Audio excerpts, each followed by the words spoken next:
Ba-dum, ba-dum, ba-dum, ba-dum.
What's up, homie? What's up with you? You've heard of the hitbox controller, correct? The hitbox controller for oh my god. For like Street Fighter games.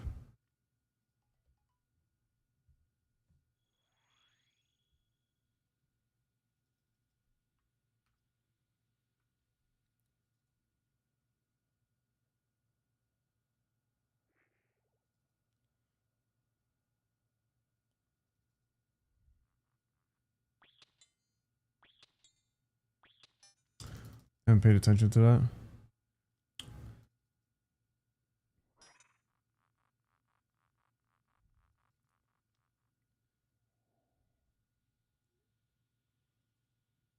Hmm. Essentially what it is mimics the old school joystick and buttons like in arcades, but instead of the joystick, the up, down, left, right is also buttons. So it's all a button layout.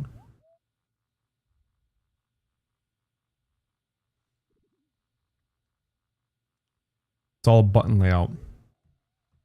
Does it make sense?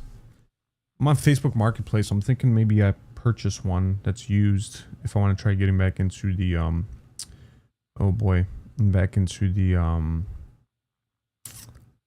Marble or Street Fighter if I want to fuck around with it.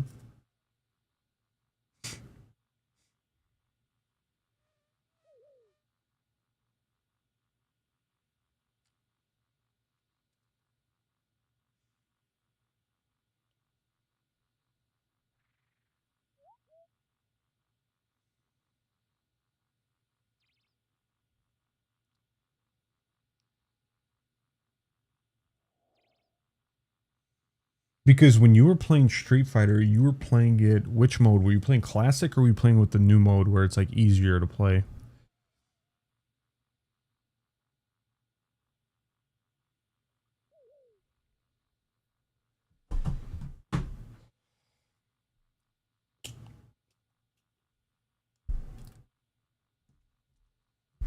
Da-da-da-da.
Modern controls, yeah.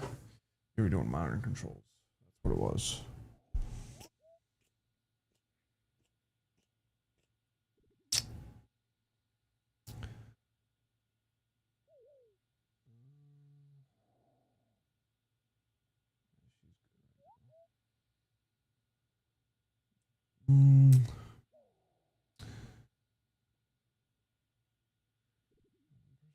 Or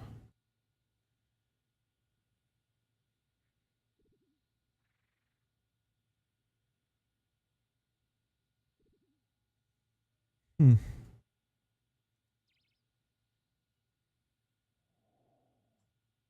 Huh.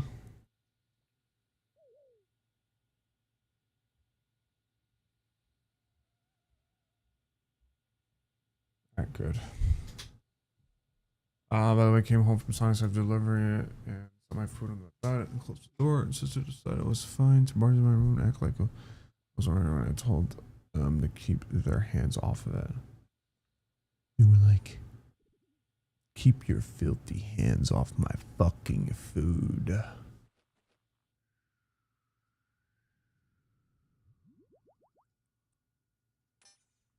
Keep your filthy hands off my food. Unless you want to die.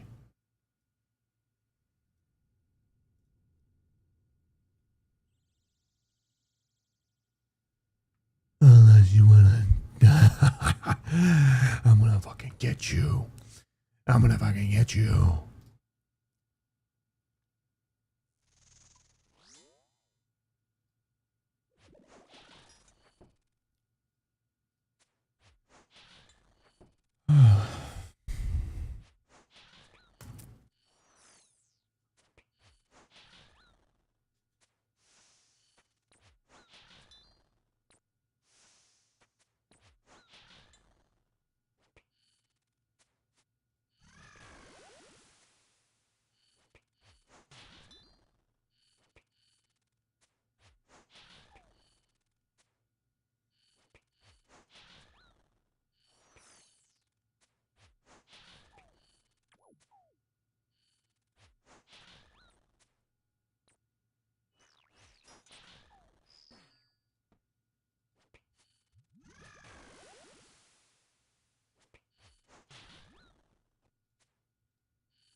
Nice. Combat task completed. Combat task completed. Combat task completed. Give me something good. Fucking coal? Fucking coal? Are you serious right now? Coal? First run of the day. First kill of the day on a Raxor right there. Not bad though. How are you doing, brother man?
Any uniques? No uniques. Besides the head. Besides the head. No uniques.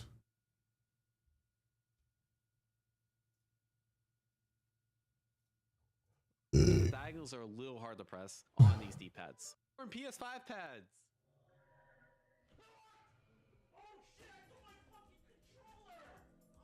This setup's a little jank. And I didn't. I've been using the nuns. I'm not a pro controller reviewer. I haven't seen you this weekend, so I did finish the Varrock Elite Diary. Why am I showing you Since I haven't seen you. Anyways, let's talk about them and what I would recommend. But no uniques besides the head of Raxor. By far the most common controller used in the fighting game community. For very good reason. It's very accessible. Games are played on the PlayStation 4. It's generally pretty good as one of the best D-pads I've ever used for a controller. Very, very consistent. And in fact, one of the main advantages this pad has over the PS5 pad is the D-pad. And to the point where, you know, some people will actually take apart the PS5 pad and put in the PS4 pad. It's also very lightweight controlled. Those my burger tots and soft pepper, not theirs. Yes. How is Sonic Blackout? I've never even had. I don't think I've had Sonic before. Using PS5, which means that this controller will no longer natively work. Which means that if in order to use this, you need a converter. I actually have a converter too, funny enough, because some of my other controllers require a converter. This is like it's a Brooks converter. This is the Wingman FGC, but there's a few others that will work with PS4 controllers.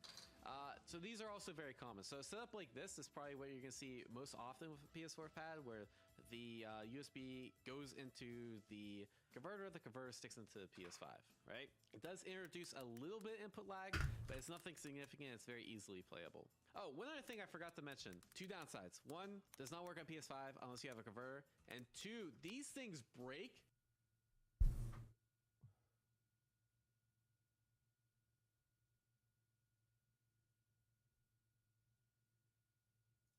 Hey, what's going on YouTube? Welcome back. Listen, I figured we'd do today a little controller tier list. And Did the entire Gargoyle test last night. Grotesque Guardian. And all tier lists are garbage. They're just for fun. wow. They're just so that you can either validate your own feelings or get pissed off that someone disagrees with your opinion. Wow. Go ahead and get all your upset comments out of the way, get them in the chat or get them into the comment section below. But really the point of this is really to put a wrapper around my opinion on what controllers are good.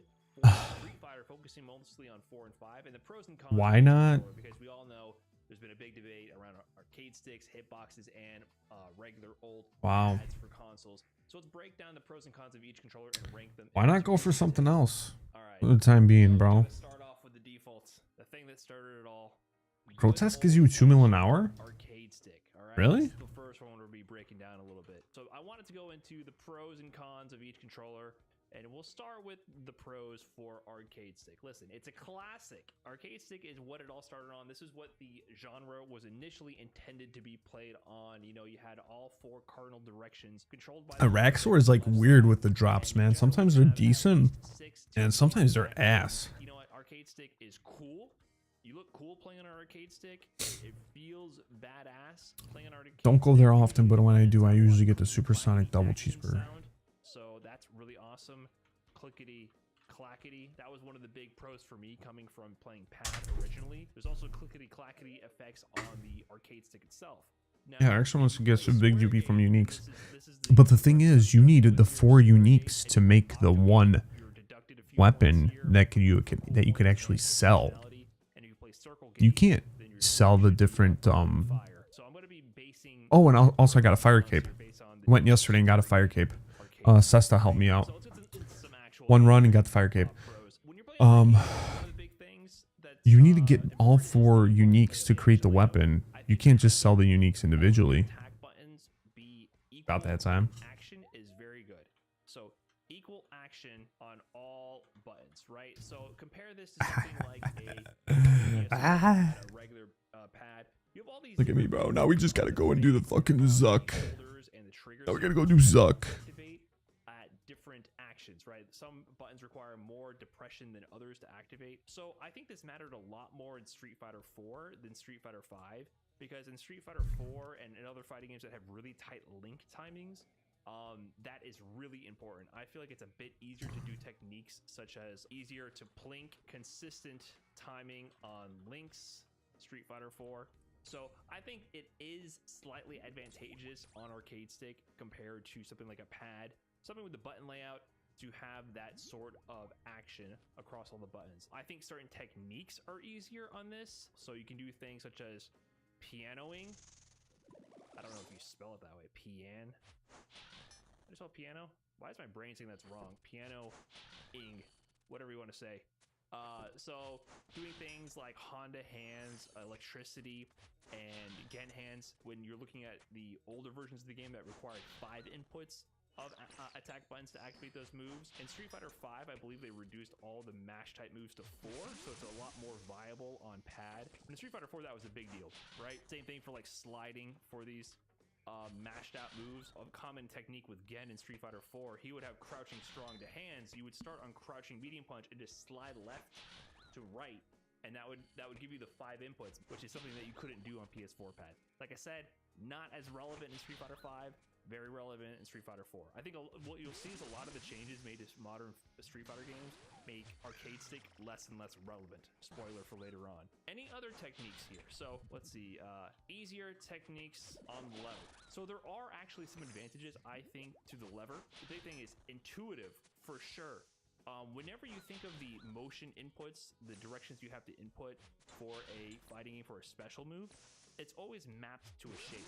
An arcade stick, if you do a quarter circle forward for Fireball, it's very easy to visualize tracing the quarter circle. You go down, down, forward, forward. So there's a very easy geometric pattern to follow for you to intuitively get what the motion is describing on arcade stick. So that is definitely a huge one. But I also think that certain motions, like if we compare to non-leverless, things like half circles. I think half circles are much easier. How about this?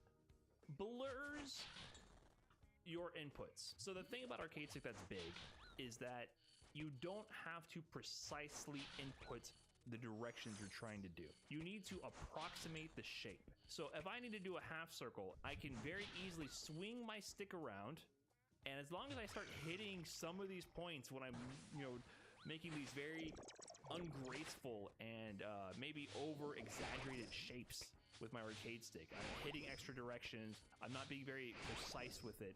As long as I get the general shape, it will guide you with the gate and allow you to get the input, right? You have basically guardrails. You have the bumper plates like you do when you're going forward. So that's definitely, I think, an advantage of stick. When you do leverless inputs, you have to precisely type in your code. It's like dialing in a code versus tracing the shape. So sometimes having the guardrails to help you color in the lines is really useful for doing some of these larger inputs, for sure. For sure. All right, let's get into some cons here. One big con is it's huge. This is going to be a common theme, but if you put it on a pad, dude, pad is just, you put it in your pocket and you go. It's one use seed commitment. It's hard to move around. All right, so that's definitely a drawback. That's gay. Expensive. I mean, this is kind of I don't know. Okay. About that time, got that fire cape. Are cheaper. However, they often don't last as long. If you get a good stick, it's definitely durable. I think the value of a stick. Are you still at Grotesque Guardians, nuns? But yeah, if you ever go to Sonic's, get their cheese dip and some nuggets from McDonald's. Let's get into the actual lever. Lever is slow. Okay, dashing. Okay. Is slow. You have to travel 1,000,000 miles. 1,000,000 miles to move from neutral. So arcade stick, you flick it, it returns to neutral. It has a spring. Which is Why the hell is my kid just not wanting to sleep? But when you dash in Street Fighter 4 or 5, you have to hit forward, return to neutral, hit forward. So this doesn't seem like that much motion, but compared to this is actually 1,000,000 years. So it is objectively slower to dash using a lever on a button of this height. It'll always just be this action. It'll always be yay fast. And that really manifests itself in a huge difference in how dashing behaves, especially in a game like Street Fighter 5, where dashing is so critical to the meta, right? Also, one thing that this is another silly one, right? It's loud. I remember thinking about this very heavily. I used to play 801 Strider a lot at tournaments. We'd be in a silent ass hotel room. You could hear a pencil drop. It's just us playing. He would check all of my dashes with Balrog, and Balrog is a good dashing character. And I slowly started realizing, I'm like, dude, you're hearing me dash far before I actually dash. And then I saw him play like Travis Styles and other pad Balrog players, and they were able to sneak dashes on him. And I realized on pad, you can't hear them dashing. You can't hear it. It's silent. And I realized, dude, like not only are my dashes objectively slower, they're telling them in advance. So, you know, ideally in competitive play, you wouldn't be side by side, or you wouldn't be in a quiet room, you'd be head to head, so they can't really hear it that well. But 100% hearing your dash will make a difference. Like, it sounds stupid, but it really does change. Audio cues are always processed faster than visual ones. That's a real thing. So it actually kind of does matter. So yeah, lever, kind of the inverse of it blurring your inputs. The lever is Go see what's up with my kid. There's zones between the gates where, you know, your arcade stick is not in the fully pressed position where you're in the corner, you're in the corner of the gate, you're pressing directly to the cardinal direction of left, right, up, and down.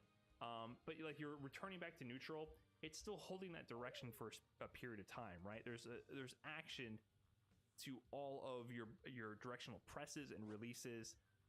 Also, you don't have access to opposite direction, which will become a big deal later on in this video. There's no SOCD. So SOCD stands for, say it with me, chat, simultaneous opposing cardinal directions. Woo! Everyone's favorite topic. You're limited by the physical analog input of the lever, right? So as I'm holding left, I can't also hit right. Not every controller is like that. So the stick, the lever, is unique in the fact that it is totally restricted in this way. We'll see why that is in a bit. There's other components you can think of in this piece of hardware, but honestly, arcade stick is mostly good. I think it has some drawbacks, and it doesn't have the pros of other controllers, but it is classic, it is solid. It is the go-to controller for the vast majority of fighting game players, and it does definitely get the job done, and it's the most fun to play on, in my opinion. I still think arcade stick is by far the most fun. So for our first controller, I'm going to throw arcade stick into a solid A tier. It's good, has its drawbacks, has its pros, but it's definitely not S tier. Definitely not. All right, let's get into the next one.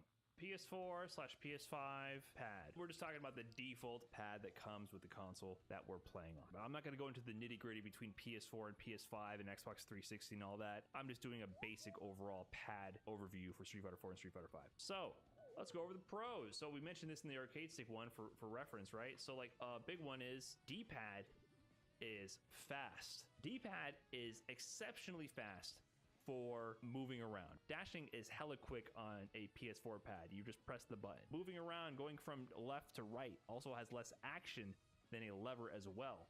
Travel time is much shorter. You can also, you can get your fingers on top of it and quickly depress opposite directions as fast as possible. It's just a lot faster. There's less travel time on a D-pad. It's very, very quick to do your actions. This also means that your movement is more precise, right? So one thing I didn't touch upon with the stick is the fact that because you can walk forward and then go to back, you can do things like walk very small amounts of distance and then block.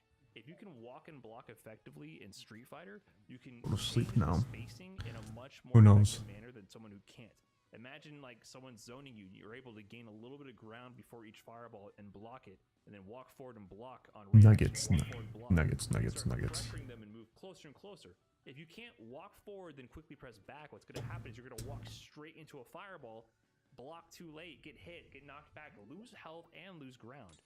So effective movement, like just subtle walking and blocking, is huge for high-level gameplay, and the D-pad is 100% more effective at that than arcade stick. Absolutely. Let's also do some of the obvious ones. I kind of glossed over that. Listen, it's light, small, easy to carry, comes with your console. So the D-pad, honestly, I think this is the big thing. I think the D-pad is definitely superior in a lot of situations than arcade stick, but there are some pros and cons to this as well. But I just think movement and dashing are so much better in Street Fighter on pad. Now, one other weird thing is you can also do SOCD tricks, because not only do you have the pad, if that's not your cup of tea, you can use the joystick here, which is pretty much like a lever, an arcade stick that you control with your thumb. It basically operates mostly the same way, but it's like a circle gate for an arcade stick. So you could use that, but you can also use both at the same time in Street Fighter 4 and 5. And I know the comments are gonna be like, oh, nobody does that. Nobody does that, Brian. You've already been ranting about this. SOCD tricks on pad. Nobody does that. People do it. People do it. They do it. Just because you don't do it doesn't mean people don't do it. Most of people are not good at Street Fighter. Most people are not competitive players. I know competitive players that do it. You don't know that. So I just have to throw that out there because I always get this argument that people don't do that. People do it. They do it. So an example I put out is with Guile, you can do a flash kick input where you hold down on the D-pad and then you do up on the joystick here, the analog stick here, and then do flash kick. That gives you a perfect flash kick where basically you never stand when doing your flash kick, and it lets you duck underneath things and punish things that you otherwise cannot do without doing this trick. So an arcade stick cannot do a perfect flash kick. It just physically cannot. But pad can, because you can use both these directional sticks, and there's other techniques as well. But there's certain SOCD tricks that are used in competitive play by certain players that you have access to. So that is a pro of PS4 pad. Any other pros here? I just think it being light, the movement is definitely the main thing for sure. Cons. Different action buttons. So this is not as big a deal in Street Fighter 5, but the fact that you have these face buttons that have different action than the bumpers and the triggers adds a level of inconsistency, which can make things pretty hard for timing precise buttons all at the same time, right? It's pretty easy when you have the same relative timing to activate your buttons like on an arcade stick. And in a game like Street Fighter 4, where there's very tight link timings, I feel like that was a bit of a challenge, a bit awkward to get over. However, it's not that big a deal. Like, just look to somebody like Smug, who is the Dudley in Street Fighter 4, doing one frame links all over the place all day. He played on an Xbox 360 pad. What I fucking do? It's not the end That's of the right, I world, fucked up. but it can make things like timing your links a bit awkward. Okay. And also doing techniques. Let's like go blinking with link between different lines with different actions. Because Street Fighter 5 has the very generous link buffer, I feel like this is not really that relevant at all for Street Fighter 5. This is definitely more relevant for tighter link games like Street Fighter 4, and it also probably won't be relevant for Street Fighter 6, to be honest. Yeah, the pads themselves, they break often. SOCD tricks are limited and a little awkward. So yeah, you can't do every SOCD trick that you could do on, say, a hitbox. You do have access to some, but yeah, I do agree that it's not the most intuitive thing. So it's not like hitbox level SOCD tricks, but it's definitely up there. Oh, I can say that charging can hurt thumbs. I've heard this complaint on arcade stick. You have a cozy home for down back to hold charge, but I've heard some players complain that charging can hurt their thumbs. I know Idom doesn't like charging and Punk doesn't like charging on PS4 pad because it hurts his thumbs. But I also know a ton of Guile players who play pad. Kaba plays pad. He's one of the best Guiles in the world, bar none. So it's not really that much of a deterrent, but it can be maybe a little less comfy than arcade stick, because holding down back on an arcade stick does feel good on the square gate. It is home. So that could be a little bit more stressful on your thumbs to constantly be pressing down back like that. But yeah, also Knuckle Do plays PS4 pad, so it's not that big of a deal. It's just a minor thing. I think it might be a little bit more cozy on arcade stick. But really, that's about it. I think pad is an amazing controller for Street Fighter right now. I think it was a little bit less beneficial in Street Fighter 4 because dashing wasn't as critical in that game, and also because links were tighter in that game. I think arcade stick benefited from having the different face button layouts like that, and I think that was, you know, a big deal in Street Fighter 4. But Street Fighter 5, I think Street Fighter 5 is meant to be played mostly on this controller. This controller is so good for so many things in Street Fighter 5. The movement, the buffering you do for things like SPD, the SOCD tricks, the fact that there's a big buffer in the input leniency so you don't need to worry about link timings. Pad, I think from now and until the future, is definitely going to be an S-tier controller. I think pad is superior than arcade stick in the current generation of games. There could be some characters that benefit more from arcade stick than pad, but I think overall, pad has more uses than arcade stick for sure, and the modern generation of Street Fighter. All right, we're getting into the next big one, but before we get into that, if you're still watching the video, I do appreciate that. Most people would have dropped off by now, but you stuck around. So if you're enjoying the content, feel free to subscribe to the channel. We're getting real close to 90K, which means we're getting close to 100K subs. So if you enjoy what we do here on the channel, you want to subscribe to support that, I can really appreciate that. And you can leave a comment in the comment section here saying blue toad rabbits to let me know that you made it to this part of the video. I'll be looking out for that. But that said, we're getting into, you know, the final territory. We're going to be talking about it. You know we have to talk about it. We're going to talk about the hitbox. But before we do that, let's call out some honorable mentions here. Let's talk about this thing. I don't know what you even call this. This is what people used to refer to when they said pad. Back in the Street Fighter 4 era, it was so uncommon for people to use Fucking bark. Oh, fight pad. Thank you, chat. Fight pad. It was Bark. less common for people to use the default console controller than it was for them to use this thing. This type of fight pad has definitely died off a lot since the Street Fighter 4 era. It's not common anymore. They have all the attack buttons on the same face so that they have the same action here, and people would actually play them thumb on the D-pad, gripping it like a normal controller, but right hand over the top, pressing the buttons. I've seen that. You could do either using your thumb or over the top like that. To me, it's like kind of an outdated controller. I don't know. It's a weird type of controller to me. I've never used one of these. I don't see these too often anymore. They do exist. So I just want to give a shout out to this thing. It has the D-pad. That's the big deal to me for Street Fighter 5. For Street Fighter 4, I totally get this button layout for doing certain techniques like we mentioned with arcade stick, the pianoing, the sliding, things like that, and having equal access to the link timings. So I don't know where I would throw this on the tier list, but you know, this is still Can you say the last X sword drops 3 times? Anymore. I'm just gonna throw it in B tier because it's around. I don't know. Can you say that Right, last Iraq sword dropped 3 times? Korean style bat top lever. Now, if you're using this controller, either you're a very confused NRS Mortal Kombat boomer and you're wondering why the button layout isn't like in an X shape, or you should be playing Tekken. This is 100% an arcade stick for Tekken, and I'm not going to speak onto the effectiveness of pad versus Korean lever for Tekken. But yeah, I don't know. Don't use bat top for Street Fighter. I don't have any good reason to say that other than you'll get weird looks. That's all I'll say about it. Honestly, it could be great. I have no idea. I've never played on one of these. It's generally used for Tekken because I think for the movement options in Tekken, they like to have a lot of recoil on the stick to do things like Korean backdash and dash blocking and things like that.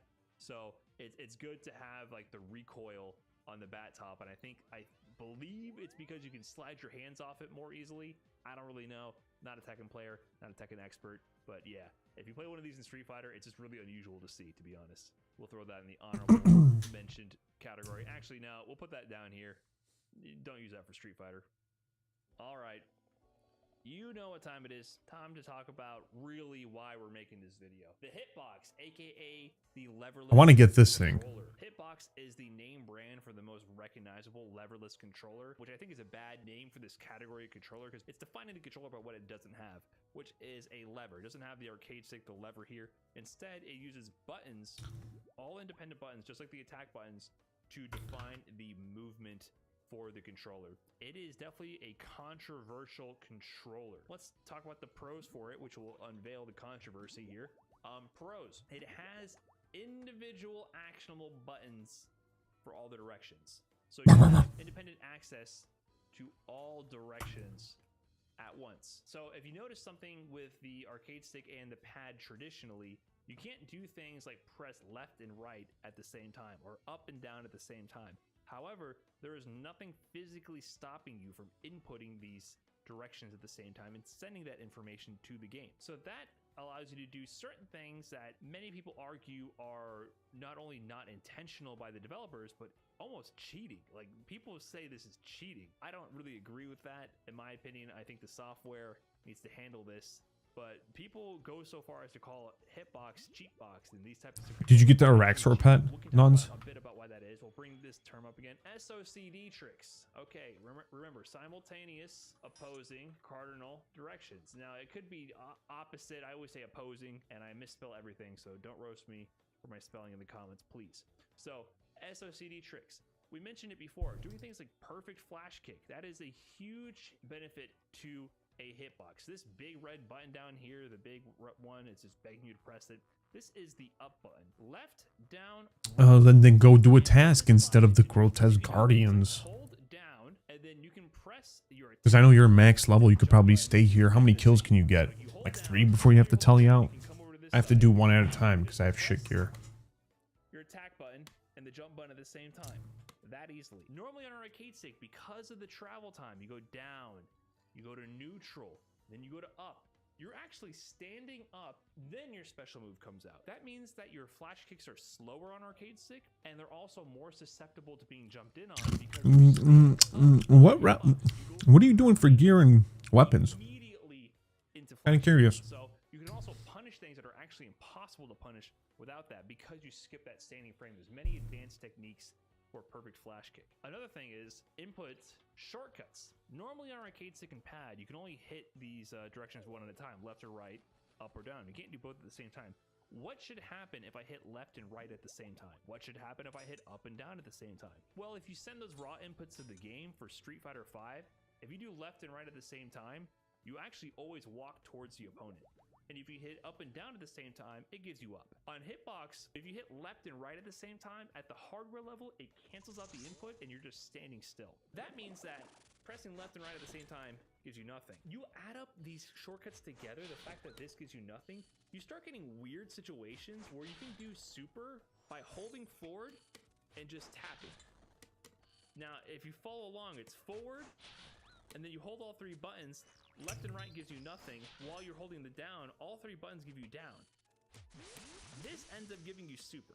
So I don't want to get too derailed in all the nitty gritty of all these weird shortcuts, but because of the L plus R equals neutral input, this results in many different input shortcuts for things like CA, etc.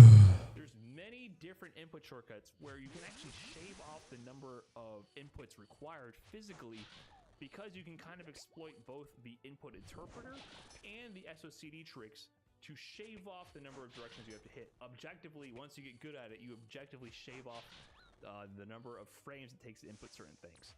100%. That is the big deal. So the next thing is movement is the most precise. This is huge. We talked about walking and blocking with pad already. Take that to the next level. It is next level with hitbox. So once you nail and learn the execution for movement, your walking and blocking is way more precise. You're wiggling around. It's way more precise. You cannot compare the movement on hitbox to arcade stick. It is just vastly superior movement. It is more challenging to learn and to implement, but your movement is 100% more precise. And that's really about it. I mean, I guess I could say this. Charging is more precise, which is why it's a perfect Guile controller. Going from left to right on a charge move, you can instantly release the button and go back to charging right away. So because there's no travel time, when you lose your charge by activating a sonic boom or a special move like back to forward, you can much more fast English, because you can Oh my God. from left to right and then release your button right away and immediately go back to charging. You can much more quickly go back to charging after releasing your charge by activating the attack. It's just not comparable to arcade stick. That travel time reduces the amount of frames you have to charge. So you in fact can unlock certain situations where you can get access to charge and do certain punishes. Say how I'm Rancor, Fire Cave, Zerker Ring. On arcade stick. It's not easy. Rat of Blessing.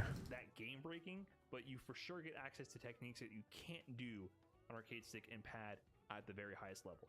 It's also good for other characters. Thanos chestplate tested, Bludgeon, Nox Halley for minions, Burning Claw for spec. A character like Guile. It's just Okay. for a charge-based character with a flash kick. Okay. There's no drawbacks whatsoever. So I guess I'm just missing the fucking bandos. I don't have bandos. 100%. Let's talk about some cons, because believe it or not, I do think there are cons to the hitbox. I've been playing it for over a month now, and I still have a lot of challenges with this controller. The highest tier of complaint I have, it's non-intuitive. Okay, so we talked about how cool that 7K. Yay, dude, I got 7K out of that kill. That's so fucking rad. lines and you're happy, right? Hitbox Hitbox is not like that at all. Instead of having any kind of geometric shape to map to when you do a special move, you're basically dialing in a code. You have to learn the code. Quarter circle forward, it's very strange, right? It's down, down, forward, forward. You have to learn the code. 1, 2, 3, right? Half circles, 1, 2, 3, 2, 2. So rather than just tracing the shape, I have to move my fingers all independently and memorize the input, especially when I'm doing like the SOCD shortcuts. The inputs don't make any sense. There's no shape behind them. So it's very non-intuitive to learn different things. Also, it's very contextual. So what do I mean by that? Your last input will very heavily influence how you do your next input. Because there's so many SOCD tricks and so many shortcuts, they don't all work depending on what you were previously holding. Like if you're holding certain inputs and then you try to go into another input, you might have different options to do your next input, if that makes sense. It's getting really complicated, but you'll understand that based on what you're currently holding, the next code you got to remember to dial in to do your next move will vary. So it becomes more complex, I think, in a lot of ways. You have to learn a lot more different ways to input the same move. So it becomes pretty bloated, I think, for a while. So it takes a decent amount of time to learn, and I think the high skills, you'll get like the first 80% of your strength on a pad or stick on hitbox in a month, but then that last 20%, there's going to be situations where you're going to not know how to do things. Like it's very hard to do things on the fly on hitbox, and you're going to realize there's a lot of gaps in your knowledge of how to execute certain things. So specific things that are difficult, half circles, right? I've said this before. It's not just the half circle. Half circle, you just roll across, right? That's a half circle. But if I'm holding down back or I'm holding forward and then I need to quickly do a half circle in another direction, it's difficult to stop your current action, then quickly do a large sweeping motion like a half circle or a 360, right? Because you don't get to just swing your arcade stick around. You have to dial in the code. It can be very difficult because you have to also, this is the big one, negative edge. You have to time the releasing of your directional inputs. If you input the direction you intend to do, but don't lift your finger off the other direction, it will mess you up. So I'm holding down back that I need to do a quarter circle forward. I can't just start pressing forward. I have to release these fingers, then go forward and then go back down with them. That is very, very difficult to do on the fly and really quickly when you're not very experienced with it. On an arcade stick, you cannot do that. That is not something you have to worry about. You have to spend a lot more mental energy to pull your fingers off the directions and then place the next one and have it all synchronized. So you're constantly worried about releasing buttons, right? So that will lead to other things like you'll realize your fingers are weak. Your ring finger will be your detriment. Dashing to the left by pressing left will be a big problem for you. In fact, it's such a big problem for me that when I dash to the left, I don't even dash to the left with my ring finger. I do a stupid shortcut where I hold left and then I do this. Because for some reason, I hold left and then tap What's the right plans for you for tonight, Blackout? So once again, my weak finger means I need to learn an SOCD trick that is non-intuitive to get what I want. Do you understand how this is all coming together? All these points, it's all very weird. It's all very weird. And then you're going to have to, min-max your focus here on like what kind of shortcuts you want to use. Is your finger strong enough? All these things all come together. You're using a lot of brain power on this controller. A lot. But that said, these are cons. I don't think if you play a character that is a ton of half circles, like what comic you reading? Street Fighter, but Gold Lewis from Guilty Gear is literally all half circles. I would never in a million years wish on my worst enemy for them to play Hitbox Gold Lewis. It is designed to be used with the intuitive nature of tracing the directions on your arcade stick, right? So characters that use a lot of these, I wouldn't recommend. Charge characters, 100%. Characters with basic quarter circles and all that, your movement will be better. The benefits definitely outweigh the cons. I mean, there's so much potential with this controller, so many high-level tricks. Like, you can really push the limits of the game with this controller by having access to all the different inputs. I think the skill ceiling is much higher on this controller. Definitely certain things become easier on Hitbox, and certain things become harder, but regardless, I think there's more potential. Even if there's also really, really difficult potential where it'll be impossible to reach on stick, very difficult to do on Hitbox, but that potential is there. So if you're interested about pushing the limits of the game, this is the controller for you. in my opinion. Now, like I said, because of those limits, some people think it's cheating. I don't know. It's legal in CPT. I don't think it's cheating. In my opinion, as long as you have one way to input every individual direction. But yeah, definitely an interesting controller for sure, causing a lot of controversy today in the Street Fighter scene. And that's why it is an S tier controller. And you know what? I still think Pad is almost as good as Hitbox. I'll put them in the same tier. Maybe Hitbox would be number 1. I think Pad's movement is just behind Hitbox. It still has access to the big things like perfect flash kick that Hitbox offers, just in a less ergonomic fashion. But Pad has so many other pros. I mean, it's so simple. It's a small, lightweight, intuitive controller. Half circles and 360s are very easy on it. It's very grappler friendly if you play grapplers. And I really think that Pad is an awesome controller for modern Street Fighter games. I really see no reason to not use it. Unfortunately, I think arcade stick's kind of bunk. It's the funnest controller to play with in my opinion, but I think either one of these controllers are the ideal one. I'm going to use arcade stick for certain things, for sure, still competitively, because I don't feel like relearning Pad. But I just think Pad is better, and I think Hitbox is better. But no matter what you play on, the most important thing is that you play on whatever is fun and comfortable for you. That's what's important. And that's my controller tier list. It was really just an excuse to break down my thoughts on all these controllers, and hopefully you found that enjoyable as well. As always, if you enjoyed the discussion, enjoyed the video, please like, comment, subscribe. It really does support the channel and helps me out a lot. And I'll catch you guys in the next one. Peace.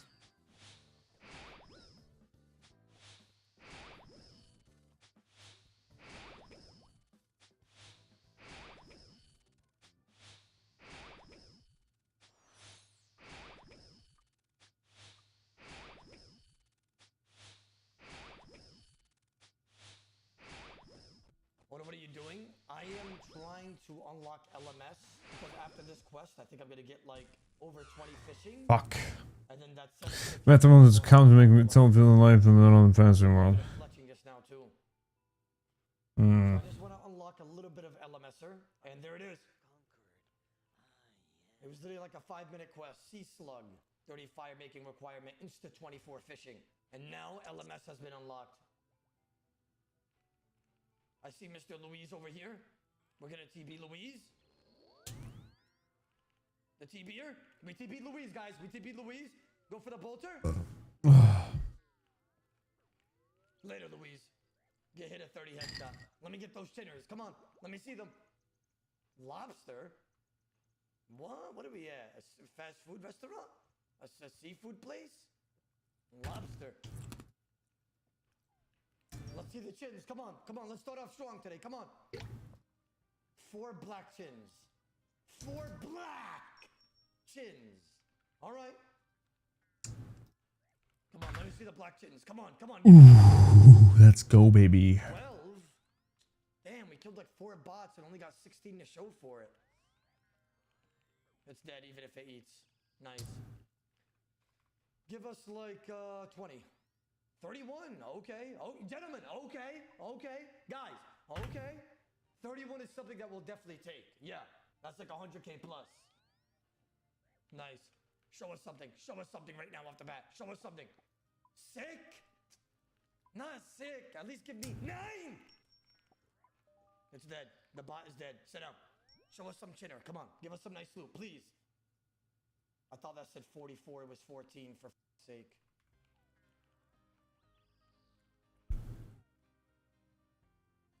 $22. Yoink. Next chin kill. Whatever chins it is, I'm gifting you that many. Okay, so what? Oh no, oh no. So whatever the amount of chins is, I get that many. Okay. That's actually going to be kind of interesting. Come on, Gaga, come on. Give me like a 30 chinner here. Okay, we're about to find out right now. Please, please. I'm going to look at chat reaction. I'm not even going to see. How much was it, guys? How much was it? How much was it? Why am I seeing so many foo-foos? Oh no. Oh no, please. No! I got fucking box traps. No, that's just so sad, bro. I got fucking box traps. That's so sad. Wait, does that count? Wait, Griffs, does that count? Like, he didn't even have a chin. We go again. Okay, okay, okay. Appreciate that, appreciate that. We're gonna find out right now. I'm only looking at the chat reaction. I trust you guys.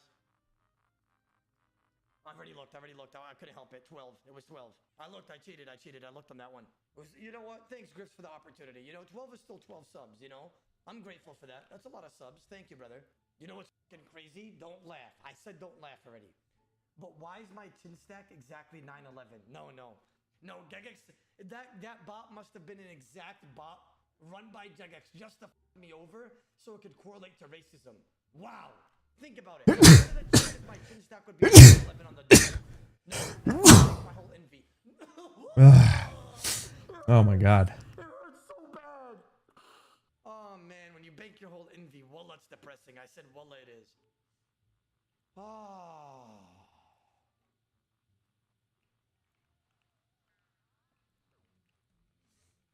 This guy probably has a lot of chins on him. I TB'd him. There's no escape. He's trying to tab. He doesn't realize it yet.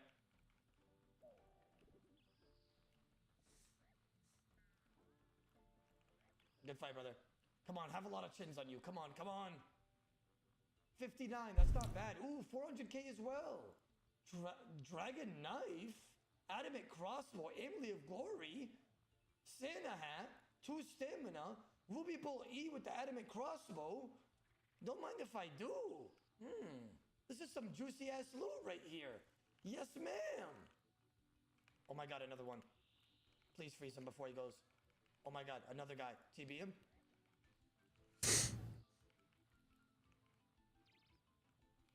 Ba-da-da-da. Come on, Flames. Ba-da-da-da. God, 31 headshots. Fucking beautiful. 22 stamina pot, combat brace, glory. Bro, those low levels have some bank loot on them. What is that? 346. No, I got 386 chins from the bots and from some low levels. Oh, the 212 black chins, not 22. Wait. Did I get the 212 on this kill or the last kill hostile? The guy you just headshotted? Oh my god, wait, the guy that I just headshotted for a 31. And I forgot seeds on this kill. Had 212 chins. Nah, that's really fucking good. Wait. My chin stack is looking nice. Oof. Alright, let's go fight this guy. Wait, 212 is crazy. You know why? It's because there's so much low-level bots, and because I can't attack the low-level bots, there's like these air blasters that just one-shot them and collect it. It's crazy, bro. I also just unlocked Dragon Knife. That's gonna be huge, brother. I could use Dragon Knives instead of Amethyst Darts. Actually, aren't darts faster than knives by like a... Oh wow, that's expensive actually. Amethyst Darts are mad cheap. Nah, I don't even think I'm gonna use these, I'm gonna be honest. That's too much money, bro. I'm going back to Amethyst. Even though I just unlocked that, I'm not gonna use it. I missed a question at work right now. Don't worry about it, dude. You go do your dispatching shit, bro. I gotcha. Brother. Hell no. I'm not using that shit right now, bro. Maybe when I PK in the future. Chad, the TB is so fucking clutch now, I'm telling you. Like, me having TB is getting me so much more cash. That was like a 700k come up off that air blaster. I try to, dude. I try to. I mean, dude, I just don't have the armor for it. I think that's what it is. I just don't have the gear, like the armor-wise, like a Bando's chest plate and shit like that. To get more kills. Glory, Ether, HS Sack, double root plate body. Not bad. This is the same bot from yesterday. This bot definitely has bank.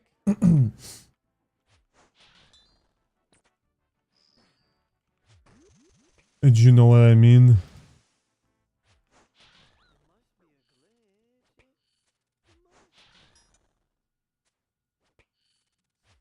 Listen. You know what I'm talking about, dude. We'll talk about what just happened. Right? I lagged. Okay? I lagged. Right? And we're not gonna sit here and act like something crazy happened. That bot has been botting that place. I'm getting smite. I'm getting smite and I'm getting revenge. I don't want to hear nothing. Let me tell you why. That was a bot that just killed me. It's programmed to spec out low HP, okay? And I'm not gonna lie, I was low HP. Alright? Yeah, I was. So I was trying to do DPS before eating another Manta. But I need smite for these fuckers. I just lost like, so much. I had like 300k in loot on me as well. I'm so sad. Like, why did I not eat? Like, I chose not to eat there for DPS purposes, but it's just like, it's such a stupid decision, you know? It's just, I feel like a pile of bacon right now. And I've never tried bacon in my life. I swear to God I haven't. You know? I didn't even misclick bacon before. I just died to a bot for my wizard hat, my wizard boots, my Major Arena 2 cape, 300k in loot from one guy. God damn it.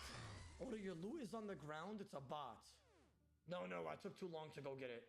It's too late. It's too late. That shit disappeared. I don't believe it. I don't believe it. It disappeared. You have 15 minutes. No, I don't. 30 Araxor kills. Yay. You understand? Yay. It picked up my shit. It fucking disrespected me and it picked up my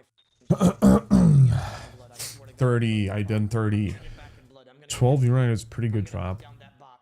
It was here since yesterday. Dude. That bot was here Dude. since yesterday. I'm getting it back in blood. I'm getting it back. I wish I could get more of that. Let's just say that. Because I don't want fucking bark. I don't know why the fuck this thing would even drop bark to begin with.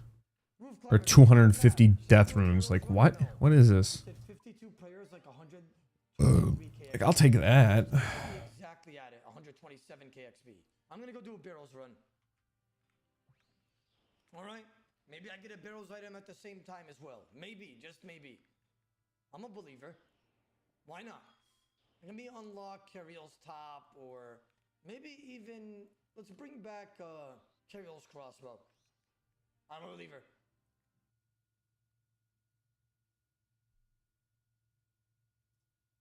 Okay, somebody asked what the best leverless controller is. I got great news for you. Today is the great leverless spelunking. Not only do we have a ton of leverless options to look at, I have one that I haven't even opened yet. That's how many leverless options we got in this motherfucker. You guys ready? Hold on. A lot of people ask, hello streamer, I'm interested in purchasing a leverless controller. What leverless controller do I buy? If you're me, the answer is yes. Like, you know, I got a stack here, here, I got another one here, I got a hitbox somewhere. So to start with, a lot of people will ask, like, hey, I'm new to fighting games. Do I need to get a stick?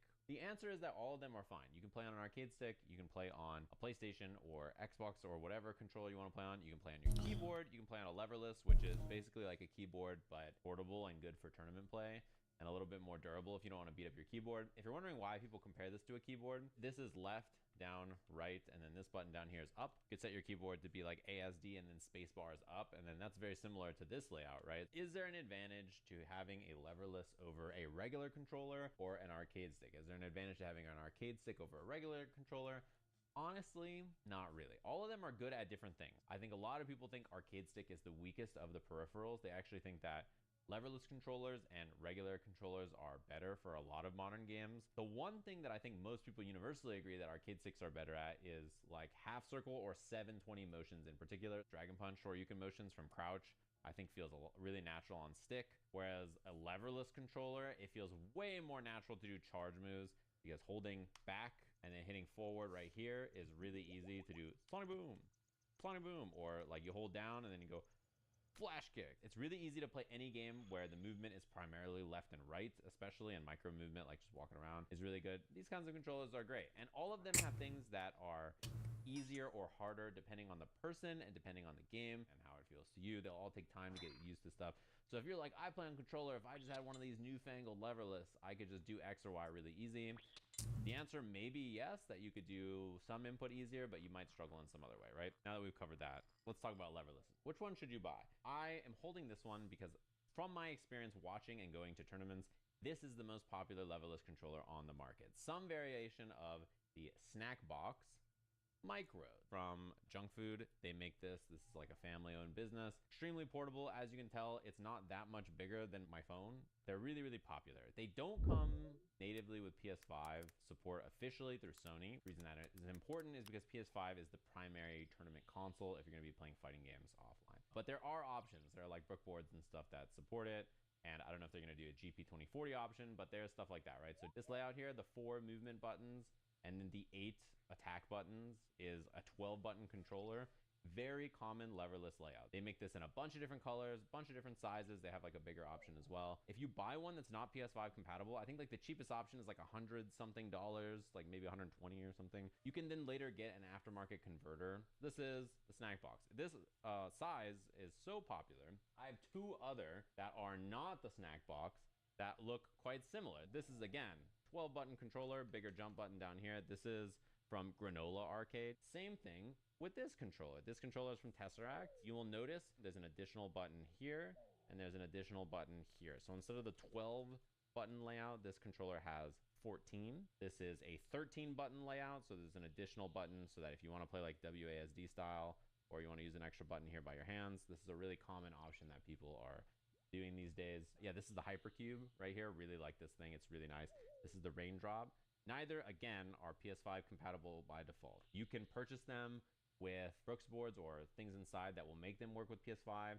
But by doing that, you're dealing with the firmware inside, so they have to update every time there's an update for the PS5. You need to go and plug this bad boy into your PC and then get it updated and stuff like that. This controller and another controller I'm about to show you has a new fancy pass-through device. You know, there's a USB on the side here. This is the GP2040. So you basically take this thing, you update all the firmware in it, and then you can plug in a like $20 Brook Wingman, I think is what it's called, or the Mayflash something or other. Scoop up a $20 converter right here. It's PS5 compatible. Really nice for controllers that have this functionality. This GP2040 has a lot of other things too. It allows you to change the SOCD, which is very important if you don't know what SOCD is. This is simultaneous opposing cardinal directions or opposite cardinal directions, SOCD. Unlike an arcade stick, I can't hold left and right at the same time because the joystick only moves one way. Some controllers, when you hold left and right at the same time, it's neutral. Some is the last input you hit. Same thing, up and down can equal neutral or up or whatever. The devices that have the GP2040 in them have really easy SOCD settings that you can set. The option I'm going to show you next is hot option. It's really nice. It's similar to the Razer Kitsune if you're familiar with that. It's about $7 shipped to my house. This also has the GP. Oh, it's on this side. There it is. Plug in a USB dongle here. So these are really cheap if you're looking for a leverless option in the budget category. A lot of the things I've shown are in that range from like 100 to 150 bucks. This is the T13. It has 13 buttons. You can also get the T16. It has 16 buttons. They have a smaller size one, so they have an option that's similar to this. They also have a metal option as well if you're interested in that. So something bigger. Just do note the difference in size for portability. Personally, I like this size of a controller. That's why I prefer this, and it's why I prefer the following controller. This is like probably my favorite for size and feel. This is the M-Press. This is the Evo edition. You can tell who sells it because it says it right there, Paradise. Extremely heavy controller. You can add weights or remove weights on the inside. SOCD and LED settings in it. This thing is extremely heavy compared to a lot of the other models, so it doesn't move in your lap. Big fan of this bad boy. Big chunky dude, which is what I'm looking for lap feel. Finally, if you're a tournament player, you want something that works natively on PS5. To my knowledge, there are two options that are licensed PlayStation 5 options in the leverless market. More expensive than the other options by a lot, and part of that reason I'm seeing is because of the native PlayStation 5 functionality, so you don't have to do any aftermarket stuff and hope that it doesn't break in a tournament. This is the controller you guys know I've been using. Very similar to some of the other controllers I've shown in size and layout. It is $300. Really nice controller. Big fan of it. Does not have adjustable SOCDs. Natively works on PS5. I don't own the Victrix Leverless. The Victrix Leverless is very similar to the shape and I didn't die. of the Victrix arcade stick. It is $400. Wait, what? This works on PC and natively on PS5. I didn't die. Well, it also has LED if you care about that. A bunch of the junk food options have LEDs as well. Yeah, it's got a little non-slip guy on the back here. A little I didn't die. to rest so it doesn't slide around. What? It also has a little locking mechanism up here, and you put your cable in, and then you relatch it. Boom, little tab there that you can lock in. Non-adjustable SOCD. Which What the fuck? If you want to SOCD a way that is different from how Street Fighter is, they've said that they're gonna have. I you do it guess. at some point, but right now it does not adjust. Yeah, this thing leaves handprints. And I killed him right at that point too. Every single controller I've shown you, I have been sent, except this, because it was $77 and I didn't even know who to contact to get, so I just bought one. Every other controller I've been sent, they've offered me a leverless at some point in my life or other. Like this, the Evo one is like 20 years old or whatever. Some of them have extra buttons and stuff. Razer has like optical switches that are like super fancy and have low response time. Well, that's kind of cool. This, right? But generally, these controllers are functionally the same. When you are playing a match of the video game against someone else, they're all the same controller, right? Like they all do the same thing in game. Performance and stuff, that's not going to be a big factor. Really, there's a few categories. The categories to me about controllers are size. This is a mid-size option. This kind of size I strongly prefer. So when your hands are up here, you have a lot of space to rest or float your hands and move around and stuff, very comfortable. Do you want something like this? If I was gonna head out to outside of my house to play video games, I'd probably want a controller of this size. If you dress like you're from the Midwest and you have gigantic cargo pants, you might be able to fit this in your pocket. After that, do you want to buy something Not that bad. actually works I'll on take that. PlayStation 5? Are you cool with using a pass-through device? If you're going to a tournament and like Sony does an update on the PS5 and your firmware doesn't work, that is a possibility. However, Yeah, I heard it too. you know, That's why I was like, it's not a fuck. great investment. The other factor is additional buttons. So this has one additional button up here. This is the standard 12 button layout. This is a 14 button layout. Many games now have macros or things you would want to hit, and having an additional button means that your hands, while resting on the controller, you know, you're resting your hands on the movement buttons. Moving to hit this is very easy, and you can map this to Drive Impact in Street Fighter or Parry or something. And yes, additional buttons on your controller are tournament legal as long as there's not overlapping in inputs or things or macros or things like that that you can't have. If you map multiple of the same command on a controller and stuff like that, kind of stuff is not allowed. There's rule sets for tournaments, but generally having extra buttons is fine as long as you follow the tournament rules, which are usually pretty clear about what you can and can't have. The Daigo layout is a 16 button controller, I believe. Like he's got extra buttons in all of these spaces. For me, I don't use any of that, but maybe I should. I don't know. I usually don't even use the 2 extra buttons. I'm usually using 10 of the 12. It's really up to you what size you want, whether you want extra buttons, whether you want the controller to work natively on PS5 or not. So to recap, this is the Hot 42 T13. 13 is the number of buttons. Kitsune, native to PS5, 12 button layout, about 300 bucks. I think the Hot is about $60. This is the Empress. Again, another 12 button layout. There's always the hitbox if you want another mid-size option as well. For smaller options, the 3 that I have here, and there's many, many more. The snack box. This is like by far the most common controller I see. Lovely Hypercube Tesseract built controller, white and gold, very pretty. They have some other options on there. You want to check them out. 14 buttons instead of 12. The last one, another 12 button option that came in. This is the Raindrop. They have another option on there that's a little bit more stripped down if you're interested in that. The thing about leverless compared to every other controller type is that the aftermarket options are endless. There's like 2 or 3 main stick options. There's like 1 or 2 controller options. There's 400 aftermarket leverless controller options. There's probably like 6 or 7 aftermarket ones that I know about that I haven't tried yet, like the Mayflash one. There's the SGF one. There's the Punk Workshop one. The Mixbox, I also haven't tried. There's Jason's Customs, which also looks really nice. There's so many that I have not tried. A lot of people ask me to review some European options. Like I know Squidbox got recommended just now, and there's another one. It's expensive to import the US options, so I want to know about the EU options, right? And I basically was like, I don't know if I'm going to be able to get all these EU options in on time. So I don't know, but somebody probably does know. If there is a leverless controller that you recommend that you think is dope that you want people to look at, post it down below so everybody can check it out because there's a million different options. You guys want to hear how all the buttons sound? Should we start from the top? Okay, granola button sounds.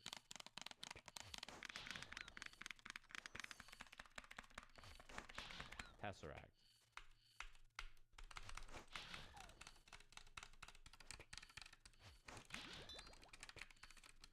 Snack box is very different.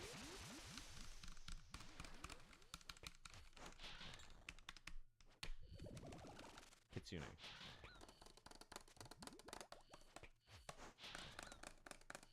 Empress. This one's got some bass to it.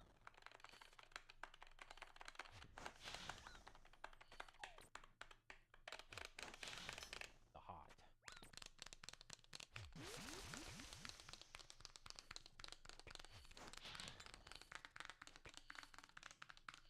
You can replace the buttons on literally all of these, I'm pretty sure. I like all these controllers. I don't think I've tried a leverless and been like all of them are awesome. They all get the job done. They all have different feelings. They all have different material that they're made on. So like this is like a, it's not like a plexi, but it's like a glass feeling thing. Yeah, probably acrylic. That makes sense. See my hands all over this, right? It's a much softer feel. Like, look at this bad boy. It is like a solid slab of plexi between the internals. Recommend all of them. Honestly, I don't think there's a leverless I've tried where I'm like, I wouldn't recommend it. This sucks. Any tips for avoiding tendon pain while using leverless? Practicing electrics is killing me. Take breaks if you have pain and stretch your hands a lot. And also, when you're using your controller, don't press your hands down into the controller like this and play with your hands. Toad flax. Keep your hands up here like this. So like do your inputs like this. Even if your palms are resting on the controller, but you're like your hands are light and you're not like digging in, you probably won't have hands. Toad flax. Whether you find them more comfortable or not. I would say that everything, as long as you play ergonomically correct and you don't have any like pre-existing problems, everything's probably fine. Make sure you stretch and rest your hands and don't overdo it. Somebody asked also if I had tried the ergonomic ergo box thing that Alex Myers has. This isn't the one that Myers uses, but this is like an example of what one looks like. He has a science class volcano and he puts his hand on it.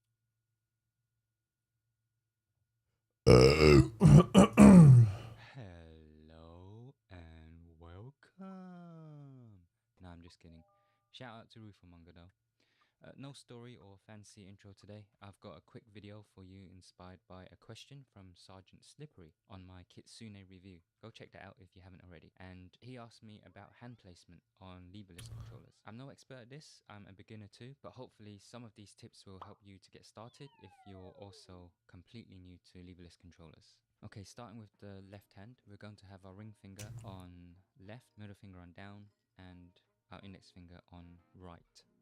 And a lot of trouble that people have with the left hand placement is doing quarter circle back motions. A good way to help yourself to do this is to roll your hand to the left as you're doing quarter circle back.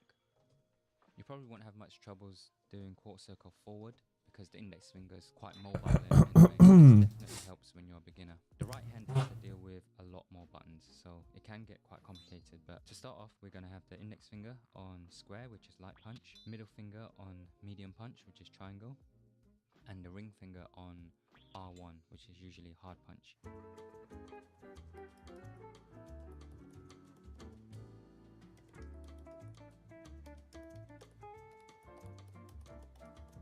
And it's best to rest your thumb on light kick here because you can move your thumb between X and circle for when you want to throw or when you want to parry, like this. You can just leave your three main fingers at the top here and move the thumb as needed. You selling those Spider Cave teleport scrolls or using them? Selling them. Definitely selling them. I'm definitely not using it. You might be wondering how you're going to drive impact, and it's not that comfortable to move your thumb all the way over there to hard kick to do it. You can if you want to. What I prefer to do is to map my drive impact to this button here. That's the L2 button. And if you really need a parry button, map it to this one. The reason I map it to L2 is because my pinky finger is in a perfect spot here. So whenever I need it, I just I don't even aim for it or think about where it is. I just stiffen my... Same. I sell them, dude. There's no point unless you're some kind of fucking millionaire. And it's there all the time. So I'm hitting it with this part of my finger. Or anywhere else. But I'm not actually aiming it with the tip of my finger. So this way I don't even think about it. If I need to... The run ain't that bad either. I just rest up a little bit so I can get my energy back. Slam my hand down like Then I this. go back in there.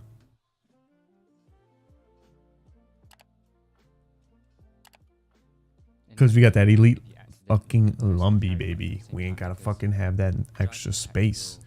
We get to have that extra space, you know what I mean? You don't even have to think about driving impact. Just like that. This guy's still fighting these rack sites. The jump button is a challenge. I've had massive problems with this ever since the beginning, and I've tried swapping to my left hand and my right hand. I think after Come on, give me a unique. Give me a fucking unique. It's fine. Give me a unique. With your left hand. But I think for a beginner, it's best to use your right thumb for jumping. It's going to be difficult at first because you'll be sharing the thumb with the light kick. I think it's best if you always hover your thumb on the light kick when you want to jump. Just lower your thumb to press it And always return your thumb up to the light kick, because you don't want to get confused if you want to do a light kick or a jump. You should wire your brain so that if you're moving your thumb, it's going to be light kick.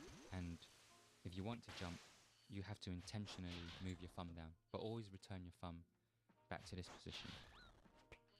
Things can get difficult if you have a character who has jumping throws, because it's hard to move your character, jump, and do a quick throw.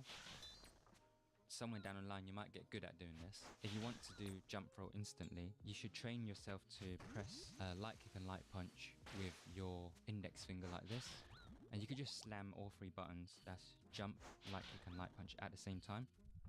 So it looks like that. If you're jumping back or forward, and you can move around and then just slam it and it should come out. Once again, it's like this. You're using the tip of your finger, the joint, and your thumb, just pressing all three buttons at the same time. Another thing that can help with mobility is to play with the leverless like you would play a piano. So piano players, what they do is they're not resting their palms, they raise their wrists above the keys so that they can move their fingers freely. I also think that if you rest on your palms too much, you can get carpal tunnel syndrome or some sort of injuries along the way. Once again, you might want to experiment with this after half a year. You might prefer to rest your hands a bit.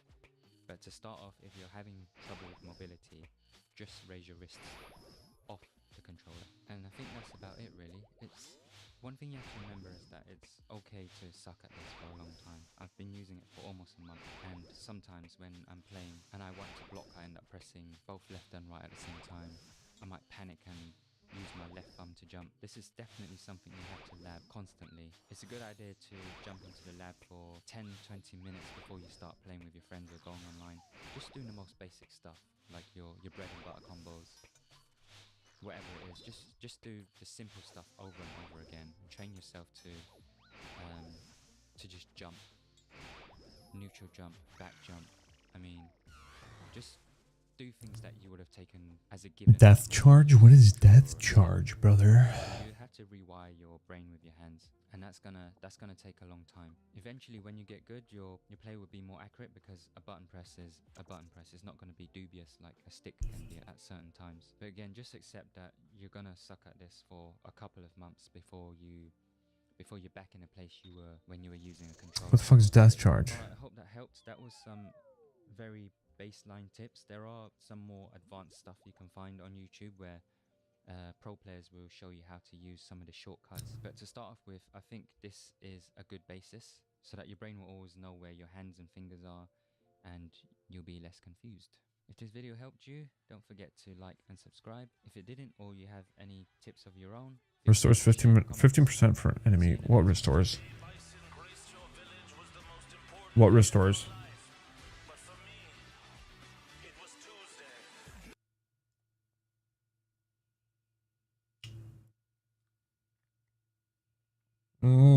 What spec would I use though? All button hitbox style controllers are all the rage right now, and some models can be hard to obtain. The good news is that you can build your own, arguably better version right now. I got a D hammer. Even if you Dragon hammer. building or modding fight sticks, with so many plug-in and play components these days, they basically come together like Lego. We'll skip all soldering and just go with standard over-the-counter parts. This will be easy. You will first require an enclosure. This is the best place to start because it can dictate some of your theme options, and it can change up the amount of buttons you'll need to order. For example, you'll need at least 3 auxiliary buttons, but you can utilize up to 6. Most of the standard all-button layouts use 24mm buttons for everything but the jump function, but there is another style called Shiokan Star, which makes use of 30mm buttons for the normals. It all depends on the material. What do you need to cast it? Cast it. Build one yourself, but I'll leave a link in the description for several case vendor options. The one we're going to use for this build is a custom one-off from a Reddit user called The Other Side 1. He typically uses just a single piece of wood that has been routed out to the appropriate depth as the foundation for his cases, and he used a fixed base router and a solid piece of cherry for this one. It's hard to theme pure wood because you can't utilize art very well, but I thought we could still lean into a Ryu angle. A little red for the headband and some whiter gray to represent the gi will probably work just fine. Let's get started. We first need 15 24mm buttons and a single 30mm button. I double up on all the buttons so I could swap the caps and then keep the extras for a future project. As far as the colors, I did decide to go with some gray or Death runes. Yeah, I'm not gonna be fucking around with death runes and having that shit in my inventory. 30mm Ryu art button. Because I'm not switching to burning claws unless I really want to. Because I've done the burning claws instead of the D hammer. Rubber boot to go with it. I guess it would make it quicker. The printed circuit board, or PCB, is the brains of the stick. These can get fairly spendy depending on which systems require compatibility. We'll go all out on this one for demo purposes and utilize a Brook Universal and the PS5 daughter board add-on. If you only plan on playing on PC, then you can get by with a much cheaper option. I like to get some of these little feet to stick the PCB in place, but some cases will have options to screw it down. We will use the USB Type A to Type B cable. You can get right angle ones to hug the case internals better, or straight also works fine. They typically need to be around a foot long so you have a few mounting options. Don't skimp and get the 6-inch ones unless you know they're going to work for your case. We also need a 20-pin wiring harness, a 5-pin to all-button conversion harness, and a 4-pin L3R3 touchpad button harness. Then, we'll need about 10 feet of male USB A to B cord to link our controller to the console or PC. These are Sanwa screw-ins, but you can go with whatever brand you prefer. Notice there are grooves on one side of the rings. When you reassemble, make sure to orient those ridges face up to bite down better on the underside of the top. I made a video previously on switching button caps, and it's extremely easy. Just use a screwdriver to gently push the tabs up and away until they are free of the housing. Then align the prongs with the holes and insert the new cap. It's fun to mix and match, and I think the red rims will call to mind Ryu's red headband. Now we can change the aux button caps to concave to help differentiate them from the main set.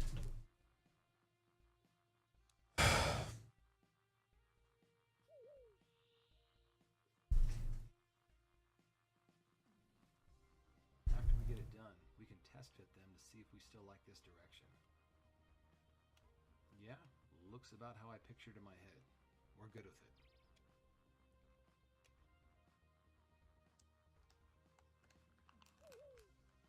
This 30mm Ryu face button is a snap-in, but the caps work just fine for screw-ins, so we can change this one just like we did the others.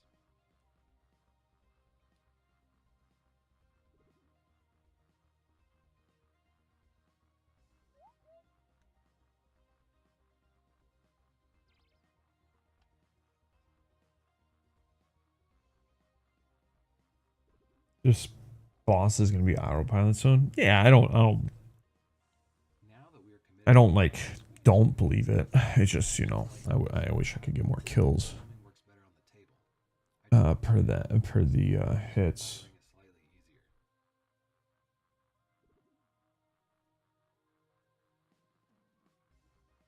I get some more kills.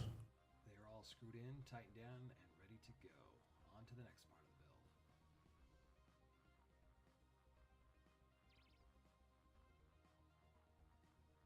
When you get your new trick, you may initially be confused as to why it looks backwards.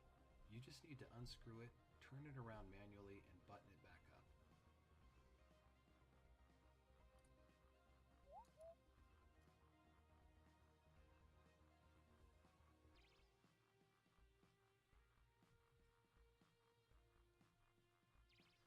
Ugh.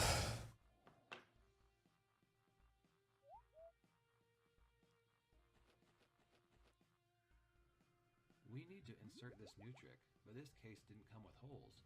With most cases, It's just I got a fucking Slayer task for this thing, and ready to go.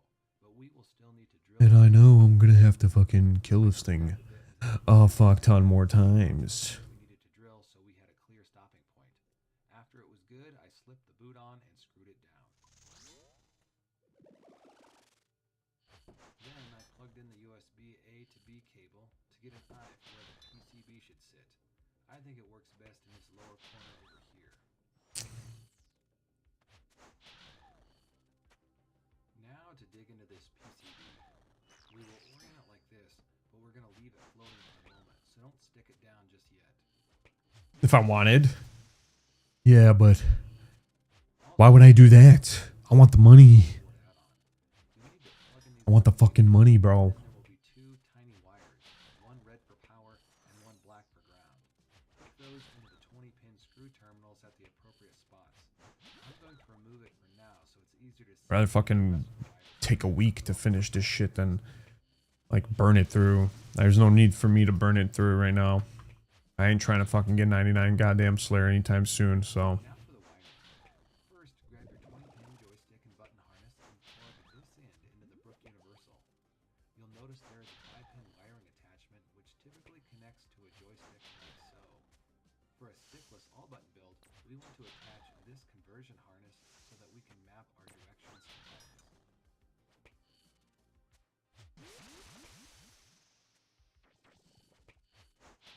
I'm trying to get that fucking money.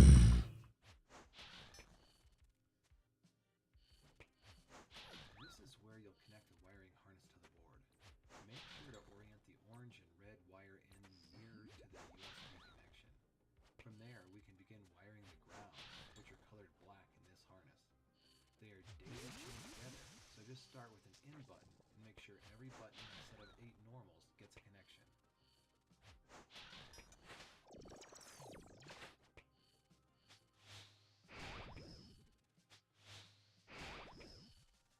Now we can wire the top row of punch inputs. I'll put the color guide up on the screen, but you can also look at the length of the wires to get an idea of where to connect. Remember, this stick is upside down, so the button order will look backward. Can I even kill it again?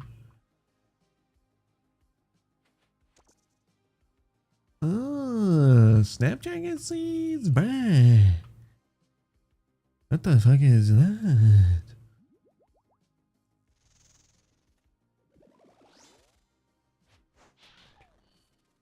It's 3 snaps is nice. Let me tell you how much that is. It's the same process as before. Ooh, that's big. Ooh, that's big. Ooh, that's nice.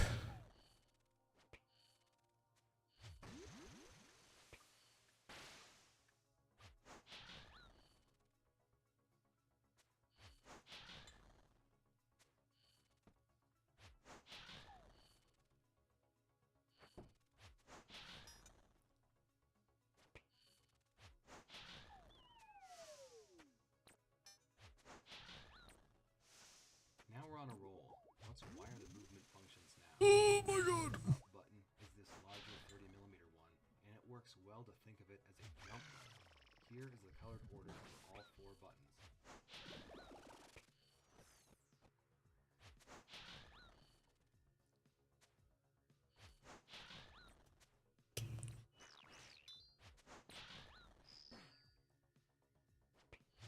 We need to have some auxiliary buttons, and this case was cut to fit 4. Oh fuck. We will connect the daisy chain of ground wires again, and then connect the wires for start, select, and mode.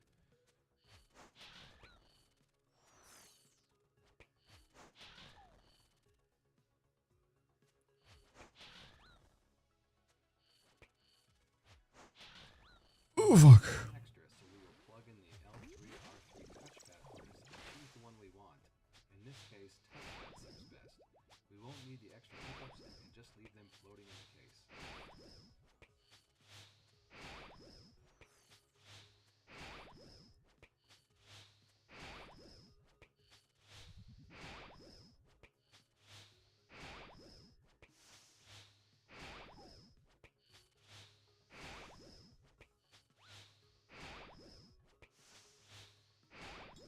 This case is actually Nice. going to bend the connection prongs just 2 kills, 2 kills, 2 kills.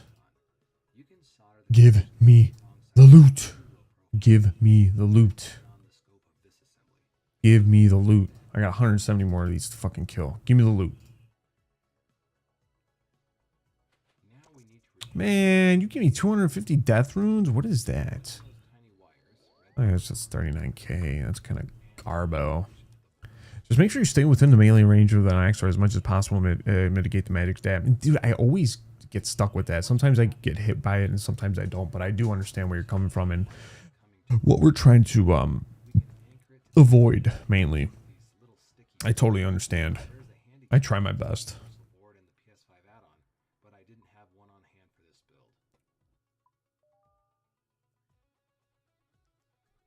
We've got ourselves a wired and assembled build.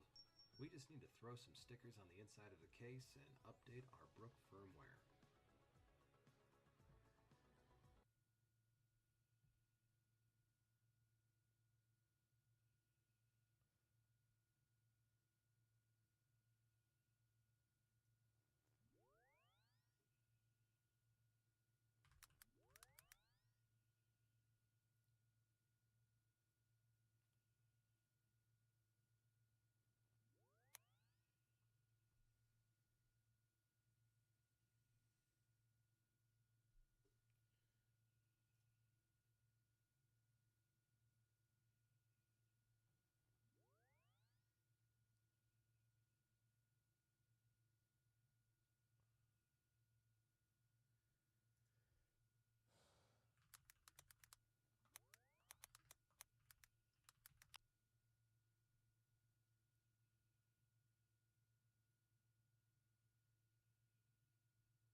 Hello friends, before we get onto the list of my favorite Like we're moving instead of moving away from our axe for going to the open, just move along our axe. Yeah. include controllers that I have personally tried.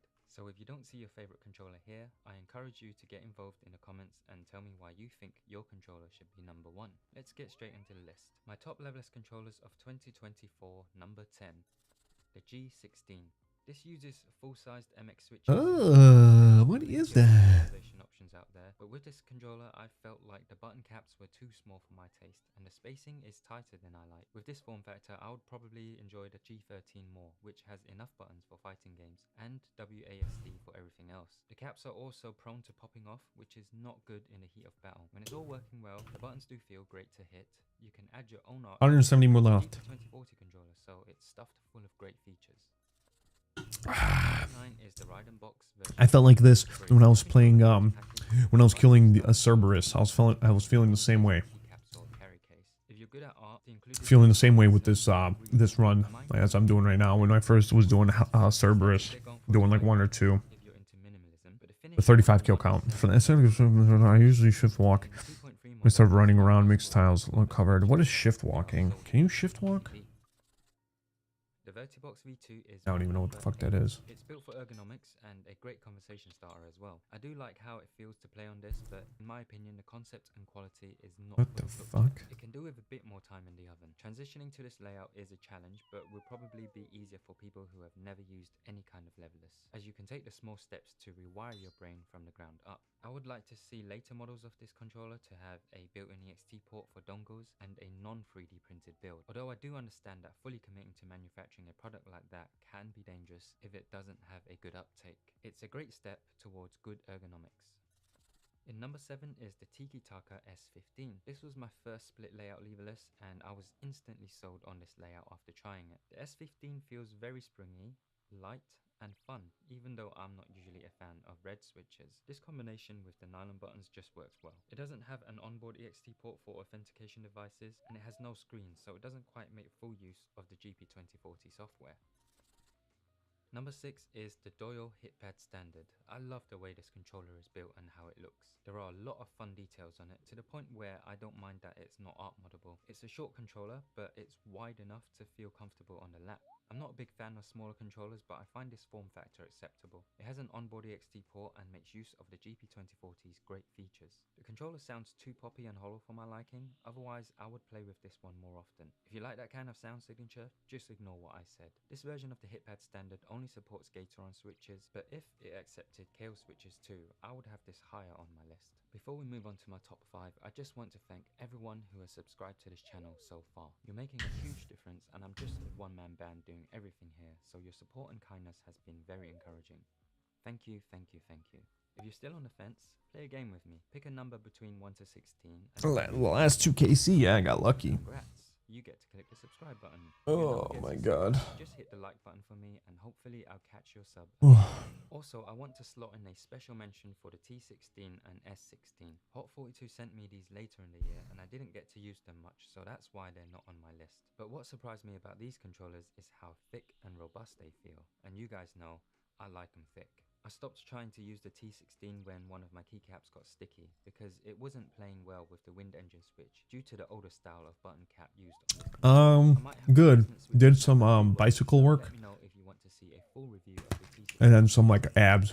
Now back to the Oh, crazy too. The U16 is my number 5. Art modding is important to me, so to be able to release the top plate and change the art whenever I want without Not bad, though. is super helpful. What about you? Did you hit the gym? It's packaged with the correct tool, so stripping these screws will be difficult, and that's a big plus. It does sound and feel hollow, which is my main criticism of this controller. If Hot42 made a good quality aluminium build of this body, it would just be moi, chef's kiss. Which brings me to number 4. This is the R16. I know a lot of you out there enjoy this one too, and for good reason. This was their first model with rims, and I've always been a fan of a good rim. It has a comfortable button spacing for smaller hands, and it feels weightier and more substantial than the U model. The R16 feels and sounds absolutely divine with the wind engine switches as well. In fact, any controller I list that is compatible with wind engines are instantly improved in my opinion. It's a Hot42, so you've guessed it, it runs on the GB2040 software. It's not quite perfect for everyone though. It's possible, but not very comfortable to do slide techniques on this, and I wish the screws were easier to remove. The Zen is high on my list because it does so much, and some of the things I'm not keen on with this levelist can be dealt Woke up early the next morning, I had to do some cleaning in my crib and made some something to eat before I got ready for work. but I can't change the weight. Shit happens. It's a bit thinner than I'd like, but as I mentioned before, I like some heft because I'm a lap player. But the pluses do outweigh the cons. It's got everything you would want right now in 2024 from a levelist and more. And that split layout and spacing is incredibly well designed. So now we're down to the last 2, and the nominees for my top levelist of 2024 are the Varmilo FK2 and the Hot42 M+.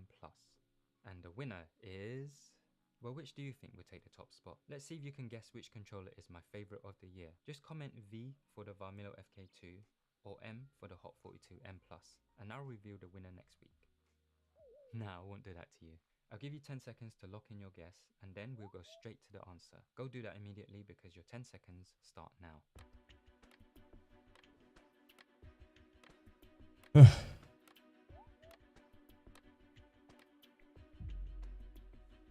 Alright, we're done?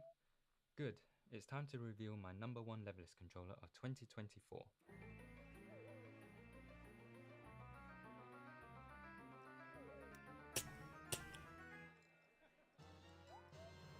Hot42 M+.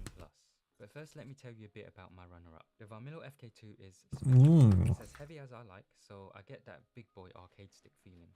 It's very lovely to look at and comes in a spectacular bundle that includes a top-tier carry case. Sliding is the best I've experienced on any controller. Spinning power drivers are super easy with this. You Tekken people will probably be flying through those weird slidey techniques you do, and you'll be king of mashing competitions on SNES Dragon Ball Z. No problem. There are a few reasons why it's Let's go. number 1 though. It uses a brand new switch technology which works great. Super cool technology. But it's so new that there aren't any options for customization available right now. And I do like my switches to sound creamier than the stock Cherry MX Silver one. Let's go. Hopefully we'll see some in 2025. And even though it's compatible with the PS5 via a Brook Wingman, it kind of overlooks that side of the market. This was primarily designed as a PC controller, which is fine, but as a PS5 player I do feel a bit left out by some of the choices, namely the lack of an EXT port and pin mapping for function keys on console mode. However, if you're a PC player, this could easily be your number one. And finally, let's talk about the M+. It's been my daily driver since I first started using it. The quality of the build and the way it pairs up with the Wind Engine switches makes it difficult for me to not go for this on most occasions. I keep my low footprint Booter 5 dongle on this and just grab it when I want to have a few games. I do wish it had some sort of labeling on the function buttons because I'm quite forgetful when it comes to this stuff. That's why I've got a print stuck on this. And it could do with a high quality rubber base or something other than cold hard steel on fire action. But other than that, it's very nice to use. Tournament goers might have issues because the L3 and R3 buttons are repeated, so you'll have to remove the knobs at the top and put tape over them to let the officials know you're sticking to CPT rules. It has a similar spacing to the Hot 42 series, but feels to me like a shorter throw, so when pressing the buttons, they hit the board underneath sooner than on the T, the R and the U series. In other words, it's a shorter travel distance, and I like that. So it's not perfect, but it does plenty of things right, and at the end of the day, the controller feels great to play with. And there you have it, that is my top 10 best of 2024. Let me know which controllers you've been rocking this year in the comments below, and feel free to shout out your own favourites. If you want to know more about any of the controllers on this list, check out my playlist where you can binge my reviews for all of them. Finally, I want to say thanks to you for tuning in this year. It's been an awesome journey doing all of these reviews for you, and I hope 2025 will be even bigger and better. Happy holidays, see you in the new year.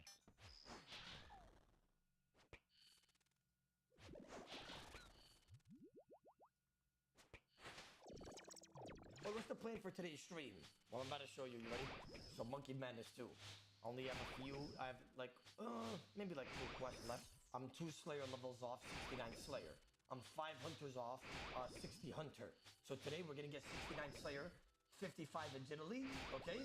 And then I'm gonna do Wilderness Agility course. It's probably gonna take me less than an hour at Wilderness Agility. And then I'm gonna PK for the rest of the show. Yep, that's what I got planned. Any questions? Me, look, me, why you got such a big penis? Thank you, I know. You know what make this day even greater? A dust double task right off the bat to get us. Oh my.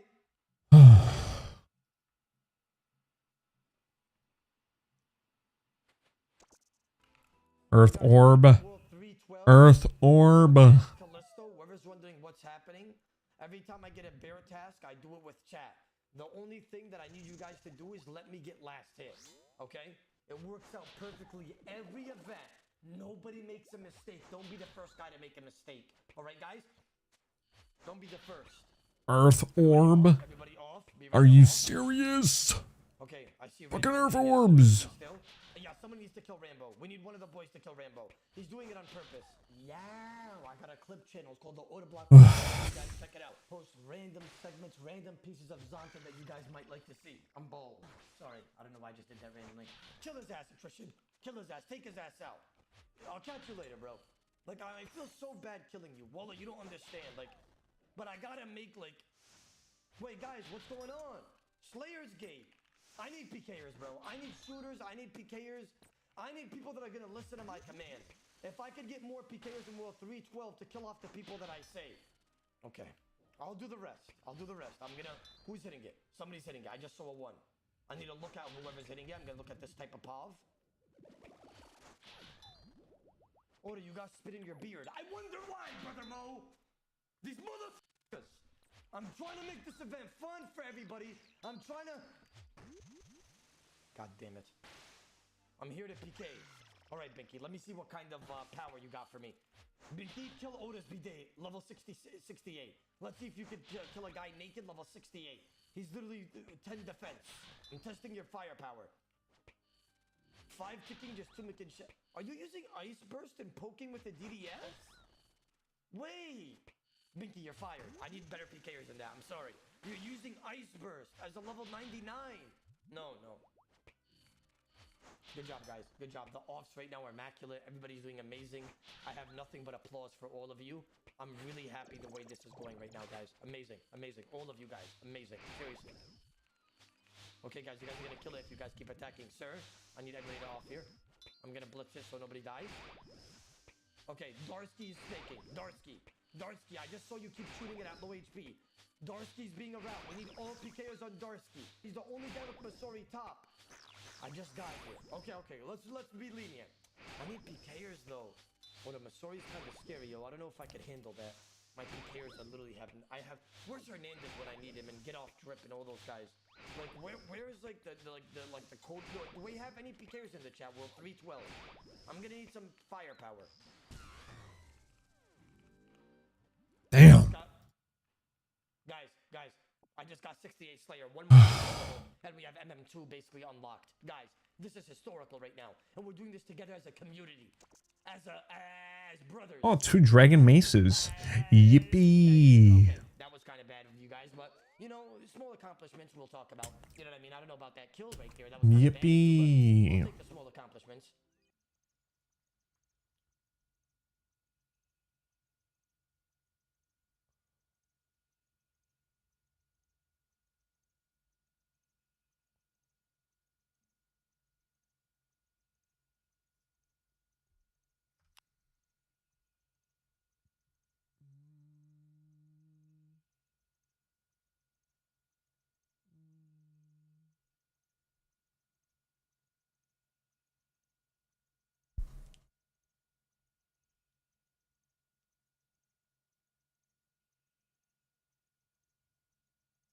Cheap, affordable controllers for fighting games have finally arrived, but are they as good as their more expensive, officially licensed counterparts?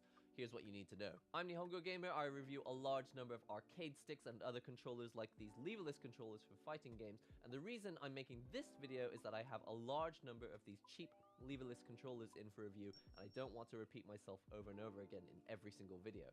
So, in this video I'm going to try and make it as quickly and painless as possible to understand what the pros and cons of these cheap leverless controllers are, so that in each review video we can actually go into the details of each controller and their positives and negatives on their own merits. To make this video as easy to understand as possible, there will be timestamps, so just click on the chapter markers on your app so that you can actually skip ahead to the part that interests you the most, and feel free to come back to this video at any time when you're looking at a review of a leverless controller. Now, there are many pros and cons thanks to this cheap controller revolution, but let's go through the pros first. The first pro of the cheap controller revolution is, of course, the fact that they're cheap. The price of a controller like this is something like $55 depending on which site you purchase it from. Now, if you're new to controllers and you need a point of reference, keep in mind that an officially licensed leverless controller goes from $300 to $400.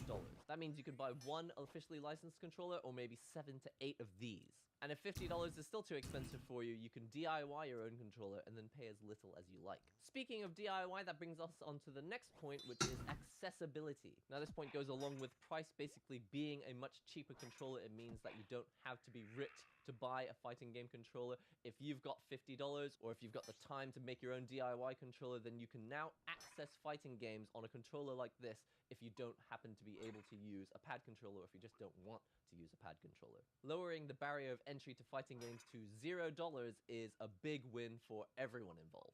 In addition to just having cheaper options, we also just have a wider number of options, which increases accessibility. So if you prefer to have a layout where your hands are actually split into 2 halves rather than having them both right here in the middle, there's a large number of options now available, and that's also thanks to the fact that so many companies are getting involved in making cheap controllers and just a huge number of variants of these controllers. This also increases accessibility because in addition to having a large variety of controllers, they just come out quickly. As soon as you have heard of a new idea or concept in controllers, then it's probably going to exist like in a few weeks. If the FGC agrees that we're allowed to have 30 buttons on our controllers, then you can be sure that by a week or 2 after that, people will already be selling controllers that have 30 buttons.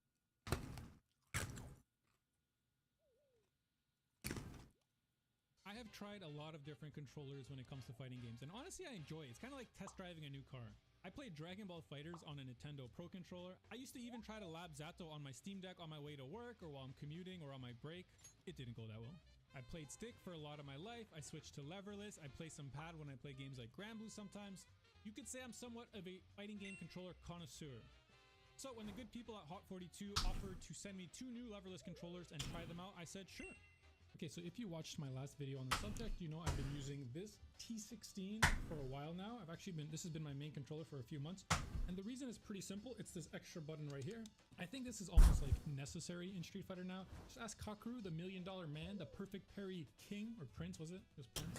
There's just too much mental stack in Street Fighter 6. So getting a button or drive impact or a parry, which I'm going to talk about in a sec with these new ones, these new controllers, to me, it's just OP. You know, like when I go back to having to move my right hand a bit, I feel like I lose DIs or I miss DIs or perfect parries by like frames, and it tilts me. So why do I like this new one a bit better? Okay, so this is the R16, and this is the one I think I'm going to use going forward. I'll talk about the difference between the R16 and the U16 behind me. They're both relatively the same price, and I'm just, you know, spoiler for the conclusion. I think either one of these controllers is probably the best bang for your buck if you're into leverless. Let me tell you why for this one. The extra button is moved to the right side here. So usually an extra button will be here. Still one here, which is nice. There's usually one here as well. But now there's one on your left pinky, essentially, right? So this left, right, down, and they even have an up button if you'd rather jump like this. Let's go. And the extra button is on my pinky, and I actually want to use this. Like, I'm getting used to it. I don't know, my left pinky has been doing nothing in my fighting game career. This feels natural to me because I hold it like this, you know, as if I was using a keyboard anyway. So my left pinky would have been chilling here anyway. And so this has become my new DI button. And the nice thing is that there's still an extra button here, so I want to make this my parry button. If you watch one of my recent videos about like a defensive trick, if you will, I think what a lot of people are doing, me included, is when you're like kind of just down to take a throw, you're holding down back, reacting to anything normal, like, you know, a jump or a DI. So you're just holding over the parry button by, just in case you get like overheaded or a DI that you can't react to in time, you could just tap parry instead. So I want to just hold my left pinky here for DI. And since my hand's already here, I have access to parry as well. So I can, you know, last second parry those overheads. My right hand will always be hovering parry. My left hand of the pinky will always be hovering DI. And I think this is pretty OP if you're playing Street Fighter. In some games, it doesn't matter as much as others. In Street Fighter 6, I think it's almost necessary. It's obviously not literally necessary. We have people like, you know, the birds, they're still using just normal sticks. To me, that's super impressive. I think like they're actually working a bit harder and still doing super well. Okay, so this is the U16, which is almost the same thing. Let's go. They both have RGB. They're both about the same size. I think the U16 is a bit lighter, so if that's something you care about, that's nice as well. U16 also has like this kind of plastic cover. This makes it very, very easy to add art. It even comes with a few like art sliders that you can add in there, whereas this is a matte finish. Probably harder. I'm sure there's like somewhere that you could buy a sticker for it or something, but it's probably harder to add art. If that's something you care about, maybe this is a better one. Also, this has the extra button in the same place as the last controller I showed you. So if that's something you prefer, to me, I want to try this pinky thing. I feel like a lot of people might not like it. This might be more natural because your thumb will always be down here for the jump button. So just moving it a little bit for DI. You still have this extra button here for the same reason I talked about earlier. So I think that's a personal preference. I want to try my left pinky for DI. Again, I don't know if everyone wants to. So yeah, the main differences I would say are the big one is the placement of the extra button, right? The R16 has it on your Nice. left. The U16 has it beside your thumb, beside the jump button. This one's a little bit lighter. I don't think it matters that much. It's probably not even like half a pound. And this has like a more glossy plastic finish, whereas this one has a more matte black finish. Wine of Zamorak. Sure. Besides that, I would say What is that? even though I think I'm actually going to be using the R16 for a while now, I really like the idea. If I had to guess, if you haven't tried like either layout and you want, What is that, dude? just more comfortable. You're not really. Why are you giving me that Garbo, dude? Used to using your thumbs, whereas using your left pinky might be super. Man. For me, it doesn't matter as much. So yeah, I do think both of these leverlesses are probably the best bang for your buck right now. So yeah, as you can see here, even on the Amazon listing, they're both $79, I think. Yeah, this one's usually a little more expensive. The R16, it comes in black and white. This is the one with the more matte finish. I guess it's usually a bit more expensive, but at the time they're both $79. And to me, like that's when I was a kid picking up Street Fighter, I wasn't really feeling Pat at first, and I wanted to try something new. The first stick I bought was supposed to be cheap, and it was like $210 or something. So pretty crazy to me that these came out, and they're actually good. Like I am not sponsored by these guys. They sent it to me, yes, but they didn't even say like, hey, you have to, you know, jerk it off. No, they're just like, yo, try it out and let us know what you think. And I think they're both really, really good, and I am going to be using the R16. And I recommend that if you're in the market for a leverless, you know, check out some reviews for whichever one you think is better. These are the ones it comes with. It comes with these like arts on the bottom here. I have them as well in the box. Very easy to slide it under the plastic. I think the controller space of fighting games has gone way, way better. It used to be very hard to get anything even like remotely customized besides just like a very standard. Oh, what is that? These things are on the market and they're affordable. Yeah, they both let you customize your RGB lighting if that's something you're into. They let you change your SOCDs, which matters. What is that? What is that? Wines of Zamorak. They both come in instructions of how to do it. I don't do that. To me, the big things I pointed out were the button layout and maybe the feel. If you like the matte feel more than like the glossy one. To me, if I was on the market and I have to buy one myself, probably the only thing I would care about is, do I want the extra button here or down here? Yeah, I honestly think you can't go wrong. Again, like, this is just my opinion. I think they're legit good products. As you saw early in the video, I own a lot of controllers. It's not even all of them. I actually have a lot more, and I genuinely think I will be using the R16 from now, unless this left pinky thing just feels way more awkward. Right now, I think it's kind of nice, but I'm still getting used to, like, my brain saying, hit that button when I need to drive them back. But as I get used to it, I do think this is a controller I'm going to be using for quite a while now. I actually really like it. So yeah, that's everything. Stay beautiful, my friends. We'll see you next time.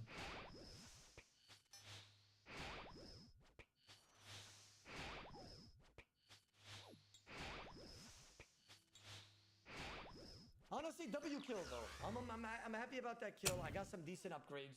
I may have died after. Which one was that? Different controllers when it comes to fighting games, and honestly, I enjoy it. It's kind of like test Give me driving something good. Give me something good. on a Nintendo Pro controller. Okay. I used to even try to lab Zato on my Steam Deck on my way to work or while.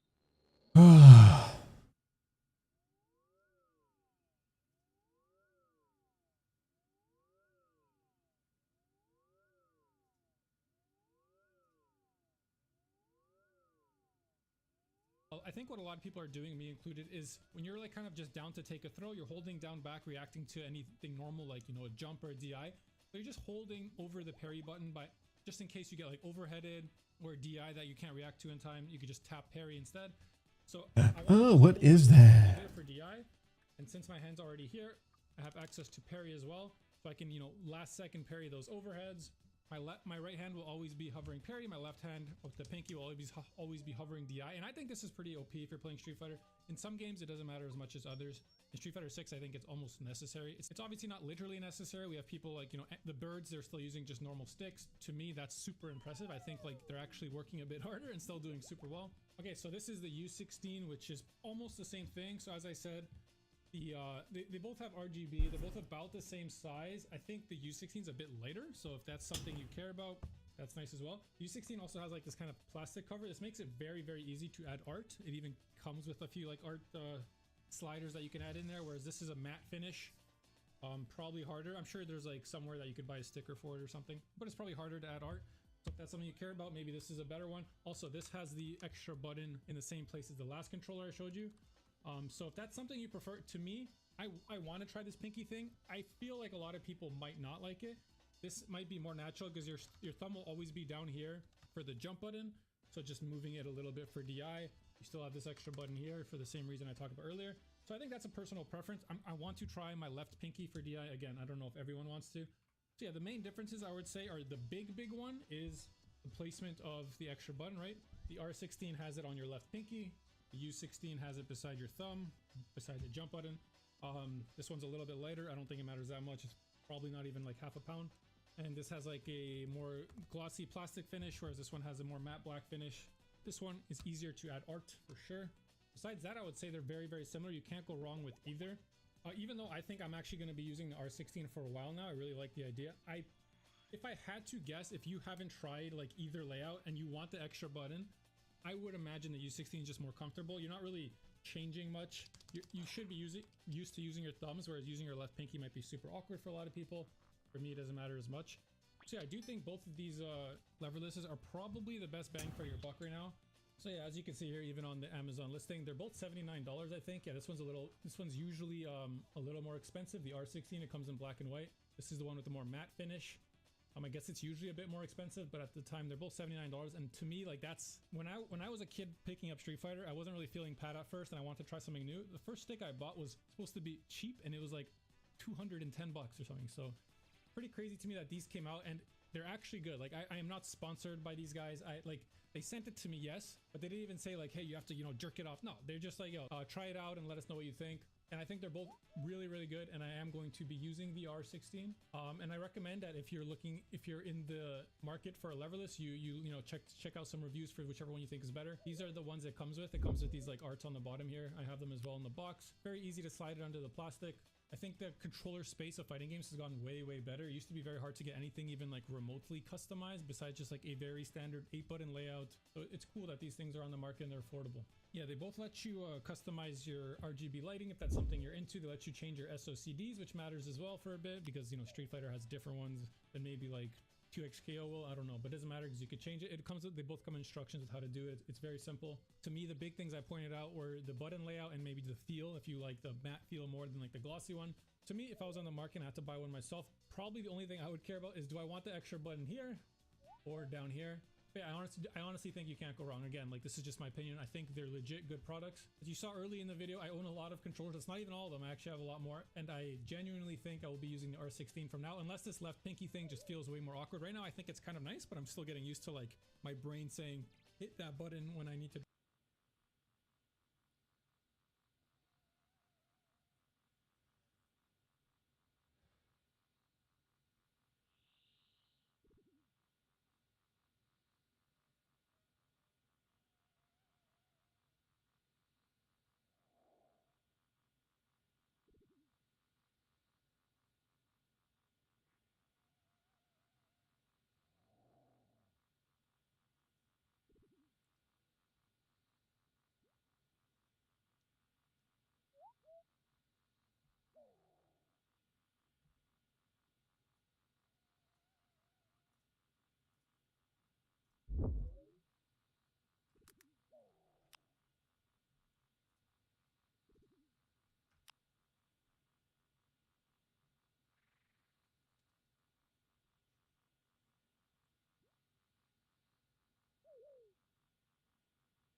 Frames and it tilts me. So why do I like this new one a bit better?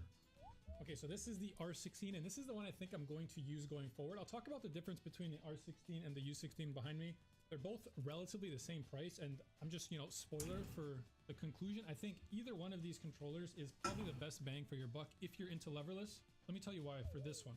The extra button is moved to the right side here. So usually an extra button will be here. Still one there, which is nice. There's usually one here as well.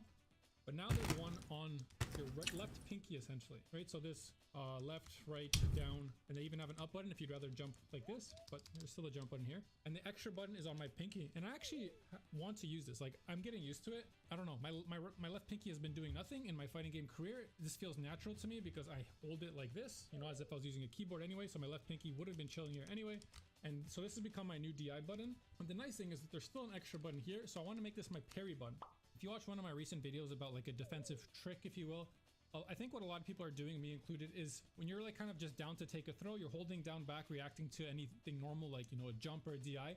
So you're just holding over the parry button, but just in case you get like overheaded or a DI that you can't react to, you can just tap parry instead. So I want to just hold my left pinky here for DI. And since my hand's already here, I have access to parry as well. So I can, you know, last second parry those overheads. My right hand will always be hovering parry. My left hand with the pinky will always be hovering DI. And I think this is pretty OP if you're playing Street Fighter. In some games, it doesn't matter as much as others. In Street Fighter 6, I think it's almost necessary. It's obviously not literally necessary. We have people like, you know, the birds, they're still using just normal sticks. To me, that's super impressive. I think like they're actually working a bit harder and still doing super well. Okay, so this is the U16, which is almost the same thing. So as I said, they both have RGB. They're both about the same size. I think the U16 is a bit lighter, so if that's something you care about, that's nice as well. U16 also has like this kind of plastic cover. This makes it very, very easy to add art. It even comes with a few like art sliders that you can add in there, whereas this is a matte finish. Probably harder. I'm sure there's like somewhere that you could buy a sticker for it or something, but it's probably harder to add art. So if that's something you care about, maybe this is a better one. Also, this has the extra button in the same place as the last controller I showed you. So if that's something you prefer, to me, I want to try this pinky thing. I feel like a lot of people might not like it. This might be more natural because your thumb will always be down here for the jump button. So just moving it a little bit for DI. You still have this extra button here for the same reason I talked about earlier. So I think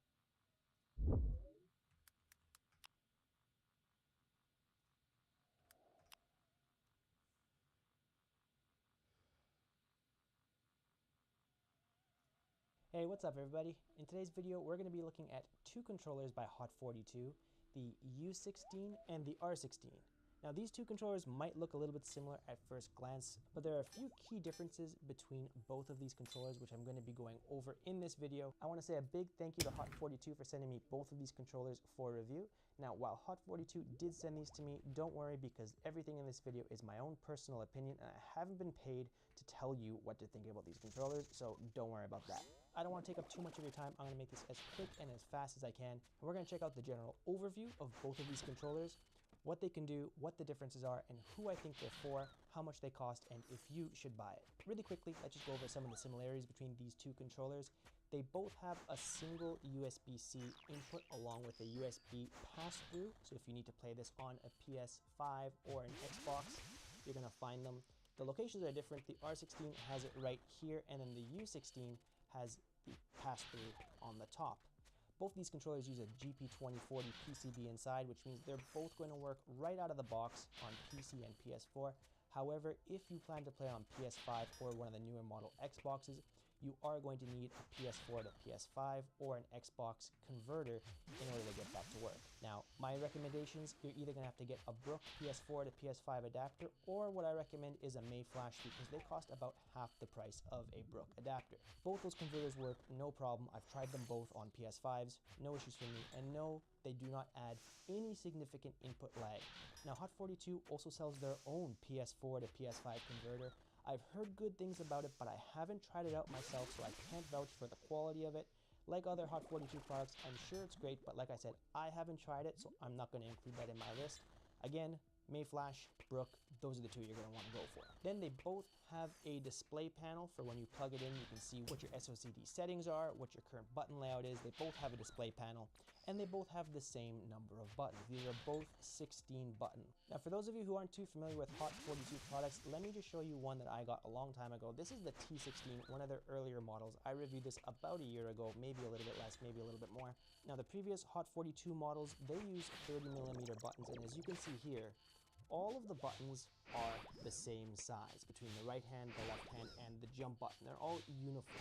Let's take a look at this. As you can see, all of the buttons, except for the jump button, are a traditional 24mm size, while the jump button is the larger 30mm size.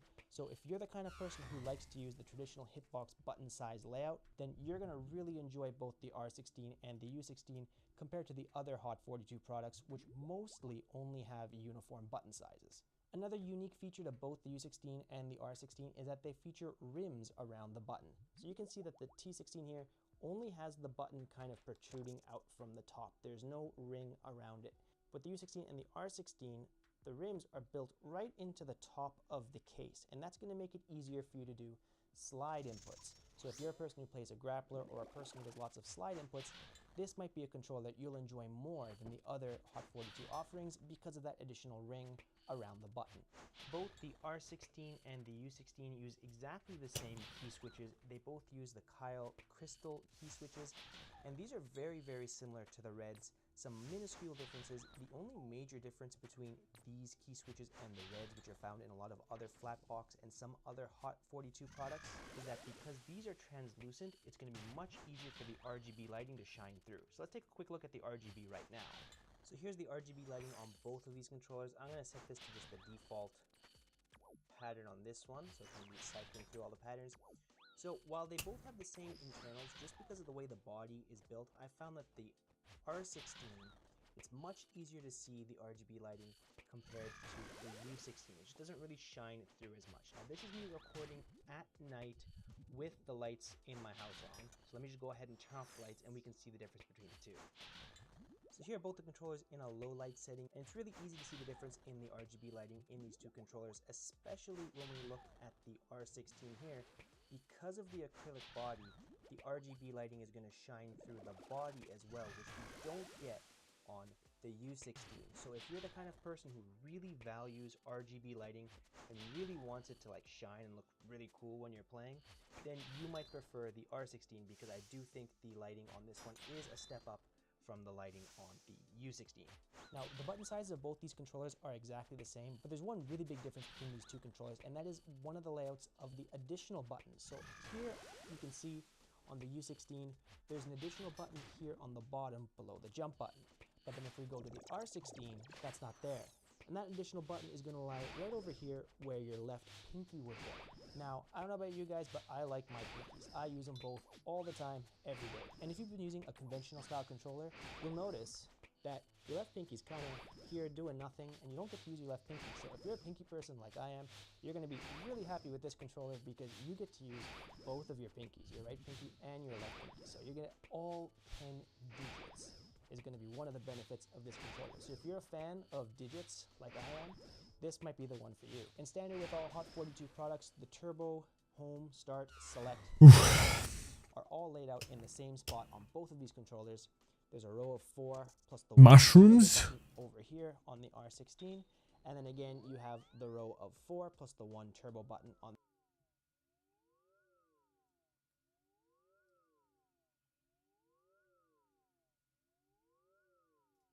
Hey, what's up everybody? In today's video, we're going to be looking at number of buttons. These are both this now. So here's the RGB lighting compared to the U16. It just doesn't really shine through as much. Now this is me. The RGB lighting is going to shine through the body as well, which we don't get on the U16. So if you're the kind of person who really values RGB lighting and really wants it to like shine and look really cool when you're playing, then you might prefer the R16 because I do think the lighting on this one is a step up from the lighting on the U16. Now, the button sizes of both these controllers are exactly the same, but there's one really big difference between these two controllers, and that is one of the layouts of the additional buttons. So here you can see on the U16, there's an additional button here on the bottom below the jump button. But then if we go to the R16, that's not there. And that additional button is going to lie right over here where your left pinky would go. Now, I don't know about you guys, but I like my pinkies. I use them both all the time, every day. And if you've been using a conventional style controller, you'll notice that your left pinky's kind of here doing nothing, and you don't get to use your left pinky. So if you're a pinky person like I am, you're going to be really happy with this controller because you get to use both of your pinkies, your right pinky and your left pinky. So you're going to get all 10 digits is going to be one of the benefits of this controller. So if you're a fan of digits like I am, this might be the one for you. And standard with all Hot 42 products, the Turbo, Home, Start, Select buttons are all laid out in the same spot on both of these controllers. There's a row of 4 plus the 1 turbo button over here on the R16, and then again you have the row of 4 plus the 1 turbo button on the U16 here as well, so that part is exactly the same. The U16 is a little bit unique for a Hot 42 product because as far as I can tell, this is the only controller that they've offered, or at least the only one that I've tried, where the model comes in a completely plastic casing. The good part about this is it's all plastic, so it doesn't weigh very much. It's actually significantly lighter than the R16 that I have here. Just when I'm holding it in my hands like this, I can tell that this one is significantly less heavy than this one. So if you're a person who likes large size controllers but doesn't like to use a heavy one, this might be more up your alley because it does weigh significantly less. Unlike the R16, the U16 supports custom artwork because of the plastic panel on top. Damn.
Hot 42 sent me some different stock artwork to switch out for myself, and replacing the art was really easy to do.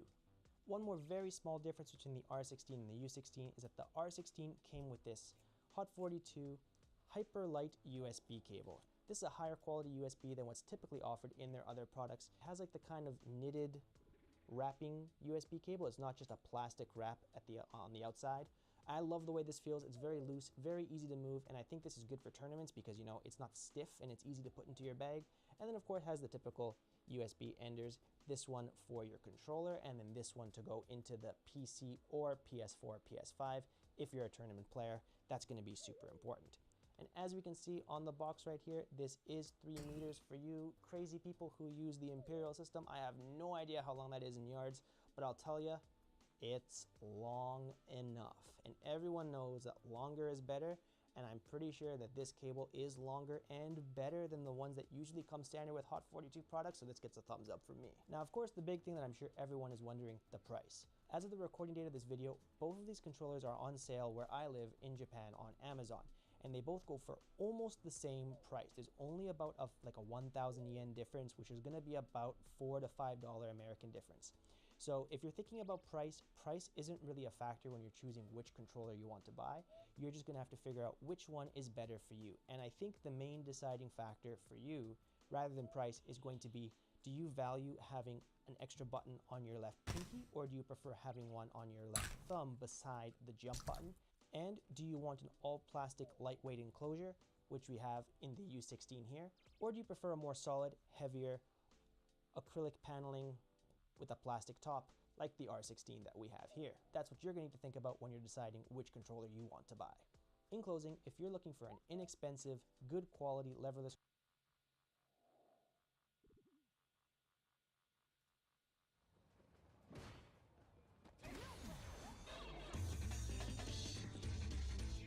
Today we're taking a look at 2 leverless controllers, the R16 and the U16 from Hot 42.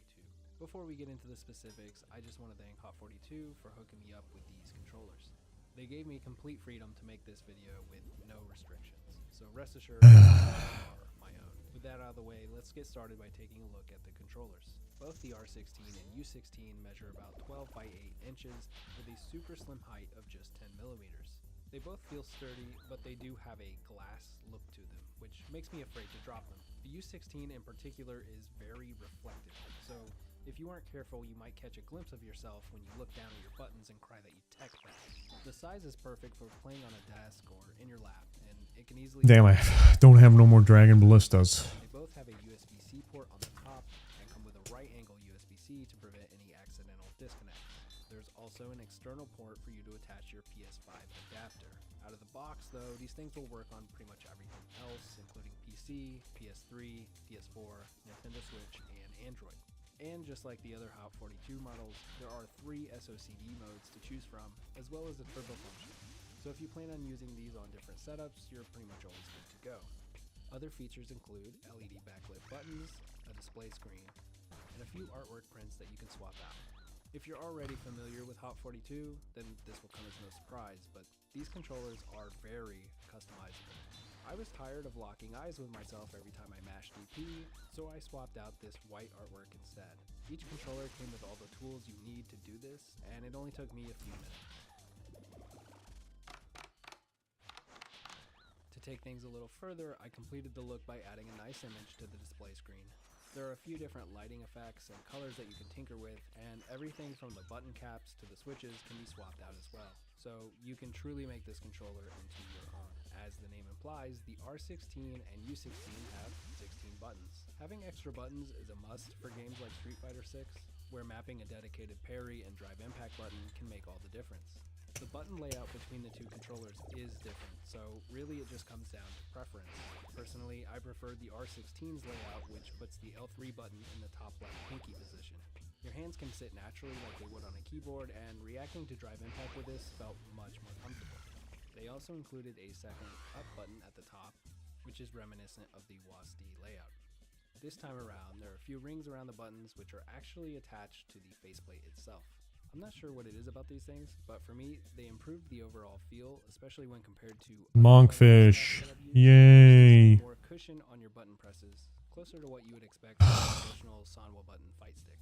Now that we've covered the features of these controllers, I'll give you my overall thoughts. And no surprise here, I think both of these controllers are pretty stellar. The build quality from Hot 42 is always top notch, and both controllers feel like something that will really last. For me, this is the perfect size for a fight stick or leverless to be if you plan on resting it in your lap. They are nice and lightweight, but not so light that they're sliding around while you're playing. The rims around the buttons are easily my favorite feature added, and I just think they go a long way in improving the overall comfort of the controller. And I was really surprised by how much of a difference it actually made, to the point where I really don't want to go back and use anything else. But of course, the icing on top here is the ease of customization that these things give you. These are very easy to mod and personalize to really make it your own. The biggest con with these controllers though is the lack of the natural PS5 support, meaning you will need an adapter before you can game on the PS5. Beyond that, I would say that while I prefer the button layout of the R16 over the U16, the R16 does feel a bit less sturdy when compared to the U16, and it even makes some creaking noises when you apply some pressure to it.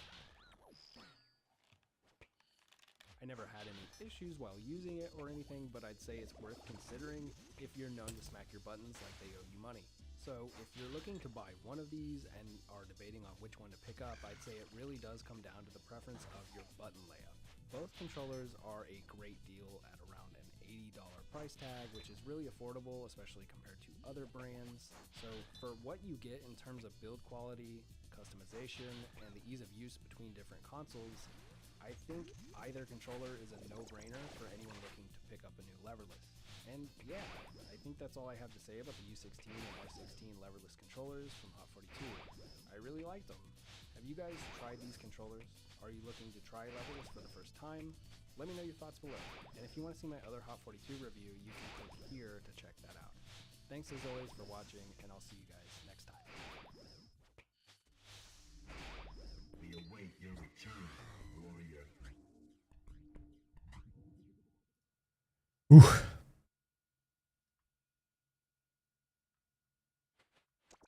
Really? Pure essence? Dog. I ain't here for the pure essence, bruh. Today we're looking at the Hot42 leverless arcade stick. This is the 13 key version. It's this guy right here. Is it good? Is it bad? Does it fulfill all my Tekken needs? We're going to talk about it today, so you can decide if it's the right leverless arcade stick for you. Now, if you're like me, you've been playing Tekken 8 on one of these guys right here. And while I've got no problem with controller and concept, I think that they are comfortable, I think they're portable, I like the way they look, all of that. It's just not ideal for a fighting game. This guy right here, it is not the way to go. My last controller, my D-pad got stuck, and like the right input was constantly on. I missed input all the time. I just needed to upgrade and unfortunately leave the controller behind. So I went with the Hot42 leverless. The price point was right, the reviews were good, so I decided I'd give it a go. Right off the bat, I have to say that this controller feels awesome. It's hardy, it's thin, it's not obtrusive or anything, and it's big enough that I can place my full hand on here comfortably, both my hands, actually. I love the size of the buttons, too. They just feel great, and I was surprised how quiet it is. They press pretty lightly. I was expecting a big, loud, like, clicking sound, but no, it's a rather quiet, soft touch to these buttons experience, and I'm really digging it so far. Other things that I really love about this product, I just plugged it into my PC and it was ready to go. There was no third-party application, nothing like that I needed to download. I have heard, though, if you want to use this on your PlayStation 5, you need to have a workaround and have the PlayStation essentially look at it as a DualShock controller. I haven't looked at that because I don't own a PS5, but I just wanted to say that here, that for PC, it's fantastic, it's plug and play, but you will need to do a little bit of homework to make this work with your PlayStation. I have to say, it is a sharp-looking controller. I love the way that it looks, I love the clear plastic here, I love the white behind that, and the buttons, having the light-up feature and cycling through the lights, I actually really like as well. And I didn't expect, as you can see here, to have this light-up feature right when you press it, too. I think that's really cool, too. So everything about how it looks, how it feels, the size, I have to say this is such an upgrade from controller, and for me also keyboard as well, as I kept, fat fingering multiple buttons at once on keyboard. So let's talk downsides. What here would I improve if I could anything? Is there anything that you should know before you pick one of these things up? First thing I do want to talk about is price point. It's $67.99 for one of these things. And while I think that's a great price with regards to other fight sticks out there, especially as you go up in quality or as they are able to be compatible with more systems, I still think that's a little bit expensive for something that can quite literally only be used for a fighting game. There's other versions of this that are a little bit smaller that are $40 less or more sometimes. So I do want to just like throw out that I think essentially for a pad that sits on your lap for $67.99, I think it might be just a little expensive. I also want to caution any Tekken players out there picking this thing up that there is an adjustment period.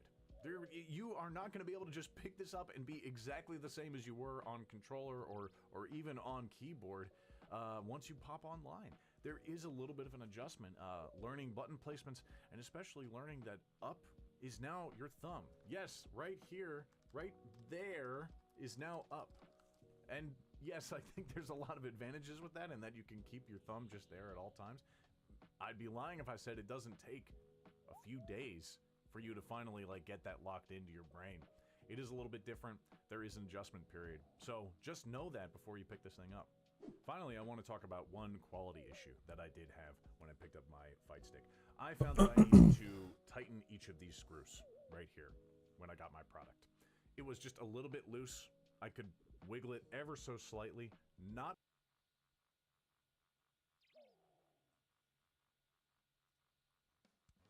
Hey guys, today we're looking at a new controller, this one here. Code 42U60!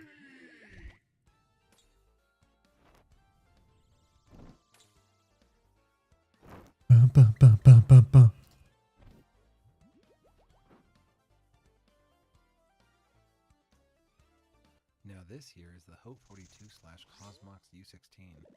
It is a 16-button all-button device with an art option alongside the GP2040CE firmware features that we've come to know and love, and it's currently all in for around $60 USD. It comes in this black cardboard box, and then inside that sits your user manual, some stickers, an appropriate USB cable, your spare parts, and then a little tool to help with replacing the artwork. Out of the box and from under the foam, it feels pretty lightweight as we turn it over in the hands. The buttons are smooth, and there is a good amount of wrist space.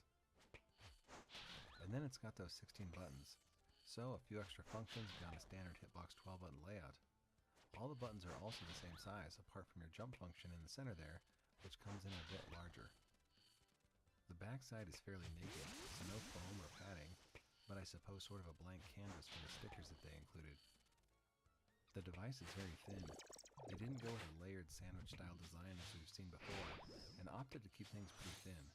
It plays on most devices, and then it has a pass-through slot for PS5 play with the addition of an appropriate dongle. Then, something that's a bit atypical is the inclusion of these button rims.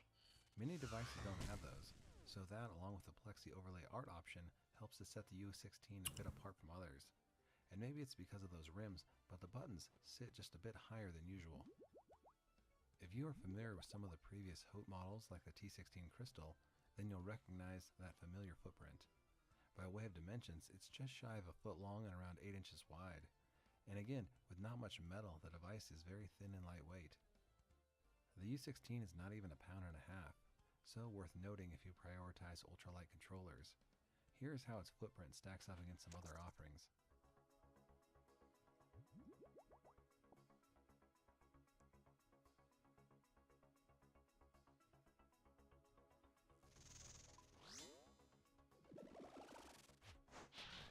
The U16 utilizes crystal low-profile switches, which I feel are fairly similar to Red's, and this is how they sound. The firmware here is GP2040CE, which is blazingly fast and allows for some fun customization options. It's also got an OLED splash screen as well as some LEDs, which you can program to fit your tastes. For both, you just need to hold the start button as you plug it into your PC and type this number into your URL bar. From there, you'll be taken to the web configurator tool.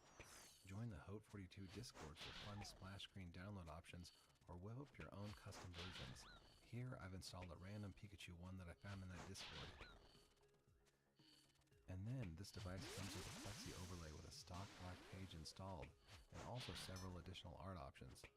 There's some white blanks that a user could doodle up themselves, as well as some stock Power Max and combo stylings to mix things up. If I had more time, I may have whipped up some fun Poke fan art to accompany our Pikachu splash screen. Anyway, use that little included driver and take up the little 9 screws that keep the plexi affixed. Underneath you can see those crystal switches and caps a fair bit better. You can also see those button rims still right there on the plexi. Once you've cycled through a few new art options and decided on the best new choice, seat it and screw it back down. That's a fun bit of customization. And then of course you can use the included sticker sheet to sticker bomb the underside if you so choose. Not at all necessary, but sort of a fun touch. As far as gameplay was concerned, everything worked well and I didn't experience any issues during my time with the device. Lots of options to personalize and remap the extra buttons, as well as play on a variety of systems. The biggest issues were that this was fairly light, more so than most I handle, but that's not necessarily a bad thing and factor into a user's own preferences. Similarly, if you have smaller hands, then I think this is probably more ideal than the T16 and the slightly bigger buttons while staying with that same footprint and basic layout. The biggest win in my opinion is probably the price and overall value proposition. A lot of people are curious about leverless controllers, but don't want to pony up much money to try them out. The U16 hears those complaints, and the price typically hovers between $60 and $70, even lower with welcome deals, and that's still true at the time of this video's release on both Amazon and AliExpress. That's a very solid value and takes aim against the most budget-conscious devices. Here you could get play on most systems, utilize some extra key functions, and then have some beyond the usual art customization options with the plexi overlay and included blanks and stock artwork. So yeah, at this point, Hope42 has proven themselves as something beyond a flash in the pan, and this is a welcome addition to their arsenal. If you're looking to dip your toes into the leverless world without breaking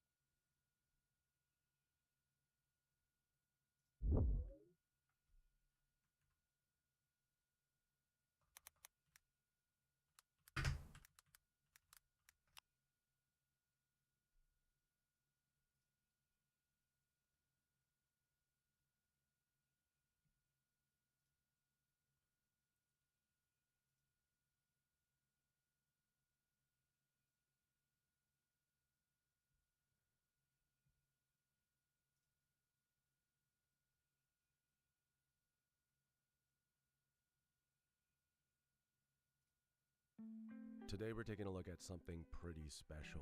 The R16 by Cosmox, also known as How42. If you're in the market for a new leverless controller, or just curious about what makes this one stand out, you're in the right place. Hey man, it's your boy Nito. In 2024, we're living in what many are calling the golden age of fighting games. The genre has seen an incredible resurgence with titles like Street Fighter 6, Tekken 8, Grand Blue Fantasy vs. Rising, and many others, bringing in both seasoned veterans and fresh faces to the scene. With a surge in popularity, the need for high quality, reliable, and comfortable controllers has never been greater. A good controller can be the difference between nailing that perfect combo or dropping it completely. Which brings us to the R16, a full-sized, low-profile, 16-button leverless controller with arcade-style rims. It sports a wide variety of features that we're about to get into, all while equipped with the GP2040 CE firmware. And at the time of this recording, the R16 is only $74. Before we jump into the video, I just want to let you know that How42 did send this controller to me in exchange for this review, and I wasn't asked to say anything in particular. Alright, so let's start with the packaging. The R16 is packaged nicely in a cardboard box, and the controller itself was inside a bubble mailer. Inside the box, we get instructions, a right-angle USB-C to USB-A cable, and a small bag with an extra switch, a couple extra caps for the menu buttons, a keycap puller, and 8 anti-slip pads. It's a pretty straightforward unboxing experience, but everything you need is right there, ready to go. Now let's talk design. The R16 clocks in at 11.65 by 7.71 inches with a height of just 10 millimeters. It's the perfect size for desk play and is compact enough to fit in a bag. And yes, it definitely passes the lap test. We also have our USB-C port on the top and an external port located on the right side. Held together by 9 mating fasteners, the all-white board is sandwiched between layers of acrylic, and is paired with Kale low-profile crystal switches. It has a super clean look that almost resembles glass. The build quality feels pretty solid, though it does seem delicate. Features-wise, the R16 includes backlit buttons, customizable DIY wallpaper templates for the front and the back, and a customizable splash screen. If you're interested in what it's like to customize your Hot 42 controller, I'll have a video up on my channel next week. The R16 also utilizes the GP2040 CE firmware, allowing this controller to work on PC, Android, Switch, PS3, PS4, and PS5 with the help of an adapter. Moving on to button layout. The R16 features a 16 button layout, which includes the standard control scheme for a leverless controller, but with a twist. Compared to their previous releases where L3 and R3 are located beside the bottom up button, this time around they opted for a left pinky button for L3, which also appears on top of the action buttons. R3 is to the right of the up button, which is pretty common. They also included an additional up button for those comfortable with the WASD or mixed box layout. I definitely think the left pinky button for L3 was the right move. It allows your fingers to sit on top of the controller in a more natural home row style, just like a keyboard. The main attraction here are these rims around the buttons, hence the R in R16. They're reminiscent of traditional arcade buttons, providing a nice cushion and rounded feel when playing. It's a small but super effective detail that really enhances the comfort of the controller. I also want to mention that the rims are actually attached to the front panel and not to the buttons. As you can see here, a regular Sanwa button consists of a switch, housing, and plunger, whereas the R16 is a switch and cap with the outer rim layer on top. It's a really interesting design choice and is honestly what attracted me to reach out to Hot 42 in the first place. I think they did an excellent job in the execution.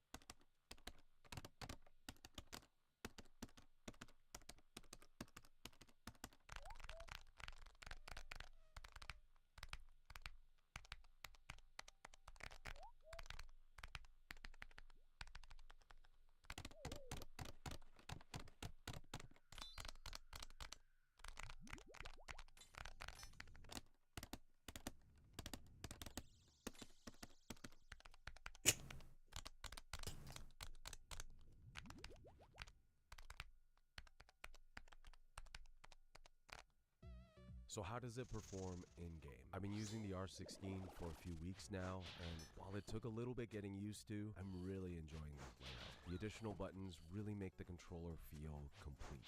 Now, how you use these extra buttons is completely up to you, but here's what I've been using them for in Street Fighter 6 and Tekken 8. To preface, I've been using the standard leverless layout for 8 years now, and it was only up until the release of Street Fighter 6 where I noticed more people starting to add buttons to their controllers. This might be due to the addition of in-game mechanics like drive parry and drive impact, but for the R3 button, players like Daigo Umehara would map this button to 2 kicks for Ken's dash. I found myself using this for Aki's slide technique and Akuma's teleport.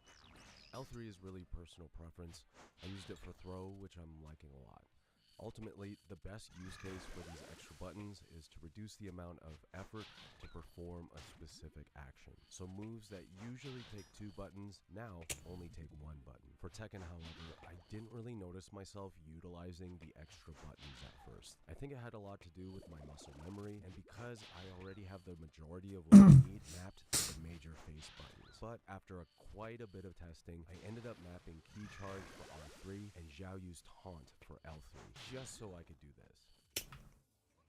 One thing I want to note specifically if you're a Tekken player is that it's extremely easy to Korean backdash on the R16, both on the left and right sides. I was really surprised because normally right side KBD is more difficult. I could still do it on other controllers, I just noticed that my movement was a lot smoother on the R16. With that said, sliding techniques and SOCD shortcuts are really easy to perform. The learning curve for this new layout was pretty mild, and after a few sessions, it started to feel natural. I can honestly say this is one of the best feeling controllers I've ever played fighting games on. Now let's move on to the pros and cons, starting with the pros. Customizable design. The R16 stands out with its sleek design and wide variety of customization options. The fact that you can personalize this controller to your liking, changing the RGB, artwork, switches, button caps, even the boot up screen, is something I really appreciate. Extra buttons. The placement for the additional buttons are well thought out. I really like the left pinky button for L3 and definitely think more companies should adopt this layout. It makes you feel like you're using the full extent of your fingers. Also,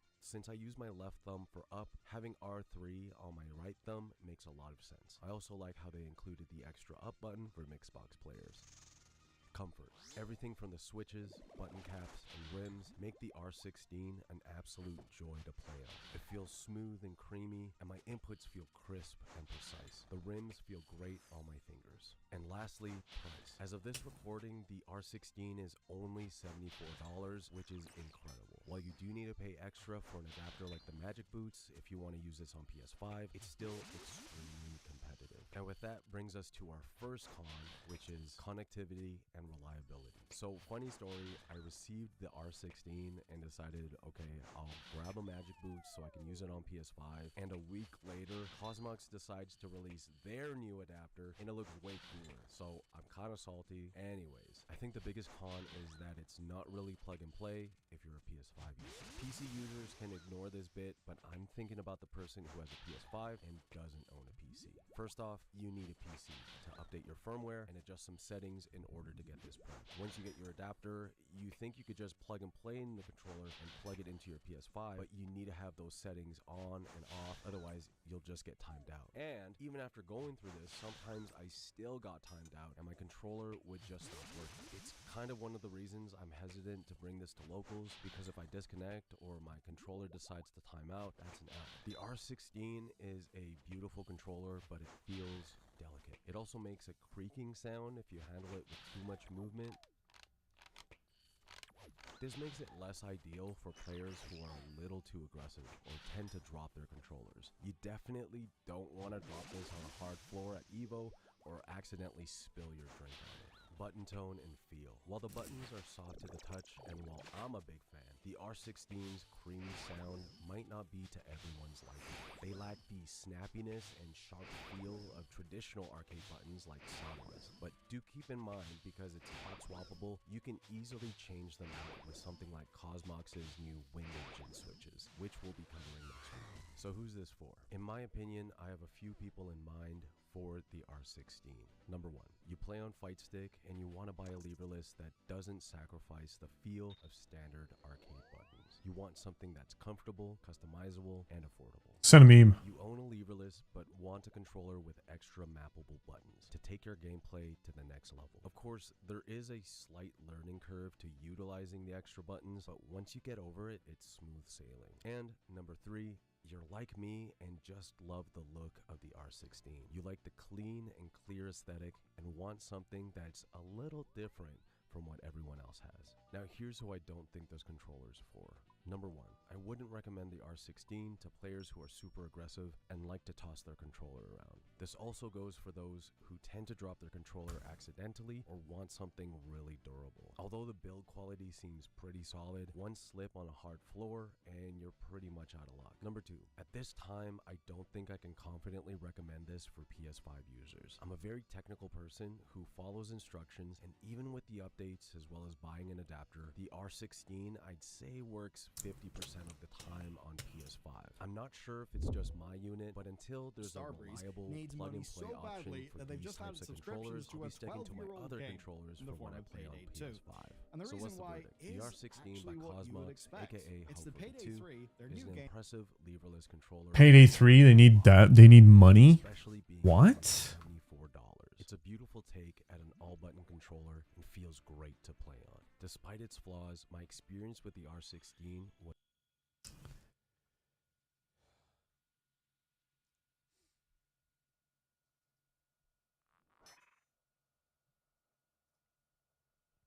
Now it's like a 15-minute video. Let me see if I can watch this shit.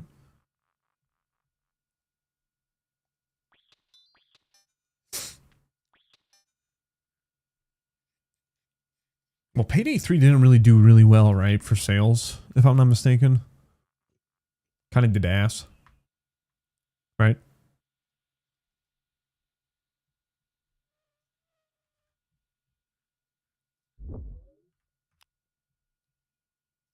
Starbreeze needs money so badly that they've just added subscriptions to a 12-year-old game in the form of Payday 2. And the reason why is actually what you would expect. I wonder why. What was going on with 3? The game is simply not bringing in the money that they need. And that's on a pretty major scale. Just take a look at these player counts. Under 1,000 for Payday 3. Wow. 30,000. What was the difference between Payday 2 and 3 that people don't like it? After launching a big discount bundle at 50% off, Jesus. they then try to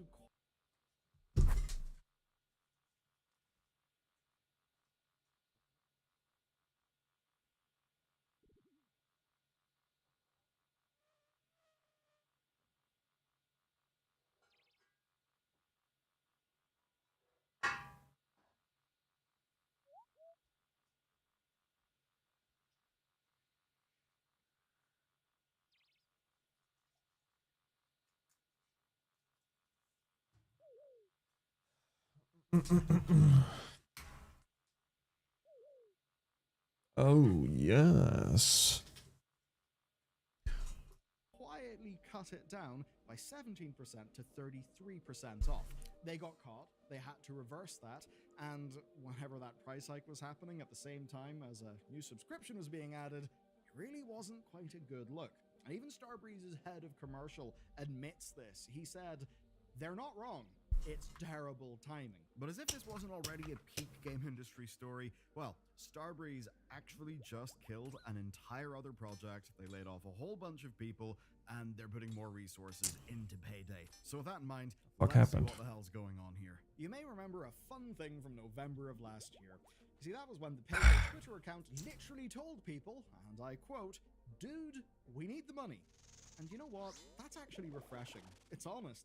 It's definitely true. Because here's the problem that was going on. Their sequel had disappointed fans of Payday 2. Basically, the systems weren't there. The content was not enough. And sure, Starbreeze had rebuilt much of the game, they'd added more heists, but Payday 3 never really took off. And why would anyone switch? Payday 2 was cheaper. It had far more content, and it had modding tools. Well, shit, Payday 2 came out like fucking how long ago, remember? Now look at this. Starbreeze just released How much content was Payday 2, dude? They had years to throw into that fucking thing. skill system. They're bundling the DLC so it's less intimidating. All of these good things, but so far, are not converting the Payday 2 audience over. Which is obviously why they will want to get more money from Payday 2's audience. And we actually know how big of a problem this is. In November, Payday 3 was earning double what Payday 2 was earning. Now you may think, hang on a second, Payday 3 had under 1,000 concurrents, Payday 2 is always over 30,000. It's just that those Payday people bought their DLC a long ass time ago, unlike the Payday 3 people who, you know, are playing and buying a pretty new game. But just think about that. A 1-year-old game versus a 12-year-old game. And according to the latest reports, that earnings ratio has not changed through 2025. So because of that, Starbreeze made their decision. Their decision to monetize Payday 2 further. That's fucked up. And the way that's rolled out made a lot of people very mad. So here's what they're offering. It's a subscription service that gives access to almost all Payday 2 DLC. The cost? $5 a month, or $20 for 6 months. Now the context really matters here. You see, the last DLC for Payday 2 came out June 2023, but DLC for that game started releasing in 2013. So basically, you got a decade of DLC. Makes And over sense. time, just like with Paradox games or The Sims, the price to get all of the content ballooned. Because even if you don't need all the cosmetics and you cut all that stuff out, even on sale, you're looking at $200 plus of content, which is fairly hard to stomach. So in theory, this subscription fixes that problem. If you have an itch to play Payday 2 once or twice a year and you want to bring along your friends, rather than asking people to buy lots of DLC or only some of the DLC or all of the DLC, no, you can just chuck in $5. What's the other report release combined with content design developer support? My bad. Take a look at the Steam reviews. They're really not happy. Over 200 negative reviews in the 48 hours after the announcement. You might be wondering why there's backlash, and some of it is people hating the idea of subscriptions for a 12-year-old game that doesn't have new content to justify the subscription. Others, though, are kind of mad that this could be taking resources away from Payday 3. You know, they could be thinking, right, so Payday 3 isn't really doing what you need, and now you're trying to over-monetize Payday 2 again. We're on to you. Now, Starbreeze responded to this to PC Gamer, and their head of commercial, Gustav Nasir, said rather explicitly, this has no direct impact on ongoing work on Payday 3. And I actually do think his statement makes sense. Adding a subscription doesn't change either game's content, it's literally just a new payment option in Steam. Now, I'm sure it probably took a bit of work to implement, but I doubt that's the same people who are making heists for Payday 3. But why release this for Payday 2? Well, the revenue is stable at 50% of Payday 3's revenue. And for 4 years, the concurrency has been shockingly consistent for Payday 2. It's really stunning. It's over 30,000 people compared to the under 1,000 of Payday 3. But here's what a lot of reviews have pointed out. There is another factor. Something that looks very, very goddamn sus. And it's Sussy. Sussy? Sussy? Until now, went completely unnoticed. This is the infamous bundle, and this bundle collects almost all of Payday 2's DLC into one purchase. Okay. Now on September 5th, its discount dropped from 50% to 33%. Oh. The actual DLC prices stayed the same. Because they don't want you to buy it, they want you to subscribe. The bundle went up by 17%. In isolation, people didn't really notice. It's not like there's a fan base for just keeping up to date with that discount. But then something happened that would give people cause to take a look at that discount again, because suddenly the subscription looked like an even better deal. So players connected the dots, and the obvious narrative took hold that Starbreeze inflated the bundle price to drive people towards the subscriptions. Now, PC Gamer interviewed Gustav whenever the subscription launched, and he called the price increase, quote, unfortunate timing, and said Starbreeze, quote, dropped the ball on communications. Yeah, fair enough. But after the article was published, and after everyone got mad, the devs responded. They went onto Twitter and Reddit, they called the price increase an error, they then reversed the discount change, which is good, and then our old friend Gustav came back to PC Gamer. And he talked about the community reaction. He said they needed to apologize, first for not warning the community, and second for not realizing the subscription would launch soon after the discount change. Now, he does maintain it was an honest mistake, that these things were not connected. But obviously, the price increase was intended. It was not a mistake. The mistake was how they handled it. Now, here is what's actually going on, according to them. They were doing a general pricing review, and when they did that, they found something problematic. That the 50% discount on the infamous bundle was cumulative. Now, what does that mean? It means that during sales, this bundle got 50% off plus whatever individual DLC discounts applied. So they basically just took a simple solution and lowered the discount. Obviously, and regardless of justification, it went terribly wrong from a public relations standpoint. But from the outside, we can see why this company would do this. They're preparing year 3 of Payday 3, reworked from the ground up, so they basically need every dollar they can get for that development. Because here's the truth. Starbreeze has been losing money for 2 years. Payday revenue is... And pulling what they did with pulling nails in the coffin. And that is why they're killing their D&D project, firing staff... D&D project? They had a D&D project? More than ever. No story about game development on the year... Come on, bruh. D&D. Not a mention of our good old friends at the Embracer Group. Dude. In May 2025, an important thing happened. Was that Starbreeze regained full franchise rights for Payday from Embracer. Specifically from Plyon, which is one Who's Embracer? Who is that? Really badly named one at that. But the point is, Starbreeze had not fully owned their own game until that point. Since then, the framing changed. Really? Payday is now the core of the company, and that's why Starbreeze just announced that Project Baxter, which was the D&D co-op project supposed to be releasing in 2026, is now cancelled. $27.2 million is being written off, and around 44 staff are being laid off pending union negotiations. So that basically means everything at Starbreeze is about Payday now. Union negotiations? Laid off. In fact, some of them are being... They have unions? That team up to 50 devs by the end of the year. And the new CEO explained, to quote him, "We are doubling down on what our players love and what we do best, owning the heisting genre. Payday is our platform for growth." And while the cancellation might be a surprise, I think anyone who's been paying attention to this company kinda saw this shift coming, because they have been talking about it since August. And not just talking about it idly, they've been framing the future of Payday as 4 different strands of development. Basically, 4 different development threads. So, the first of these threads is Payday Core. That's Payday 3 and any future work. Then there's Payday Legendary, which is Payday 1 and 2. Then there's Payday Lore and Licensing, which is merch, comics, and transmedia. And then fourth, and most interestingly, Payday Partnerships. And said partnerships have already started. Partnerships. This is where your mind is just going to explode, right? This is Notoriety. It's an unlicensed Payday clone in Roblox. What happened is that Starbreeze gave it official licensing. And the reason why is that it has over 227 million players. Yes, that number is real. Roblox? You can all see the value for Starbreeze in doing a licensing deal with that, I guess, Payday knockoff that's got over 227 million players. What? There was also a PUBG licensing deal done with Krafton where they're now implementing Payday content into PUBG. What? If you want to understand how important this licensing side is, all you need to do is check out their... That's wild. Here's a quote. During the quarter, it was our single largest revenue contributor. So, yeah. You know, What? Payday 1, Payday 2, Payday 3, you can buy those. Or there's licensing deals, which have ended up being their largest revenue contributor. Pretty impressive, right? That's kind of crazy, and I guess that's why licensing deals really are just the talk of the town within the games industry these days.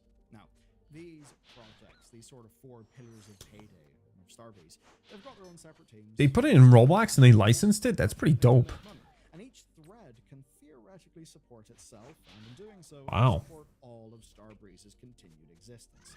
And that's why they were looking back at Payday 2's consistent audience and trying to find a new way to monetize that audience. That's why they're limiting unintended discounts and doing things like the subscription, because they actually do need money. And to speak to another thing I've noticed, right? And that's that They need money even though they got it licensed or from different games or different websites. There's one example that's always in my head, and that's Medieval 2, the Total War game. It always has massive concurrence in Steam compared to even newer Total War games. And I've always just wondered, man, if I was Creative Assembly and I had that many people playing that game, surely I would try to sell them something and, you know, make DLC. So maybe in doing things like this, they're beginning to work out how to actually meet their players. Now, of course, there thus far is no new content in Payday 2. Hopefully that will change. But to understand why they need the money, you just need to look at Starbreeze's story. This is a team that's been through multiple leadership changes and multiple rounds of layoffs over the last few years. They are under extreme pressure to deliver. Right now, the quick solution is just adding products like the subscription thing that they've done. That's a nice, easy to implement thing. It'll be a little revenue boost to show to the investors and make the game less intimidating for new players, which is pretty important in the long run. And it's something that takes basically no dev time. I've also clearly learned something from Paradox, which I haven't mentioned before on the channel, but you really should know about it. Paradox added paid DLC to City Skylines 1, not Skylines 2, and they added the paid DLC 18 months after the game's final update. That's another example of the sequel game not really going so well. The fuck? City Skylines isn't a really big fucking popular video game that people play? Flashy as D2 was, it basically threw loads of the progression that D1 had made in terms of gameplay and systems into the bin for a fresh start, which meant that for so many players, the big new exciting game felt threadbare and disappointing. Just like the launch of Payday 3. Just like City Skylines 2. This keeps happening. Now, when we take a look at their quarterly report, we see Starbreeze say they've got an improved content pipeline across both Payday 2 and Payday 3. Something we now understand means diverting resources from D&D to Payday 3, but it seems like it might be across the whole brand in the future. Now, that quote makes me suspect there may be actual Payday 2 content coming, which would make sense in a world where there's now a subscription. But there is obviously a risk here. They can't antagonize their existing audience with moves like price raising, not if they want to keep them around. And as I think we've shown, well, I've not been able to move those Payday 2 people over to Payday 3. They absolutely do need to keep those people around if their business is Obviously. afloat. I suppose, well, that may mean they will be asking for some of your money. Very much hope they'll be doing that in return for Damn, Papa Zuck got that fucking thing. Paradox's book in giving City Skylines 1 some new content. Of course, in a world where Skylines 2 is still somewhat floundering. And I know that compared to other things on this channel, today's story could seem quaint. I mean, we've been talking about the payment processor stuff, the online safety acts, you know, layoff waves of thousands and thousands of people. But I think this story is just a great little microcosm of game dev being pretty goddamn hard, and the basic financial realities, well, you know, clashing with player interests, clashing with dev interests. I hope Payday people get some new content. But at any rate, if you want to watch a good video next, you should watch this one. It's about malware on Steam, but not just any malware. Malware that has been draining tens of thousands of dollars from people, and at least one of those situations does involve a cancer patient. It's honestly quite heartbreaking, but I do have a nice bit of news. People have more than made up for the amount of money that was stolen. So that's great news, but it doesn't take away from the Bullshit. That's fucking all. That sucks.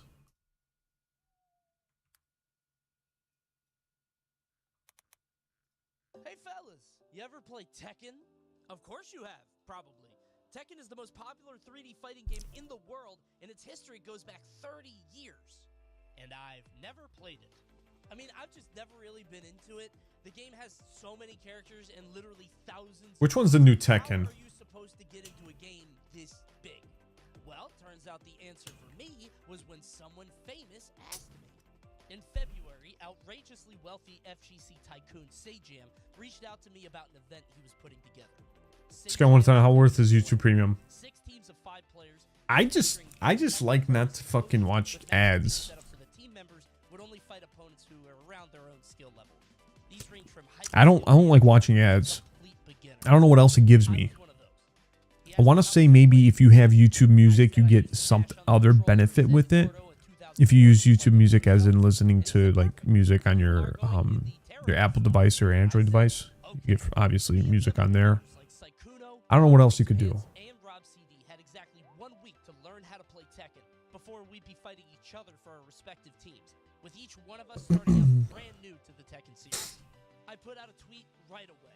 It basically just said I need an easy character that is good and easy and does lots of damage with reads and can win easily.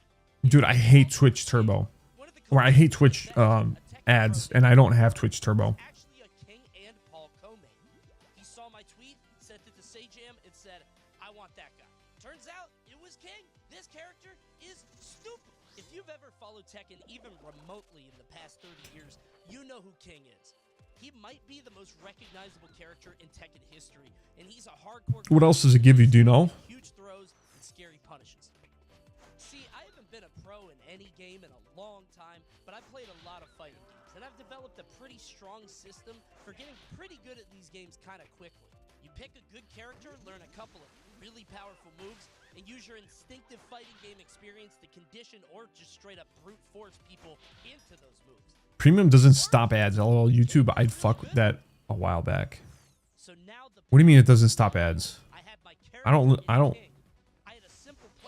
have any ads when I watch videos. What are you talking about? Last but not least, I have my God-given talents and decades of gaming experience to see me through. So, I hopped into ranked.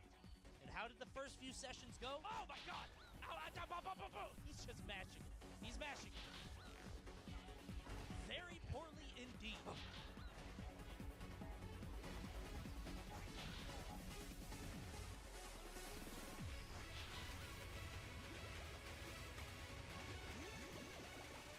I lost a lot. Tekken is weird. But after about an hour or two, something started to click. I started to understand the rhythm of the game and the ebb and flow of offense, defense. And then You're lucky. I started to rank up. It's actually clicking now. What do you mean I'm lucky? Really juicy in the sludge. Yay! I've never had ads with my my shit. With premium. I'm pretty sure that is one of the things that you get by getting YouTube Premium is ad-free shit. Everything's ad-free.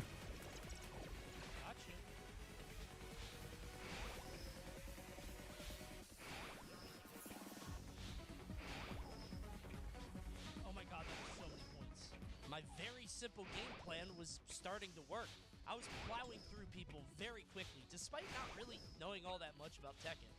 And after just 2 days and maybe about 6 hours total of play, I hit a I know Turbo is ad free. I think you can rewind streams because you made something while the stream on living, just in case. Yeah, I want to say they added that into the. That's something new for Twitch, right? Is that fucking rewind shit? Harada wants me in red. He knows how good I am.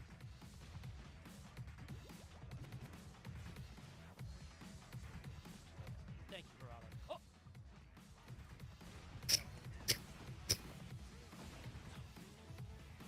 Thank you!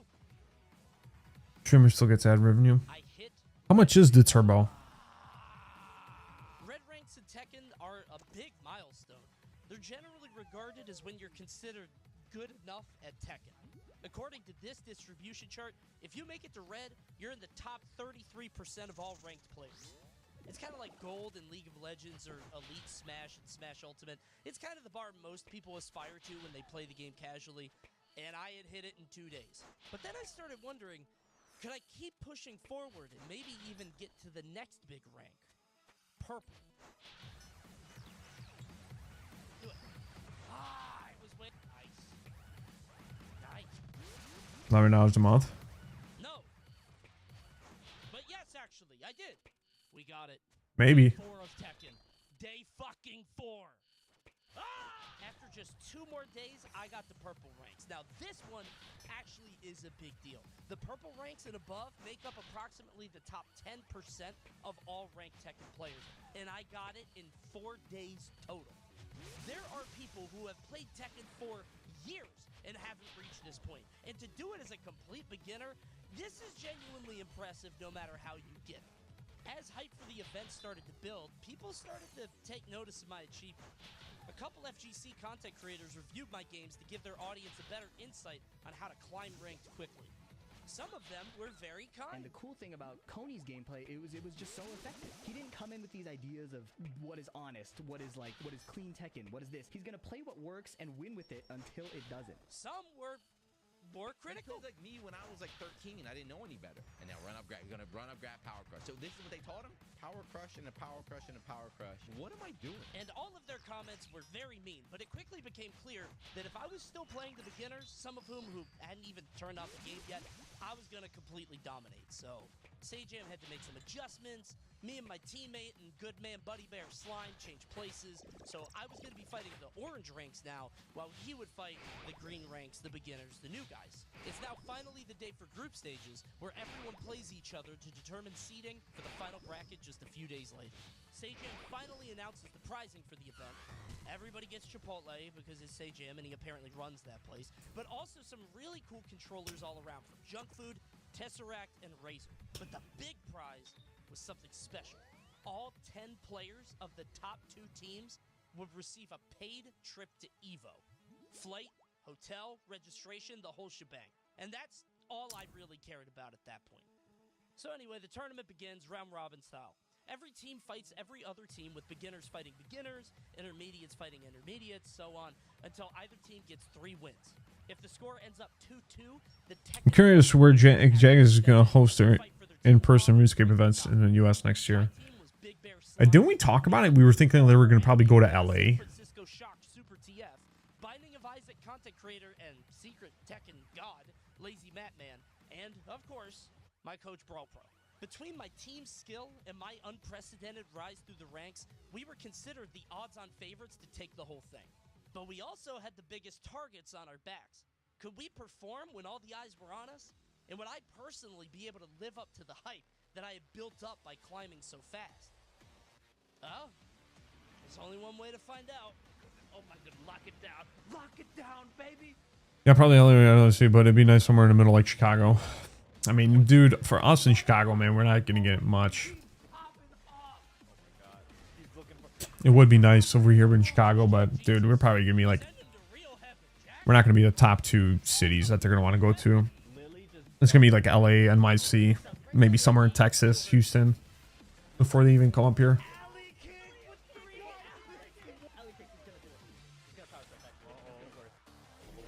It did work. He stole with the stop. With the stop. Good break. go, baby. Let's get it, King. Let's go. Okay. I'm gonna be honest with you. I thought that King was gonna blow your ass out, but you got it. Thing on that encounter hit 1-1-1. The belly. The bare belly. But people are in Chicago would be surprised if they did. Oh my god. Oh, AOP ain't shit to Cody. I mean, there's events here all the time. There's events here all the time, Chicago. It's just not. It's not probably. It's not the most popular area that people are at. You know, people are more in like LA, New York, Texas. Like I said, Houston. Houston's probably gonna be a big spot. I don't think it's as popular as the other cities.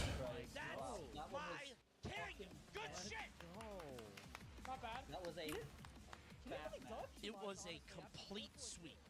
Not only did our team beat all the other teams, I personally went 5-0 in matches, but it was not easy. I was actually only one round away from losing several sets, including one where I barely clutched out a 6-0 comeback on Lily Pichu. I also beat E-Rob by doing this, so, you know, I earned it, right? Yeah, anyone that plays fucking King is a loser. What the hell was that? Our team had beaten all of the others, and now was first seed for the bracket on Sunday. We would get an easier ride to the finals of the tournament, but we would also have an even bigger target on our back this time. Since we played on Friday, teams would be able to scout our habits and come up with counterplay for them. And since we were expected to be in the finals at the end of the tournament, every single team was going to be gunning for us. We spent that Saturday training, practicing, mixing up game plans as much as possible for the upcoming challenge, doing anything we could to secure victory. Finally, the time comes. It's finals day.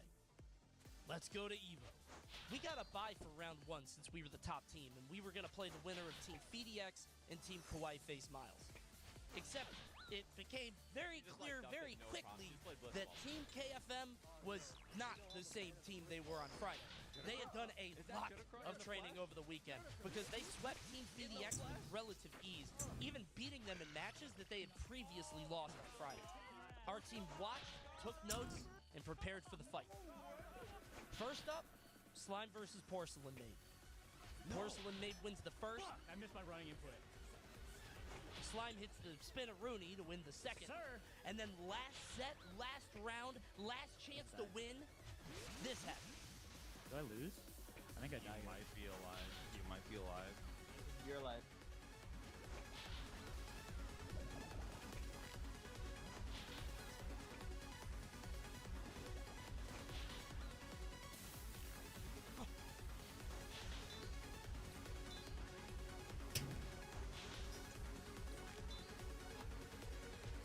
Let's fucking go, baby! Let's fucking go! Oh god! Let's fucking go! That's my fucking bear! Let's fucking go! Let's fucking go! What the fuck? Oh, that's my big baby Pooh Bear! And boom, that's one for the home team. I was up next against Sidian. I started off losing 2 rounds pretty quick, but I quickly rallied and won the set thanks to some coaching over the weekend from Brawl Pro and some pretty fast adaptations. Nice job. So we're now 2-0, only needed one more win to move on. And Super is up next against Shonic.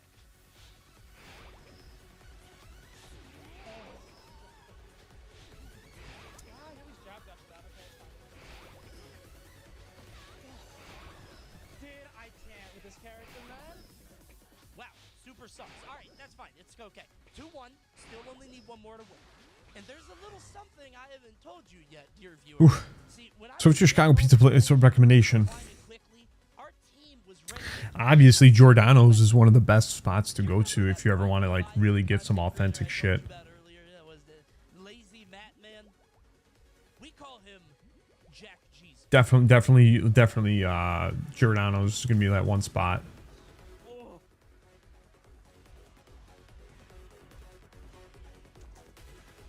Yo, that call out.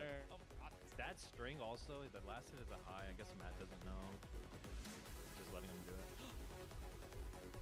Oh, that's Fuck the rotate? Get rotated? Oh. Oh no, Jesus. Oh my god. Oh no. Jack, he's done it again. Matt Man wins Sent it short. in terrifying fashion and earns us a spot in winners finals.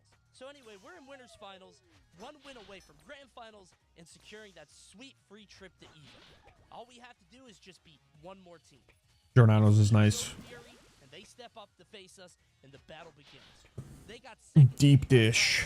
and they're considered an extremely strong team, with Joey Fury himself being one of the best Tekken players in North America. So it's not going to be easy.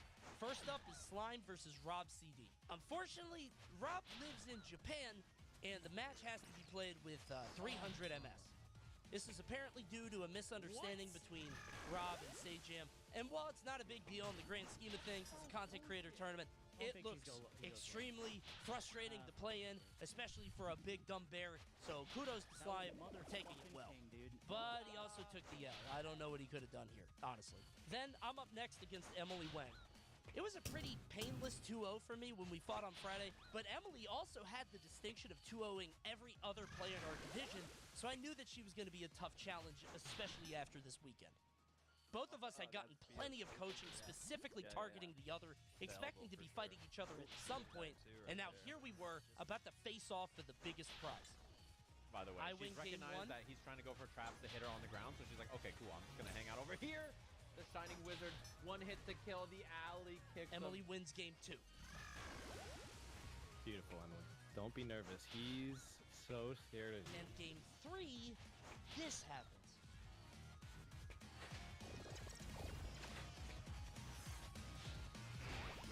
What? My controller died. Wait, what? Wait, stop. Wait. Oh my god. Is it the bed? Not engaged. Oh, wait, what's happening? Uh-oh. Is the controller disconnected? What happened to Coney? I have no idea. His controller died. Oh, he's getting bodied. I'm back. Play it out, baby. Play it out. Come on. Play it out. Let's go. I don't know what the fuck happened, man. I didn't do anything.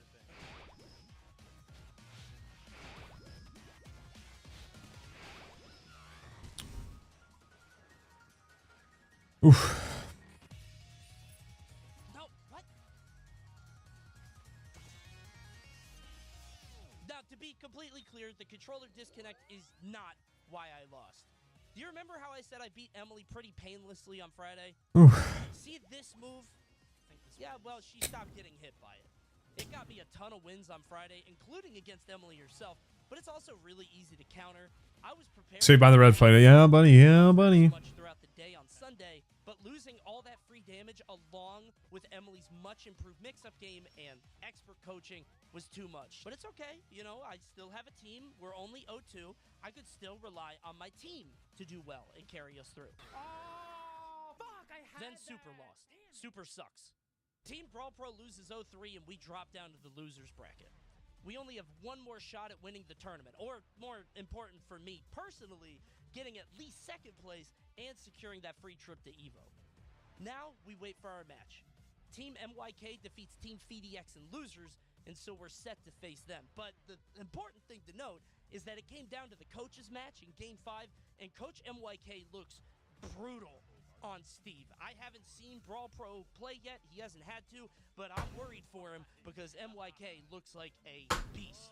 Team MYK is terrifying, but there's a battle to be waged and a prize to be won. You coming up to Chicago sometime soon? Round 1, Slime versus Victoria Brightshield.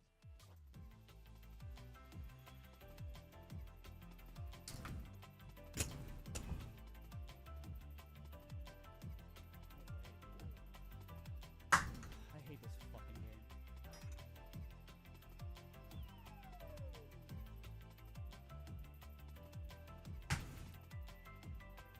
Slime loses 0-1. Be down one day. Coney versus One day, man. Yeah, one day would be nice. Oh my. Yes, go. For sure, it'd be fun.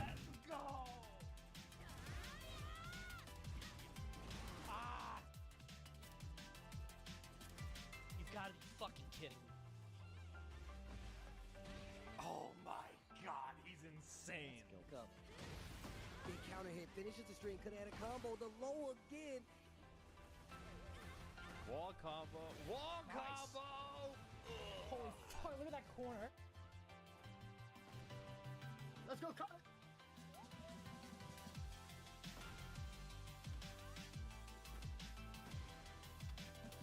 Get the fuck out of here. Yes. Throw through a block. Throw through a block. Yeah. Okay. Boom boom. Mid-low, mid-Coney wins. Obviously. This is getting unless you want to get shot and mugged. Round 3.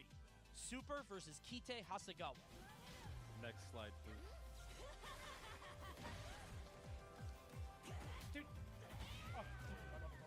To the block.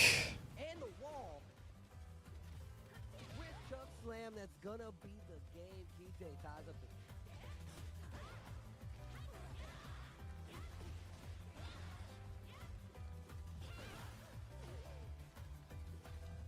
Dude, I'm so mad. I'm actually so mad. Holy shit. Super loses. Super sucks. We're now 1-2. One loss away from being out of the tournament entirely. Send Jack Jesus. Round 4. You got that lighter skin and complexion like Risky. Sick. Cannot believe that hit. Should be it. Cable cannon.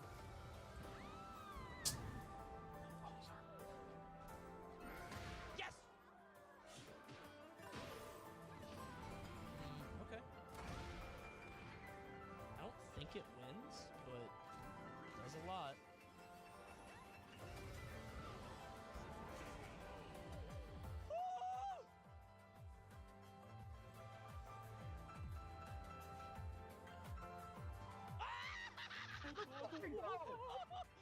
He went John Woo on that shit. Oh my god. Madman wins.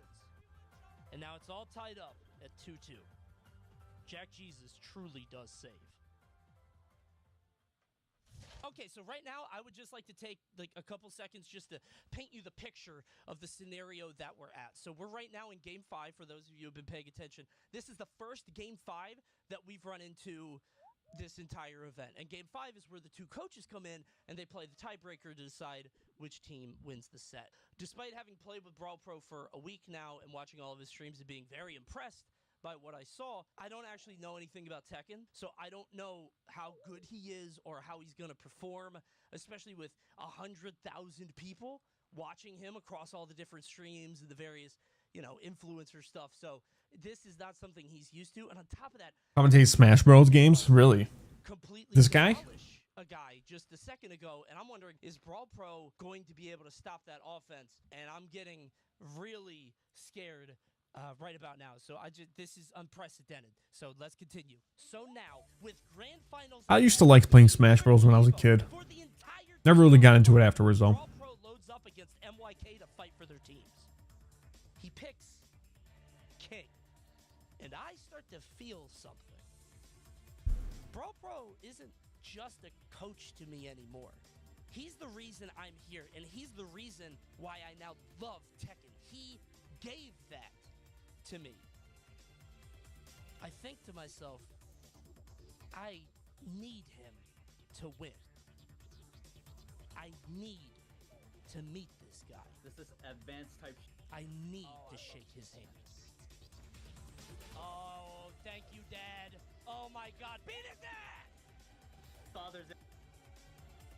Whoa, the block on the fuck it, dude. If he wins this, I'm getting him a world's greatest cat mug in Evo. I swear to God. That's a block. Yes, sir. He has that? Yeah. Bro, this does not look like the same game I've been playing. I don't know. It's not. Dude, yeah. the coaches are different. They go through a pad of money. Yeah! Throw his ass! A douche! Douche! Dude, these white bastards. Throw over the ledge, brother! What else? Kill him! Kill him! What else? Dude. Yeah, drop Who's gonna break the floor first? That's what really matters. I know he's looking for the Coney strategy. I taught him that. Oh, alley kick too? You gotta mix it in. Nice break. Dude. Were you a Smash Bros type of guy? Jesus Christ. How did they do it?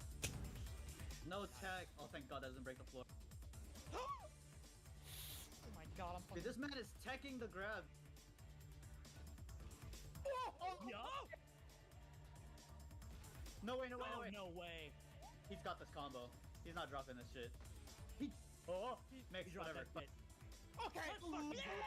Damn.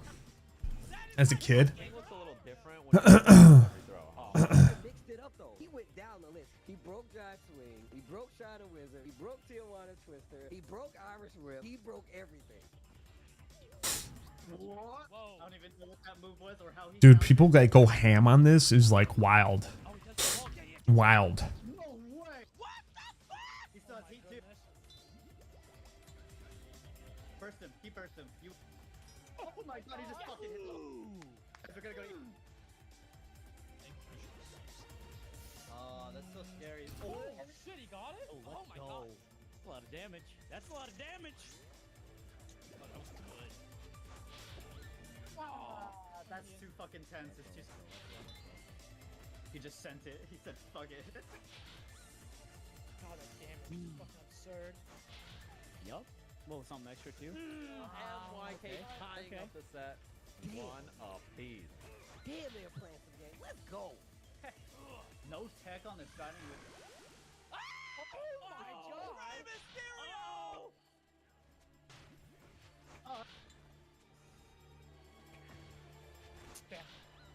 No problem, no problem, no problem, no problem.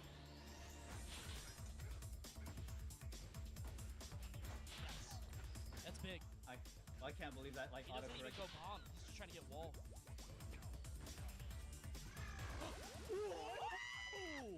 Oh, does he know? He broke everything else.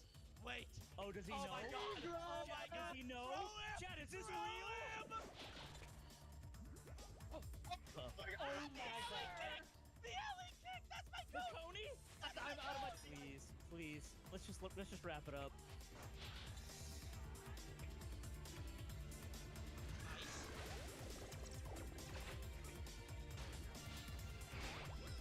Smash that for sure.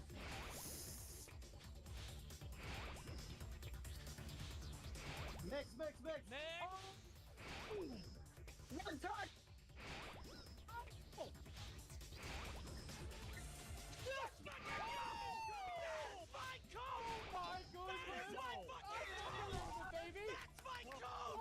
Uh,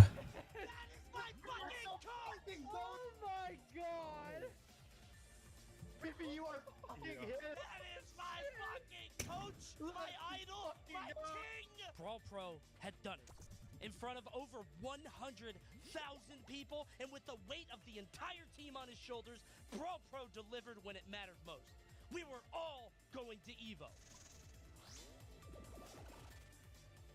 I have tried for an hour to write something that captures my feelings about this specific moment, but I can't really find the words, so I hope the moment speaks for itself. Just know that it meant a lot to see him win there. Fighting games are so cool. So anyway, we were locked in for second. A real nice controller and a free trip to EVO for everyone. But there was still one more matter to attend to. It's now time for Grand Finals. We were up against Team Joey Fury once again, the team that had previously beat us, and this time we would have to win 2 sets since they were in winners. It was now time for us to adjust, rally back, and win the whole tournament. Just kidding. We lost again, 0-3, real bad. I didn't really care though. Honestly, I'm going to EVO in just a few months. I hope I can see some of you guys there. And I have my team and Sajam and most of all, my coach, my idol, Brawl Pro, to thank for it. What a special, truly amazing event this was. This was incredible. So now, after grinding for a full week and rekindling my competitive flame and gaining a new appreciation for a series I'd never played before, how do I feel about Tekken? I don't like it. Don't get me wrong, I love the process of improving and adapting your game plan and learning new stuff, but there comes a point with every game, especially fighting games, where you hit the wall and the burden of knowledge becomes so great that you have to really kind of confront yourself and stare yourself in the face and say, is this something I'm committed to? And I'm just not. And don't get me wrong, I still like the game casually. I'm still gonna play casually, and I'm gonna like it even better as a spectator at EVO since I'm going, right? I'm gonna be able to follow the game at an intermediate level, which is really cool. So ultimately, I just don't think I have the time or the drive to really dive into a game this deep. It's too vast. But the reason that I wanted to make this video is because I wanted you to see. If this video spoke to you at all, or if any of this looked cool or something you want to try, I highly recommend you try out Tekken. Seriously. There is something so special about the process of improving and learning and Goddamn. implementing things into your game that Nature runes? any other game that Bruh. You better stop giving me fucking runes. This ain't no GOTR right now, man. I ain't playing GOTR. I need that fucking heavy drops. And if any of this looked cool to you, please give it a shot. I don't need no GOTR runes, bro, right now. Fucking 80 nature runes? What am I doing here, dude? With the fucking earth orbs? What is this? See you next time. Goodbye. What is this?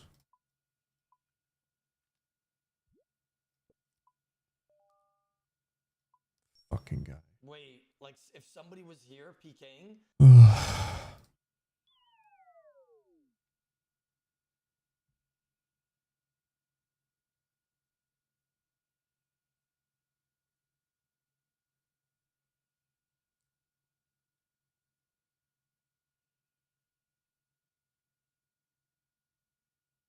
The Street Fighter franchise is arguably the most iconic in fighting game history, and as someone who's not very good at fighting games, I decided I'd dedicate 1 month to improve as much as Motherfucker, I already had the pure essence drop too. up to my first major. The journey was ruthless. What a freaking drop it was, man. I'd achieve mastery and share my secret strategy that involved breaking a fighting game down to its core and Michelangelo's greatest works of art. And if you want to find out what any of that means, let's stop wasting time and get right into the challenge.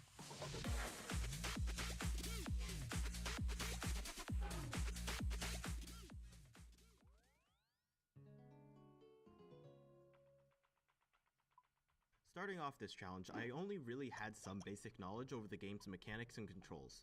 For the first week, I'd spend basically all of my time in training mode and playing against bots to get used to the game. Before any of that though, I need to pick a main out of the game's 22 characters, so I tried them all out in training mode and combo trials and eventually just settled on Luke as a main. Yeah, it's basic, but he got the job done and had basically all of the tools I thought I'd need to improve. Right now, I was focused on the basics, learning all of Luke's attacks and the new mechanic introduced in this Street Fighter installment, the drive system. Each player has a drive gauge you'll see up here, and every single time they block an attack, it depletes that drive gauge a little bit. But the drive gauge slowly fills itself up automatically. I'll be going over what you can do with the drive gauge throughout this Pure video, essence! so You let's just start with got the the first fucking pure essence drop. You're such a pure main. Drive Impact, aka DI. You are such a pure PVMer, dude. I need you to have these pure essence because you're so pure, bro. If you punish with it, though you'll have to be careful using it because your opponent can react with their own drive impact. How many fucking Raxor kills? 56 already. Not bad. Not bad. You know me, baby. How's it going on my Slayer? 554k. That's not bad, dude. Just careful not to get grabbed. How's my strength? 853k till 98. Ooh, we're about to be 99 soon. See, up until this point, I've Yeah. away in most fighting games by just learning a bread and butter combo that I can set up in any match and basically spam that until I won. Sure, this meant I was never all that good at these games, but no more than like 3 combos on a character was totally enough for me. But in Street Fighter, it felt like Dude, even if you get the Fang drop from here, you can't even sell it unless you actually combine it with the with your crafting level to make the Amulet of Rancor. Well, neutral just has a million different combo starters, and yeah, you To can see sell the it. problems I was facing here. This would be something I would just learn to. I don't even know if I'd sell it. For this first week, I decided I'm just gonna stick with a handful of combos for jump in, light starter. But fuck, man, I want some fucking kill. I want some Raxor kills, dude. I want some Raxor drops. For a beginner like me. So now it was time to start putting these combos to use.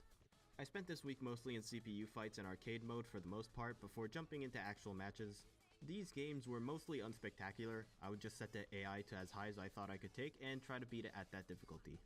In hindsight, this probably wasn't the most efficient way to get good at the game. I mostly spent my time not reacting fast enough to punishable moves. Hey, what's up, buddy? How are you, buddy? One problem I really couldn't I haven't seen you in ages. What have you been doing?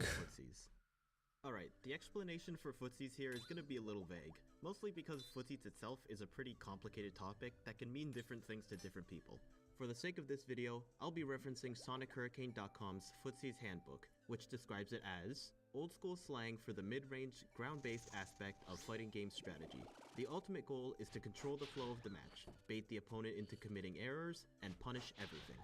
Let's take a look, for example, at two Ryu players.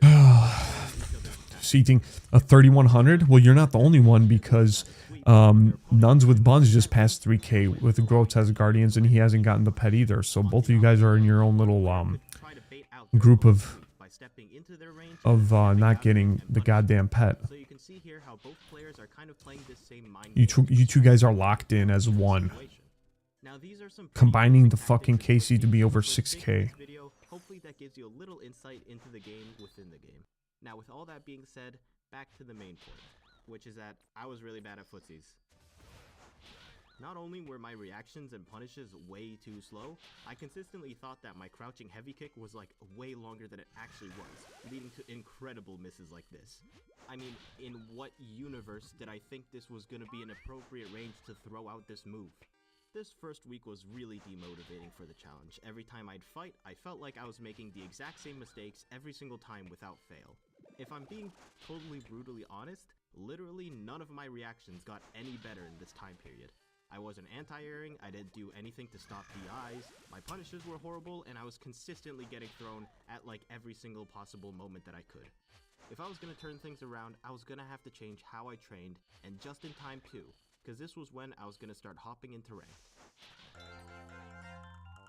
This next week, I was gonna change up how I was going about this challenge. First off, I made myself a training routine that I'd run through for about 10 minutes a day, where I'd just focus on training reacting to DIs, swift shoryukens, and jump-ins, as a warm-up before getting into actual ranked matches. But now that I've started training reacting to these in training mode, it should be no problem reacting to these in match, right? Well... yeah. There's a big difference between hitting a punish in an environment as controlled as training mode, compared to hitting it in a real match. I noticed that sometimes in matches I would actually hit the punish, but only if I really tunnel visioned onto that one specific option, which would cause me to miss other attacks my opponents were throwing at me. This is a lesson that was pretty important to me, that you can be a lab monster all you want, but when push comes to shove, you actually have to be comfortable juggling that knowledge and the many other things you have to pay attention to in That was quick. real way to fix this is That would have been bad. So this week I started hopping into ranked. Anything nice from Araxor? Yeah, pure essence, dog. I'm doing rune crafting on the side. Fucking pure essence, bruh. It's fucking pure. I'm just trying to be a pure fucking man right now. Getting some pure essence drops and some fucking raw sharks that I don't need. Ha! I love it. It's all ass. But in all honesty, most of these wins felt pretty sloppy. I wasn't landing my combos, I still wasn't reacting as fast as I would have wanted, and overall I just hit a went off zero. with stray hits and projectiles like OD Sandblast instead of a good, solid game plan from neutral. Right, I should probably explain what an OD move is. OD stands for overdrive moves, which are done through the normal special inputs, but pressing 2 punch or kick buttons at once instead of just one. OD moves have different properties than their special move counterparts, and you'll be able to identify them by the yellow glow around the character. They spend a lot of drive gauge though, so they should be used sparingly in a match. A lesson that I absolutely did not take to heart throughout this week, and instead just OD sandblasted my way through basically any projectile. This usually meant I was spending like half of my round in burnout just stalling as much as I could, which I can't say worked all that well. Either way though, for this challenge, a win's a win in the end, and I couldn't really complain much, because this was working for me in my placement matches. Also, side note here, and this is a problem I'm going to be having for the rest of the 30 days, but why are there so many Akuma players? I mean, I get that he's new and strong, but seriously, like 80% of my matches are against Akumas. I do not understand what's going on. But that's besides the point. Just know that that's why there's going to be so much footage that's going to be against Akuma players. By the end of my placements, I'd expect it to be placed somewhere in between bronze and silver. I had a good run for sure, but the win streak did break to a silver rank, so I assumed I'd just be placed around there. Instead though, after winning a game against the laggiest opponent this whole challenge, I found myself in gold 4. What? I definitely didn't think I was gonna be placed this high. Like, iron, okay, a little low, but that'd be fine. Bronze, understandable, I'm just starting out after all. Silver I could have expected, but gold 4 from the start? That seemed a little too high for me. And I was partially proven right, as once I started actually playing matches in my rank range, I quickly lost enough league points and got sent down to gold 3, or top 44% of players according to this rank distribution from October 2020. This was fine by me though, because not only was I getting better by the day, but my methods of improvement slowly became more and more efficient as this challenge went on. Haha. The first half of this week went great. Got him. My reaction time training was starting to show signs of paying off, and I was properly reacting to Fucking toad flax seeds. Yes. This really helped me. Yes. I was starting to take fights slower. And I need them for my farming, bro. all over the place like a crazy madman anymore.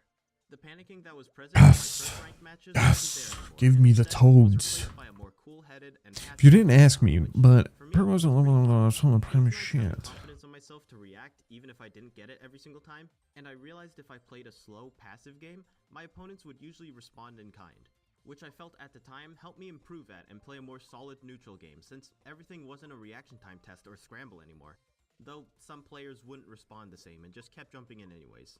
The matches at this point were also just a lot more fun.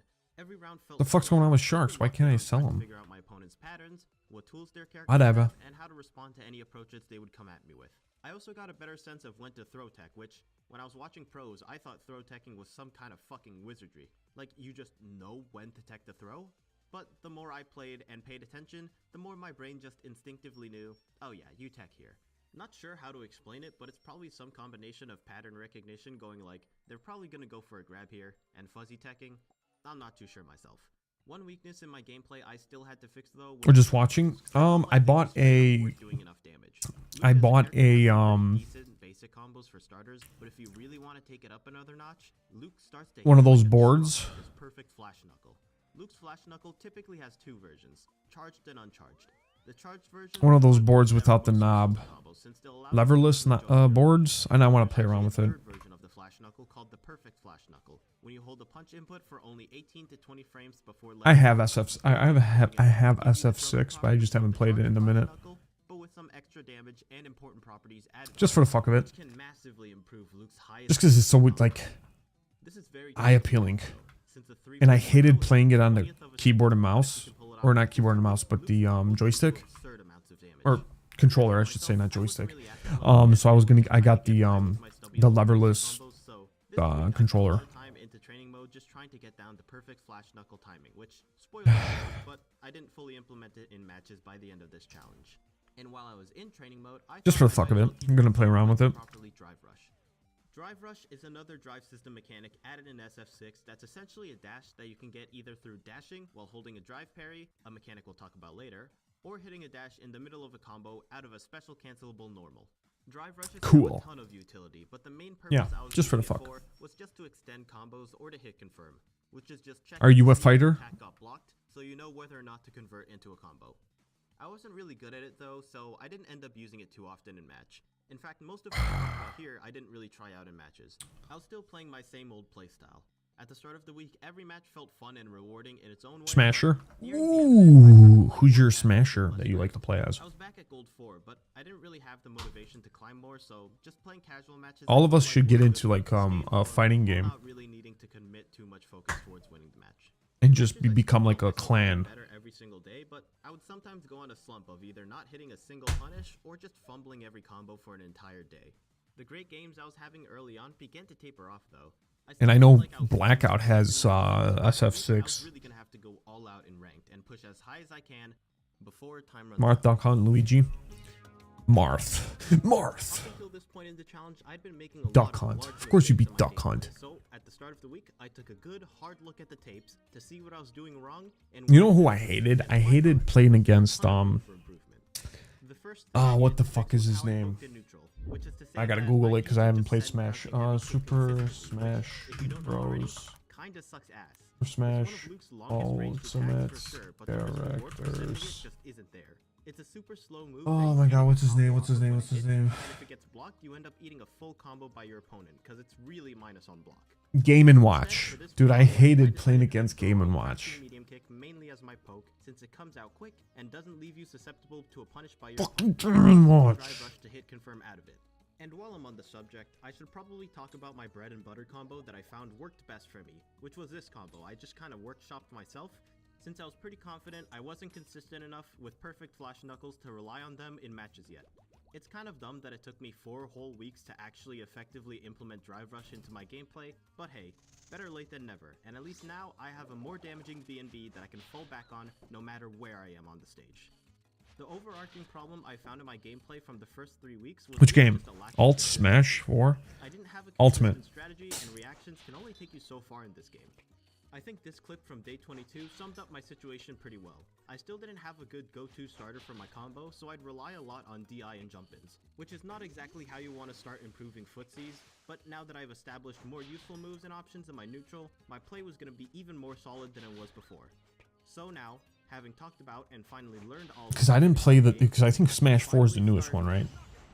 Oh right, we missed one. Ultimate is the one that was on the Switch. It's a defensive mechanic that allows you to block high or low, left or right with just the press of a button. Though use it carefully, because you'll still be Sephiroth. getting grabbed during the animation. Yeah, I wouldn't mind playing some fucking Switch. With it, though a bit is spent to use it in the first place. I wouldn't mind playing some Switch. I have the Switch and I don't have Ultimate is the newest. Not very smart, since I knew I'd benefit a lot from learning to use it properly, but I just never really got around to it this entire month. But anyways, it was time to finally hop back into the game for this final week. From the start of the challenge, I didn't really have a clear goal in mind, but for this next week, I knew what I needed to get done. Finally push up to Platinum rank, and oh my god, did I get a quick reality check in my first games of the week. At this point, I hadn't changed too much about my gameplay yet, but oh my god, I was getting shoved into the deepest pits of the Dunning-Kruger effect. Slowly but surely, though. No, I'm not going to get the Nintendo Switch 2 if that's what you think. Recognizing my opponent's patterns. I mixed in casual matches in between ranked ones to test out and get used to my gameplay adjustments, and by day 25, I ranked up one more time to Gold 5, a rank I kind of forgot existed, and I don't know why, but that's not really important for now. I was one rank away from Platinum, and I thought it'd be a quick win streak away, but that was definitely not the case here. I started facing actual Platinum players, which were noticeably better than the Golds I fought before, and I just couldn't hold a solid win streak for a while. I wasn't exactly grinding the game too hard till this point, but I realized I needed to start now, and so, for the last 3 days, I made my final push for Me either. Not anytime soon, yeah. Now, I think I have Smash. I think I have the original one for Nintendo Switch. So if y'all trying to get on some of that and just have some shits and giggles fun, you know, I'm kind of ass, but...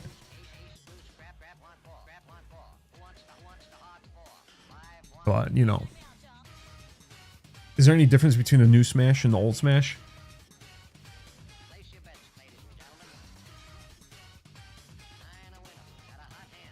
Two dragon skinnies. Or maces.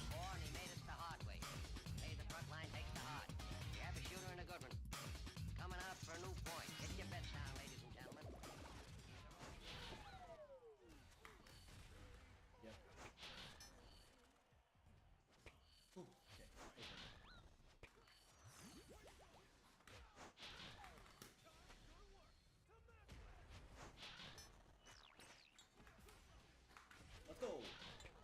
Platinum! Yes! Let's go! Fuck yeah! If you don't have SF6, it's on sale. Same as Tekken. And SF6 is a lot of content too. They did a lot of stuff to SF6. But one, I think I was placed a little too high in placements at the beginning anyways, so less ranking up I kind of expected. It's Ultimate. So what is it? Just because it's a new system? That's why they gave that's why they came out with the new one. And skill was always what I was trying to push anyways. But this isn't the end of the challenge, no sir. We still have one more job to do, and that's to attend our first major for Street Fighter 6.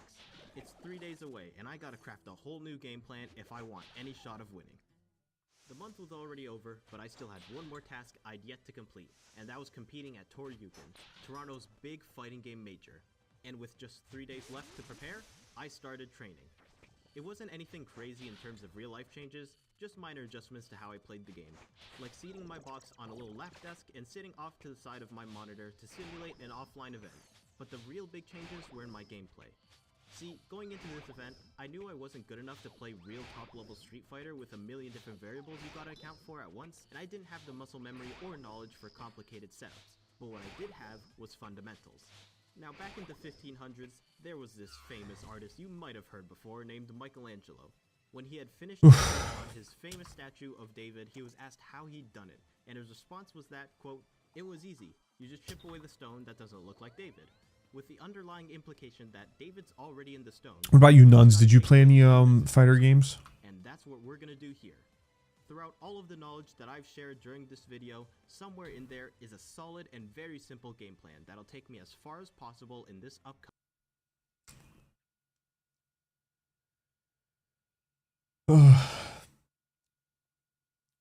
So I got like one of these boards over here. If you know what an all-button arcade controller is, R16. 42. You will know that Like one of these. feature-packed, customizable, and are excellent. Like value. $70. They've taken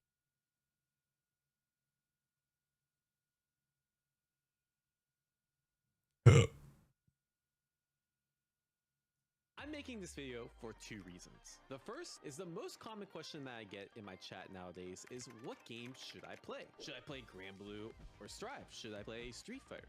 Is this game worth getting into? And my answer is always the same. Play whatever game you have the most fun with. But no one likes that answer, even though it's correct. So I wanted a more objective way to kind of define what the best fighting games out are. And the second is there's just a lot of negativity on Twitter lately about pretty much every fighting game. I think people just love to complain, which doesn't really make sense to me considering 10 years ago, fighting games were so much worse relatively. We didn't have rollback netcode. There was no crossplay. Games were hardly updated. Zoomers nowadays don't know how good they have it. So I want to make a list of what I think the best fighting games out are in 2025. But in order not to piss off a bunch of people, I want to do this as objectively as possible.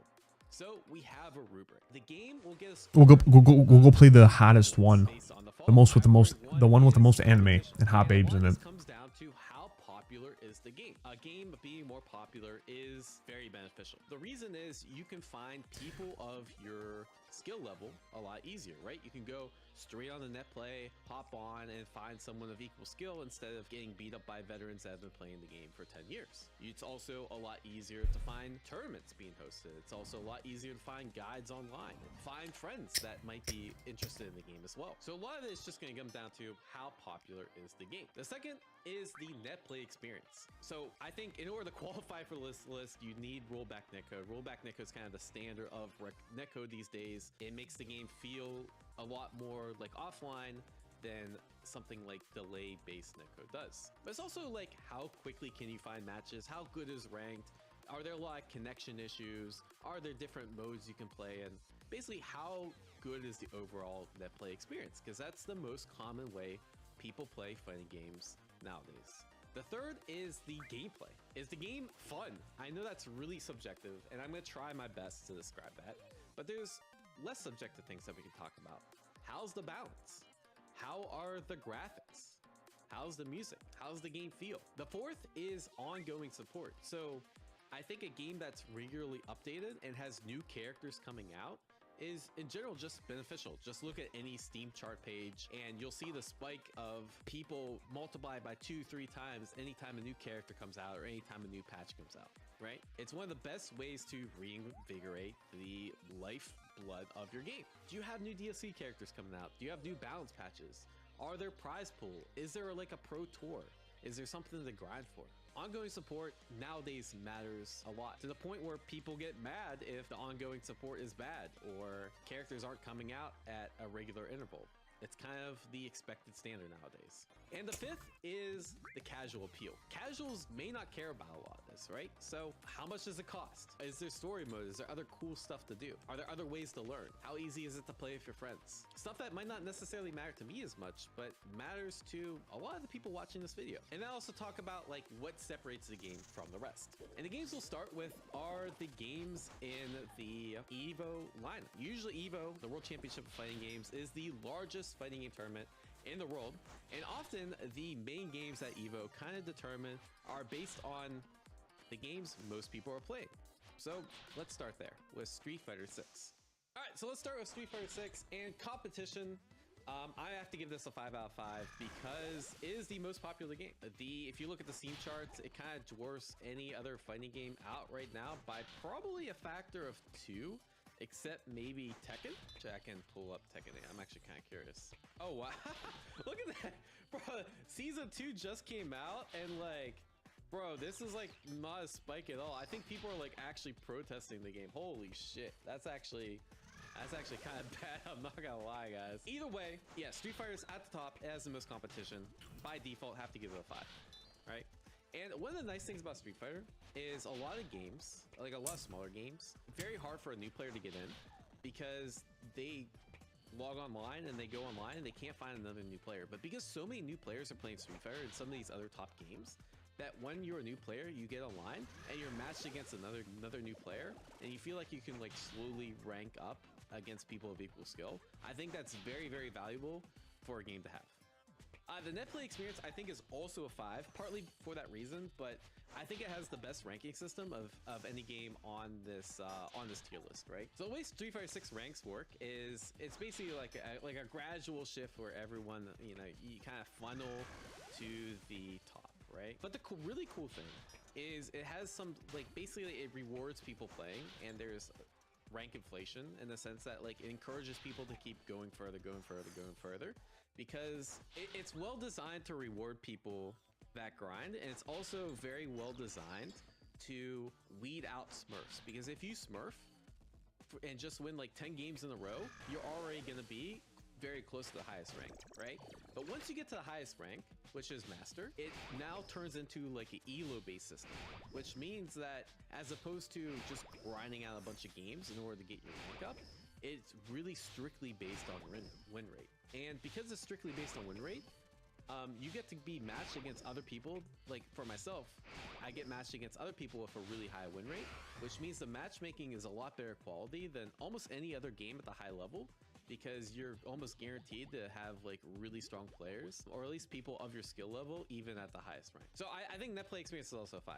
Ongoing support, so U-logs, yum. yeah, all right, this reminds me of a story, right? I think they have some issues with ongoing support. I was at a pretty cool event called Sajam Slam Cross Reject Fight Night, right? It was really fun. And if you go to the Street Fighter website, they have like a couple recaps. On the Street Fighter YouTube, they have a couple like recaps, and they kind of talk about some of the stuff. But if you just, even like if I pull up this, they just announced it for the Switch, right? Which I think is another benefit to the game. And probably the first comment, impressive, very nice. Now show us Elena's trailer. New artwork of Elena. Stop dodging the Elena trailer, Capcom. And Elena isn't even out yet. Elena when? Bro, what is this? You added nothing. That's so peak. So actually a very good announcement, and like in terms of likes and downlikes, but the communication isn't quite there with Street Fighter, right? We keep thinking they're gonna get a character, they keep thinking they're gonna drop information, and then one of the newest DLC characters, Elena, we thought was gonna be teased at like the big event, Capcom Cup. We haven't heard anything, we don't know what's going on, we're kind of all left in the dark. The pro season starts in like a month. Is there gonna be a balance patch? Is there gonna be a new character? None of us have any idea, and it is kind of frustrating. They don't really do the best job of communicating stuff, but at the same time, there is ongoing support. The other thing I will say, this isn't like a pro or con, but I think compared to like all the other fighting games out there at EVO, they don't change that much, right? That most of the top tiers have been top tier for the lifespan of the game. The system mechanics are virtually the same. despite the game being out for almost 2 years. So if you want a game that stays relatively similar, which could be a good thing or a bad thing, right? I wish they did change a little bit more, like changing up the system mechanics a little bit more, adding like a little bit more mechanics to the game, or changing like how throw loops work and that sort of thing. You know, that might be a hit against you. But I'd say overall, because you are getting support, and I mean, they probably have the best pro tour in existence, right? The World Warrior system, where you can qualify online for $1 million tournament, is insane. We don't know if that tournament's $1 million anymore. This is kind of the some communication issues, but I'd say like outside the communication issues and maybe lack of meaningful updates, I think overall I gotta give it like I'll give it like a 3.5 or a 4. 4 because the Pro Tour is probably the best right now. People have complaints about every Pro Tour. That's a fighting game issue though. I'll give it 3.5. Gameplay I think is I think graphically the game looks well.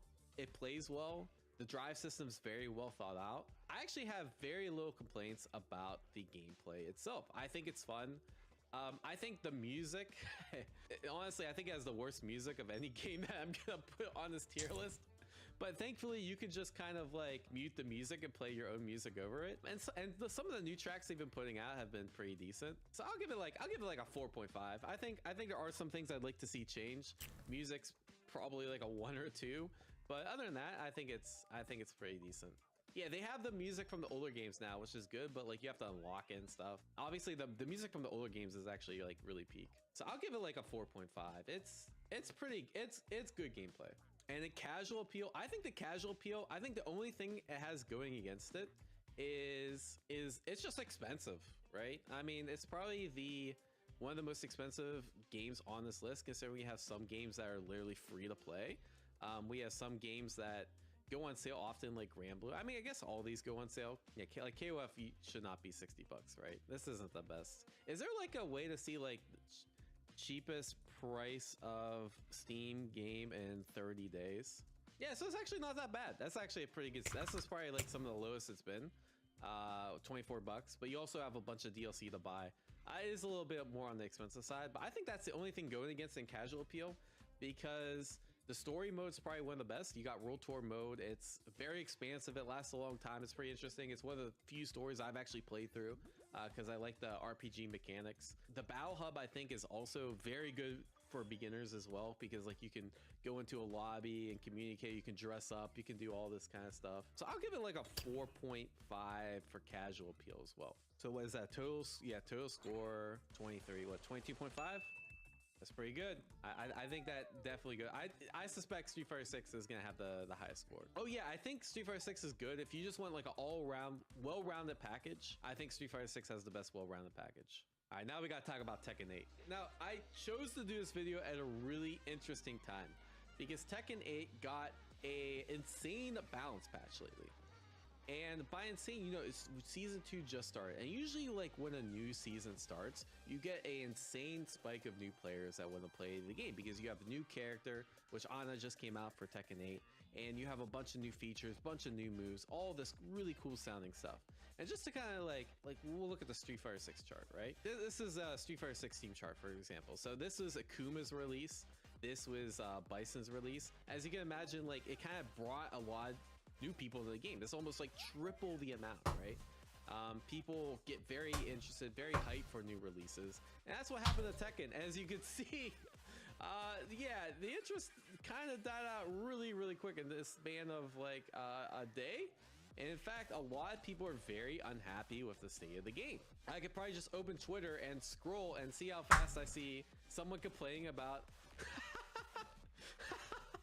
see how fast I can see someone complaining about Tekken 8 on my Twitter. I literally didn't have to scroll. Tekken players showed up on my chat self-describing as refugees. Are you guys doing okay there? And then this is translated season 2 Tekken 8 for the Street Fighter cousins.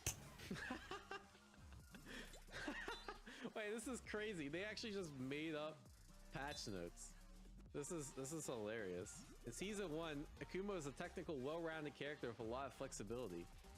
However, when opponents adapted and countered his options, it became more difficult than expected for Akuma to utilize his iconic attacks as the Great Demon. To address these issues, in season 2, Akuma's base health was increased to allow him more chances to interact. That's funny. So basically, the joke here is that they buffed some of the best characters in the game. By even though they nerfed them, the big thing is you increase their health and you increase some of their other things, which is direct quotes from some of the things they changed in Tekken, right? Where are the Cammy notes? Yeah, they buffed the hell out of Cammy too. Again, they basically buffed some of the most winningest characters in Tekken, and they added a lot of degenerate stuff to the game. Let me see if I can find the all right, let me just keep scrolling. This is a notable Tekken player that just got blocked by the producer of Tekken. Alright, let's just keep scrolling till we find stuff. Nice cheats. Alright, this will be interesting. They might turn Panda into Kuma. Do the cheater? Oh. Oh, this guy's just a cheater. Okay. Oh, you also have cheaters in Tekken.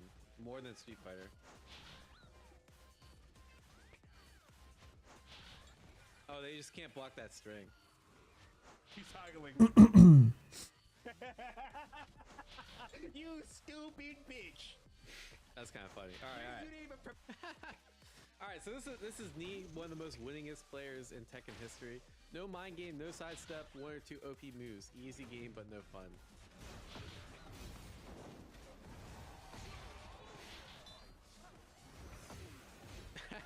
Oh, okay, he just keeps doing the same move over and over.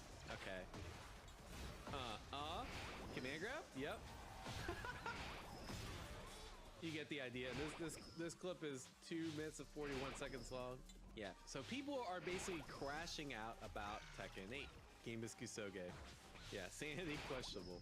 So now back to the rumor. With that in mind, we do need to keep this objective because Namco in theory could patch the game. Now I want to make this all about, you know, the mistakes Bandai Namco made in Season 2 because Season 1 was generally more like than this, and there's potential that I could just be making this video at a bad time, and when you're watching this video, things have improved, right? So competition, again, Tekken probably it's the second most popular game out there. They have a world tour.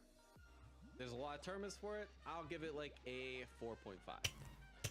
Net play experience is also, I think it's pretty good. It has a ranking system.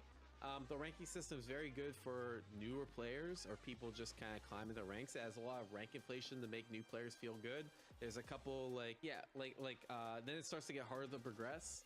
And then I'd say the only downside is that at the very top, it's, I mean, did they switch that in Season 2 where at the top it's like actually it's more elo based? I don't think it's always elo based, right? Rank was improved this patch, yeah. So rank did get improved, but I still don't think it's as good as the elo system of Street Fighter 6. I also think the netcode, even though they both have rollback, not all rollback netcode is made equal in this game, and I'd say it's definitely worse than Street Fighter.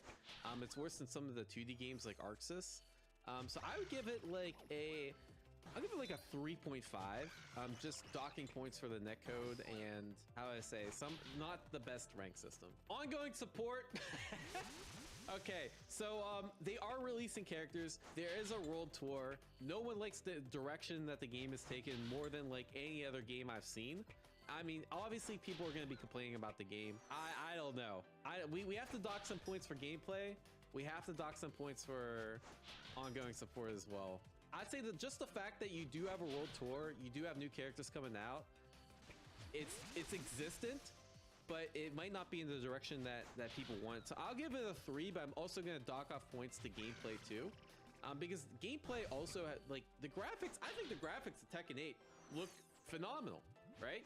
I think the music of Tekken 8 is phenomenal. I think the balance of Tekken 8 is phenomenally bad. Again, just because of the way this game is being patched, I still think Tekken has a lot of things going for it, and that's why so many people are passionate about this game not being in the best state right now. But I'll also give it like a 3. And casual appeal, actually, I think this patch was perfect for casuals. Casuals get to mash one button and do cool things. I think this game's great for casuals. People see cool moves, people see different fighting styles. There's a story mode, there's Tekken Ball, there's all this other stuff. I'll give it like a 4. good balance in casual. I think the only things that got going against it are It's 5 Rune H swords, a good amount of two-handed. There's not. It's not the casual. What the fuck is the this? story mode stuff. It's not as robust as like Street Fighter 6. But I think I'll give it like a 4. So what is this the total score of? So what, 18? So I'd say Tekken 8 is for you. This is all like patch the game to be in a better state, and the community's not. Usually developers do listen. Tekken 8's probably for you if you like broken games. But I think Tekken 8 compared to Street Fighter 6, it emphasizes different skills. One of the skills in Tekken 8, because there's so many different moves, there's like each character has like 100 moves, right? And they all have like different ways to counter it. I think it's a very knowledge heavy base game.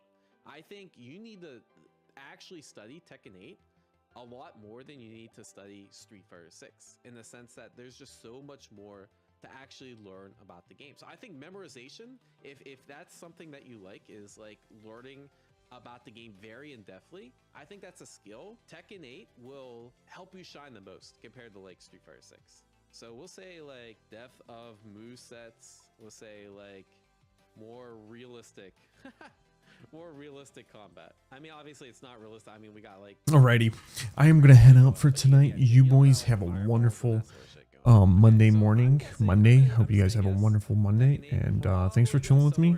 Thanks for fucking grinding with me. And we killed Mr. Boy, Spider Boy 64 times. I'll see you guys tomorrow.